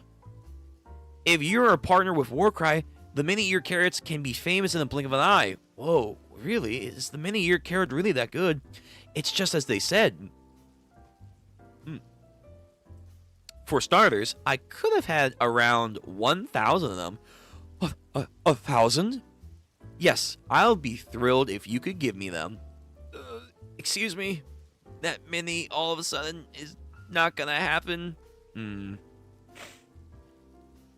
Nova. Now you gotta learn magic. Gotta learn magic to mass produce. The best I can do right now is 5 per day. You made this carrot, Nova. He works super hard to make it. But even if I can't make enough alone, if many ears are all tried our best, we could make a ton of them. And we would be able to let you buy a ton. And then, if we made a bunch of money, we, many ears, could live without being used by big shots. Capitalism. Let's fucking go. Freeing people. Finally. Nova. Gramps. I finally found our future. Yo, let the kid help. These carrots, we can make it happen. No one will call the many ears weak demons anymore. We can have our future. We can walk towards it. Yo, a fucking path. It's a future, man. So with everything right here for the many ears, let's make the many ears farm. We're gonna farm. Cooking and farming. Who would have thought Iruma was gonna go into this route? They have so many side plots and so many like different passions. It's crazy. Tears of joy. What is the many-eared carrot? Okay, we're actually getting a full-on explanation of this thing. A carrot that has been secretly passed down by the many ears for generations and generations to come. It is a rare species generally only grown and consumed at their home. The many ears use their hearing to choose the seeds and carefully select the soil, resulting in a plentiful, plump carrot with a truly superb top-class flavor. By the way, the many ears aren't aware that the carrots have anything special to them. In fact, though it would be disrespectful to serve it to nobles. Alright. Chapter 364. Where he a king who discards. Okay, an interesting title. Here ho, off to work we go. Time to farm, everyone. Time to farm. Stardew Valley this shit. The many of the many ears is about our many strengths. The ears is about our charm and traits. The sound of the soil, the sound of the water, we listen to them all. The vegetables we grow, the best of all. Yo, Mephisto is like, okay, hang on. What even is this? Never mind. Oh shit. I was like, he's like, yes. No. The plan was to make a country for our many ears, but then we went and made a school, and then when I got here in the morning, they were putting on some kind of farming festival. Most likely the source of that boy. Yo, once again, man, your objective is wrong. Source. Fabulous Ear PE. Yeah, time to learn. Let's have another lively ear-to-ear today. We're off to class now, Iruma-sama. I'll be there in just a moment. Iruma-sensei. Hey, it's the Carrot Minister Iruma. Wow. Carrot Minister. Carrot Minister Iruma. Yes? What's going on? By this you mean the whole situation. The many ears are farming. No, not that. I got that. What I meant was, oh my, if it isn't Mephisto-sama. Welcome back. Thank you for coming again. I take it that you've heard the news about Iruma-sama. Sure haven't. Goodness me. I beg your pardon. We, should have consulted you beforehand with this, Mephisto. No, I really don't mind. But the design meeting really was a very lively affair. I believe we came up with something quite good. Huh? Now here, please look. Ta-da! It's tasty. Mephisto's approved. And the many-ear carrots. Yeah, he's got his little signature there. What? See? After all, the warden of this fair land is, of course, Mephisto. As the producer of the corpse grown here, we would simply include your face. Askun said that the branding will be important when the time comes to put them onto the market. Production? Market? Yes, to begin with, we made a sticker and flags and megaphones. They're selling like crazy. Of course you are. Don't waste time and money like that. I have no idea what's going on here. Explaining everything all wildly. Bared wildly. This, and that, and so on and so forth. It is delicious. Yes, wholesale contracts with Asmodi-sama, affiliated restaurant, and others have already begun. When did that happen? Just leave it to me. It really is like a dream. I truly did believe that the many years had no value but our hearing. In the netherworld, where only the strong prevail, we had no choice but to serve the higher-ranking demons to survive. And now you guys can. So I believe the ones who decide our value were only them. However, the ones who decided that the value was none other than myself. I abruptly decided that I was weak, and I couldn't hear the voices calling out for encouraging me. Gramps! Check it out, a bug. As many years I am ashamed, just beyond the voice I couldn't hear, so close by, there was a possibility spread out before us, shining so brightly. So they have the power to hear greatly, and yet they were so deaf and ignorant to hear anything else. Fucking hits right there. I've never seen anything that makes my heart leap with so much joy. No one could decide something of value. It's thanks to Nova that I could realize that I was the fool and mistaken here. Iruma-sama, for allowing Nova's voice to reach us, I truly thank you. Honestly, I'm quite surprised. The many years discovered that they have potential and they actually held and could become independent. True, not a nation, but they are independent now. Creating a farm that gives them a reason to live in the land that's permanent. There's probably no better solution to this. I didn't expect to see such results. Did you calculate all of this? Calculate? Fuck, we vibe. Iruma. Nah. I just want to pick up everything. The many years future, Nova's dream, all of it. I just didn't want it to give up on it. On any of it. Shocked. Pick up everything. Nah, I'm good. Same thing. Here we go. Delcria. The Kingmaker is like, someone who gives lots of advice to a king. An acts of guiding or whatever. Pick up everything. Even I admitted it's a greedy way of thinking, but it's what I've decided to do, and I'm gonna hit it. I'll decide for my own self what path I'll take. So I don't need any guidance. They're both the same in that way. So you won't discard anything. Right. I'm not gonna discard anything. Yo, it's the same. You found your king! You finally did it. You found a new king, man. A new king. Though, again, it's not going along with what you wanted, but nonetheless, though, you found your king. I see. You really got me there. By the way, if you went on a journey, would you want a guide? Huh? I would. I want to go lots of places and see lots of things. And I would love to have a guide. See, he's different from Delcria in that case. He actually would want a guide this time. So, they have the similarities, but they're also different. Okay, I gotcha. Okay, alright, let's at least do this chapter and we'll see where we're at. Chapter 365. Exciting the Fangs. Oh, is this Calgeo? Oh, fuck. Oh, it's Naria and, Henry. What's the meaning of this? Naria!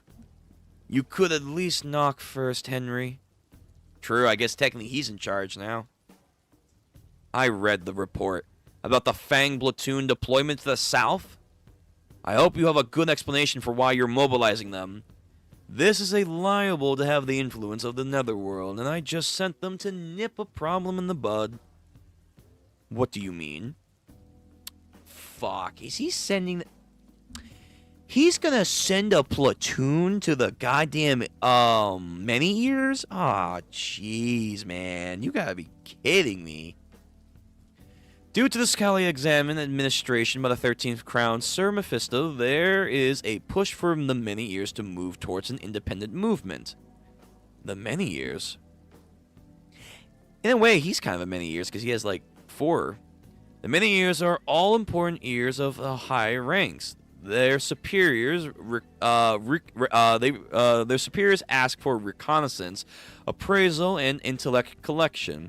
If it becomes harder to make use of those, there will be a small number of high-ranking demons rising up in objection. Be happy with what you have, as they say. In the Netherworld's strife society, if the lower rank rises up, become dissatisfied with their status, and start crying out for the independence and freedom, the balance of the Netherworld will falter. This is actually some legit history lesson over here. And we, officers of the Demon Patrol, we cannot slightly overlook our situation now, can we? Well, even so, you sent the Fang platoon in as an overreaction, isn't it? The unit under your direct command. And what's more, you didn't even discuss this with me. What need is there for a discussion? Damn, he said, fuck you. I have the same rank as you now. I can do whatever the hell I want. What? It's true that in the past I needed to ask you for your guidance as a 13th Crown. But I'm now a 13th Crown. We are equals. I decide for myself what to do with my own domain. Isn't that right? Narnia, you... To be fair, though, you're going into another 13th Crown's territory. I would be very, very careful about that. Look, if you want to stop them, then go. However, the deployment orders were issued some time ago. And by now, they're probably just arriving to the scene. Alright, so let's fuck these guys up, then. Yo, get these fuckers out of here. The Fang unit? Nah. Quan, I did it. Look, it got bigger. Great job. If we keep this up, we should be able to pull off the delivery. Yeah, I'll let Mom know. Say, Iruma, Carrot Minister Iruma, yes? Are you sure we can't change the packaging on this? You don't like it? No, it's just I don't really do anything. I'm just kind of, relegant to a face on this. Or should I say it's embarrassing? Perish the thought. We only have the best in mind. Don't be modest, my boy. That's right. Please have confidence in yourself, sir. Right. They're for sure gonna be famous about this. 'Cause they're the talentest. Yeah. I'm sure they're starting now. The many years new future will. Yo, they hear it, man. They hear it. They know. They can feel it. What's wrong? Someone's coming. There's a whole lot of them. Yo. Get the fuck out of here. Are the many years here? That crest. Well, if it isn't the officer of a demon patrol, what brings you here? Has there been some sort of, incident that we can help? Attention now! Line up! What's your rank? Sir, I'm rank, number... Wow, he's only rank 2? Since when have all low-ranking demons been allowed to speak up to a high ranker of equal value? I beg your pardon, sir. Who do you think... Oh, damn, no... Nova, no. Who do you think you are? You can act all high and mighty. Nova, please. You will kneel. And then he actually kneels. Damn. What happened? My body. I'm not acting high and mighty. I am mighty, you brats. This is a service warrant from our officer. Cease your work at once and obey your instructions. We'll be inspecting the, intruders of all the intel of the tents as well. All suspects of items will be seized. You gotta be kidding me. Why? Is your brain as useless as your ears, boy? I've heard low-ranking demons are quite skilled at rubbing their noses in the dirt. Now, let's see if that's true. Nova, wait. Yo, Iruma, time to bust up the police. We don't like the police in this one. Are you okay, Nova? Iruma. Just trampling him out of the blue? Now that's kind of beyond cruel. You're Iruma, the grandchild of Sullivan household, who's currently undertaking the Scala exam. Yes. So you're the instigator of this that got carried away and did something unnecessary. I'm sorry to say, but there is no place for this child. Also, unfortunately, you will likely fail the exam. Fuck you! Are you the proctor? Mephisto's the proctor. I will let him decide. Fuck you. What did you say? Today, from this moment forward, cultivating this land and producing any crops here is hereby forbidden. But why? There's no need for low-born filth like you to have such the idea to comprehend what us Border Patrol nobles have as goals. You will resist and you will be considered criminals and arrested on the spot. If you do not want to be put away for the rest of your godforsaken lives, then behave yourselves. Understood. And as of now, authority over this place belongs to the colony of Demon Border Patrol Fang Platoon. Amazon. I don't know who you are, but okay. Guess what? Fuck you. Chapter 366. Where is the light piercer? What kind of title is that? Alright, get moving. The fire, no. They're actually scorch earthing this shit. Salvar, Windblade, Graft, Pulverize. What are you doing to our fields? I already told you, the cultivation of crops on this land has been forbidden. You are harvesting produce and seeds are also inherited to be as well. You can't be serious. You can't be. And then, boom. Yo, Beria. This magic, it really is senpai's. Oh, shit. True. Is he a family member?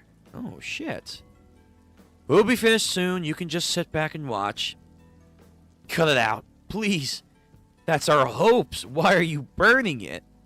How could you? Why would you do this? Take everything away from us. Oh, I see. So the low ranks really are skilled at rubbing their noses in the dirt after all. Damn, yo. This is not good. With this, he won't get away with this. I'll never forgive him. Someday I'm gonna oh Jesus, he's gonna incite fucking wicked phases in him. Someday I'm gonna kill. Nah, here we go. Don't have your hatred. We got this. We'll take care of this. I apologize for the delay, Iruma. We'll evacuate the kids. Thanks, you guys. He'll be okay, Nova. I promise. Iruma, we won't let your hopes be woven and be pulled apart. To point a blade at me, first of all, it's not a blade, smartass. That's an arrow. Is to point a blade at the Demon Patrol. You must know what that means. Sullivan, Iruma. Damn, giving him the name of Sullivan. That's kind of cool, though. This will not be overlooked simply because you are the grandchild of Lord Sullivan, one of the three greats. My ability barrier is sturdy. It's an ironclad barricade. There is no sense in even trying to strike it. All it will do is simply put you in a worse position. True, we do know that the barrier bloodline is strong. However, I think there is a weakness. You, no insult, behave your it through it. Huh? Higher powered arrow? Ooh, please. It's time. We're leveling up our shit. It's about damn time. Yeah. Does pouring more mana into the bow make your arrow stronger? Well, the mana is better. In essence, it's something like that. Like I've told you over and over, magic is a mental imagery. Pouring a strong mental image into your bow creates a stronger arrow. So, like Archer, just imagine, man. Just imagine it's stronger. In other words, you need fighting spirit. Fighting spirit? Yeah, that's what Robin says. Yeah, fighting spirit. So that's the catchphrase Robin is always spouting on. Precision is from practice. Power is from fighting spirit. You need to do that during your special training, too. Say it out loud and put your feelings into it. Pierce through it all. Pierce through it. That's like his activation thing. Pierce through it. Pierce through it. I will pierce through it and perfect it. Yo, have the drive and land your target and shoot, baby, please. He fucking broke it. Well, well, well, Bartolomeo. Well, well, well, the barrier looks to be having a bit of a crack today, huh? Well, well, well. Now, to be fair, we did now instigate some shit with the Border Patrol, so that's not going to be great for him and, Amory later on. But, you know, we'll figure out how to deal with that later. But look at that. The mental and mana strength of Iruma is evolving, and it is awesome. Very, very cool. Just who is this boy? Hama-sama's barrier. It can't be. Hama's rank 8? He's as good as Calgeo? Alright, whoa. Whoa. Hold on, Slugger. Hold on, Slugger. Wait, I might have misjudged him a little too early. He's a rank 8? Holy shit. Kiryo's brother is fucking powerful. He's rank 8, and yet to break through his magic. So just like his brother, he fucking lets loose. Oh, excuse me. Yeah, it's the smile. It's the same thing. It's an old habit of mine. Seeing brats all riled up tickles me, so I just can't handle it.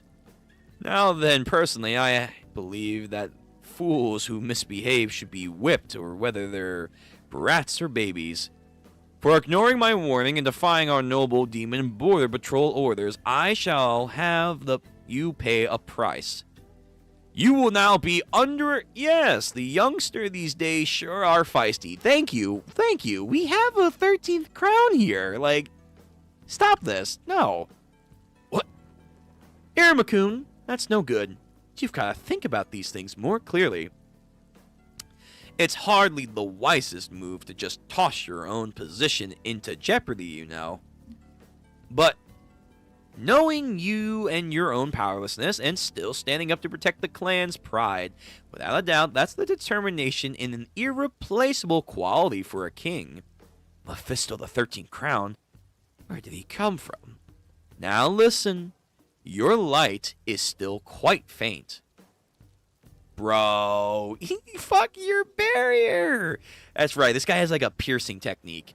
So I will lead you to the place where your light is going to shine. Yo, he's playing Kingmaker. He's like, nah.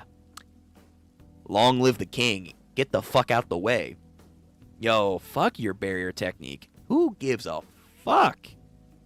But that also goes to show you that there's a huge gap. So we have like his little hole and crack versus Mephisto. It's just like a fucking actual entry. Now allow me, the Kingmaker, Mephisto, to guide you. Fuck. Alright, another chapter. We going further. Further beyond. Oh, bonus chapter. Okay, we'll blaze through this. But that's Mephisto's colors. Cool. So he's gray with bluish black horns, or even smoky gray. Golden eyes. And he's playing Kingmaker with Iruma as the king piece. Cool. Cool. My music. Let me see. Yeah, this is fine. You're back. There we go. All right. let's get through this bonus chapter.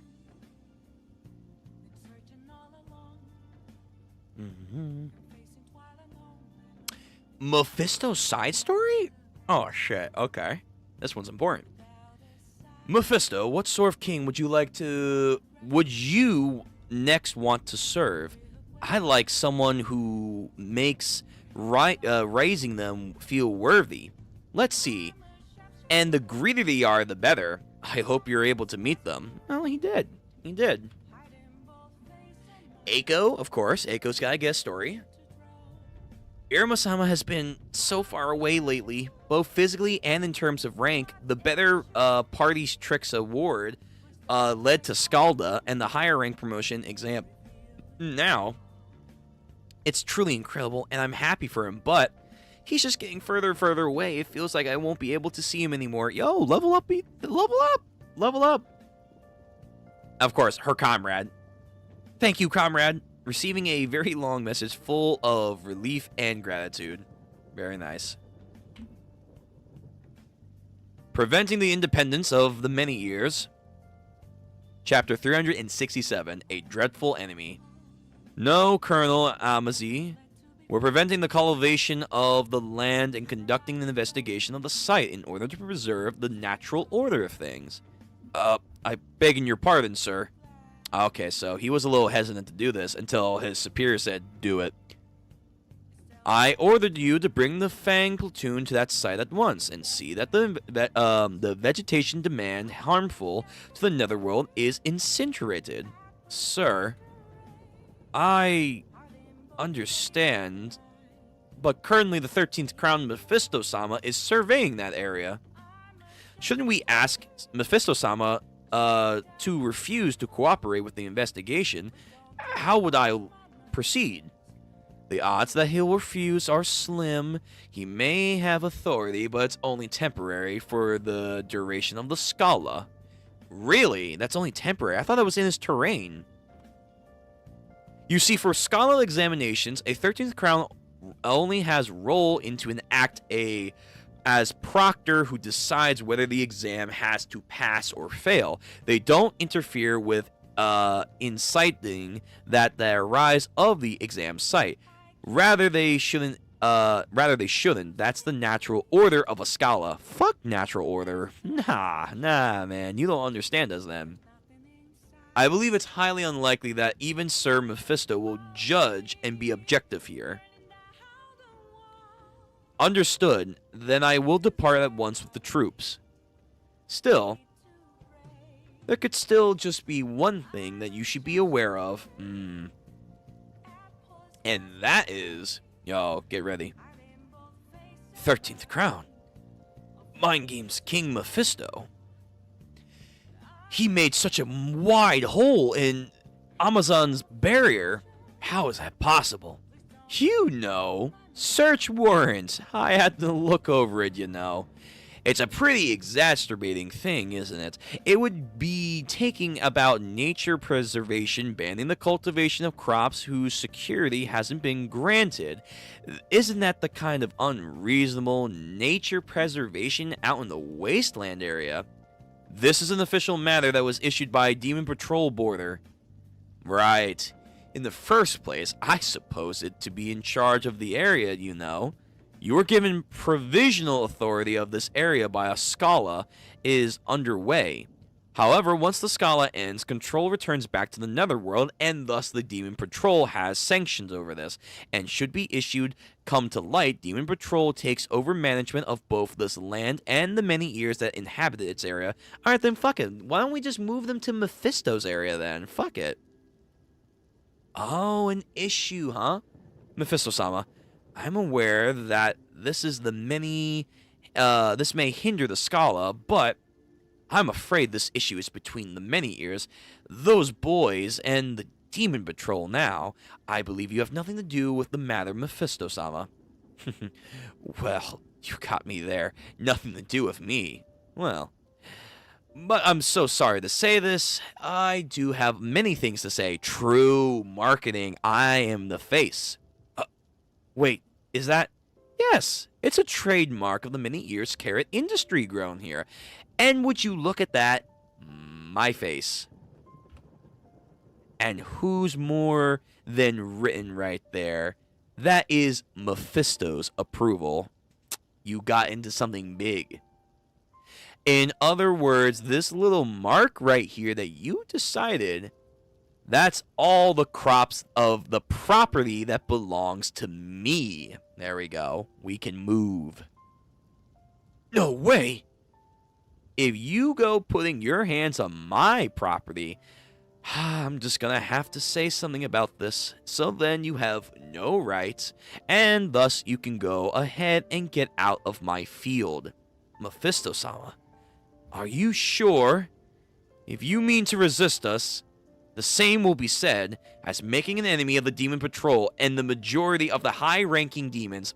Bring it, please. I'm not scared. He's outlived most of these high demons. Who cares? If you really are prepared for that, my lord, then attention now, and heed my call. Yo, just like he was doing to them. My body. I order you to kneel. Yo, bring the kneel. Ugh. I don't think you get it. A 13th crown has told you to leave. Since when has Demon Patrol ranked higher than a 13th crown?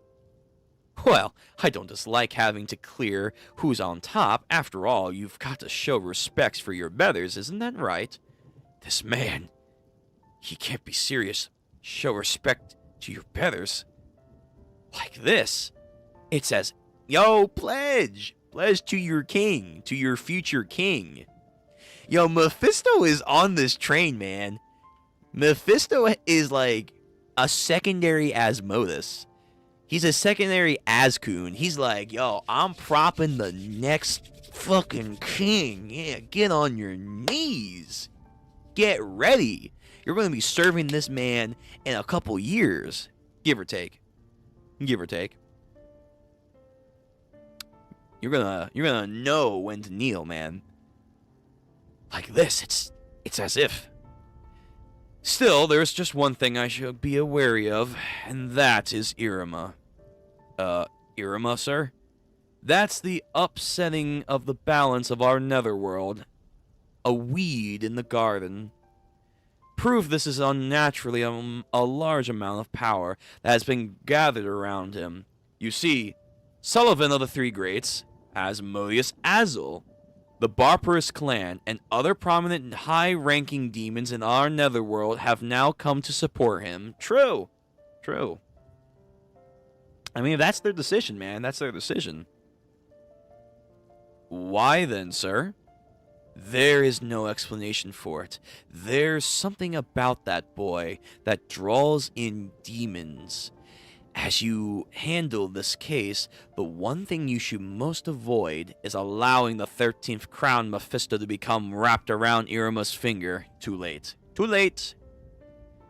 Lord Sullivan's grandson is just a student, is he not? Surely he wouldn't be capable of. Don't consider the thing just a student.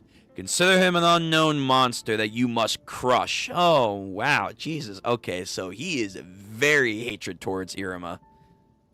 If Mephisto shows even the slightest inclination of taking Iruma's side and defying the Demon Patrol, then it's final.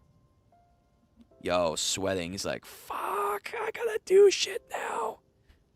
This boy, more than anyone else, can't be left unchecked in our netherworld. Iruma is a threat. No, he's your savior. He is your future. He is Demon Patrol's enemy. Yo, military? Are the military trying to enact some military state shit? Are you guys going to try and take command? It's not going to go well. I'll say team up with Ball. Alright. I'm going to do this last chapter for the evening, and then we'll call it. The Ama Clan. Bloodline ability barrier. So here we go. Flashback. Chapter 368. Unyielding Conviction. Is the ability to serve any and all outsides, attacks, and instructions, and to protect things that are important to us. Items with cultural value to the netherworld, documents, significant demons, There are many things that must be protected, but you must protect before anything else is your own conviction. Is that, I guess, his mom? Does she have an eye patch? Or is, like, her eye a barrier? For the sake of protecting the dignity of supporters, you and the things you believe in, you have to have pride in your ability and never be allowed to be broken. Asmi. Protect my own convictions, eh? Yo, he can get up? I mean, he's a rank 8. Protect my own convictions. Oh, it's a struggle, but you're pushing back against my own magic. A 13th Crown's magic. Rank 8, man. Rank 8. So this is what Calgale should be doing. Oh, very well. I've heard your claims. There are clear acts of defiance and hostility toward the Demon Patrol unit. All personnel ready. By my command of the Fang Patrol of Colonel Ami Amazon, you are hereby to order and arrest the many ears and their demons in this area. Boy, shut the You're not gonna do shit.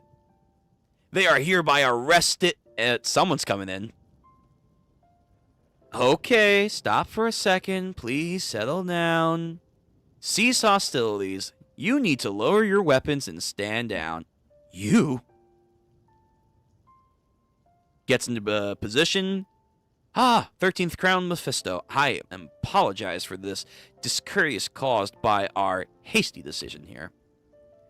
I, Colonel of the Claw Platoon. So there's a Fang Platoon and a Claw Platoon. Kermis Krylite have come to calm this commotion. Claw Platoon's not gunning this. Why are they here? Amikun, your job was to only investigate and report back. You're not actually authorized to engage in combat now.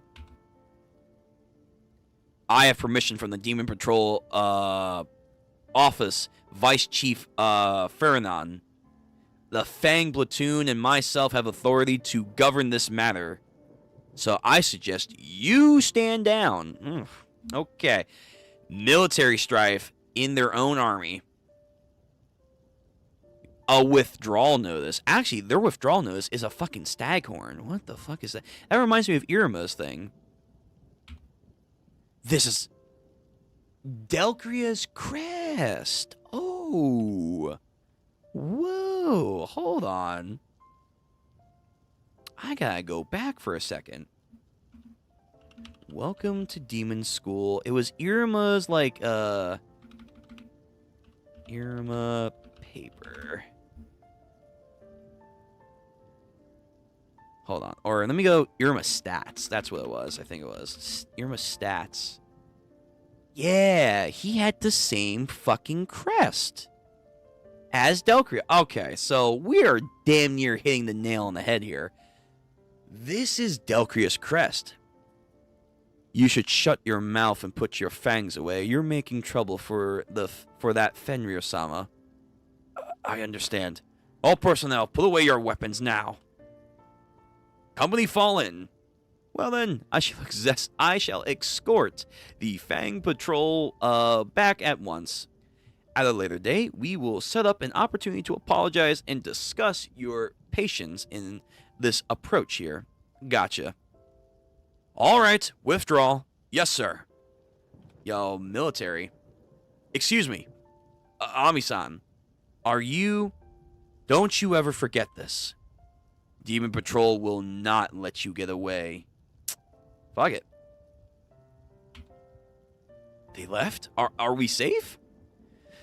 We won't be captured, but Demon Patrol has its eye on us. Are we going to be okay? Everyone's now all stricken up. Everyone, except Nova. Everyone, look. Our many-ear carrots, there's still some left that weren't burned. Even though they trampled and burned so much, they're still here. Our hopes are still alive. Good, good. That's right. They're still alive.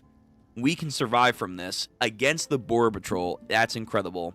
Let's raise our fist. Shout out right now. This is our victory cry.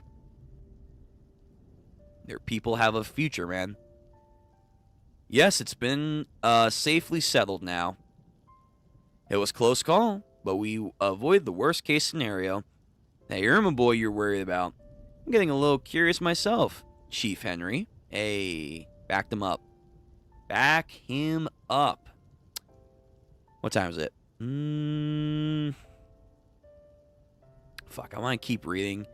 I see something about Delcrius Crest. Oh, but it's almost 3. I do have to call it. Alright.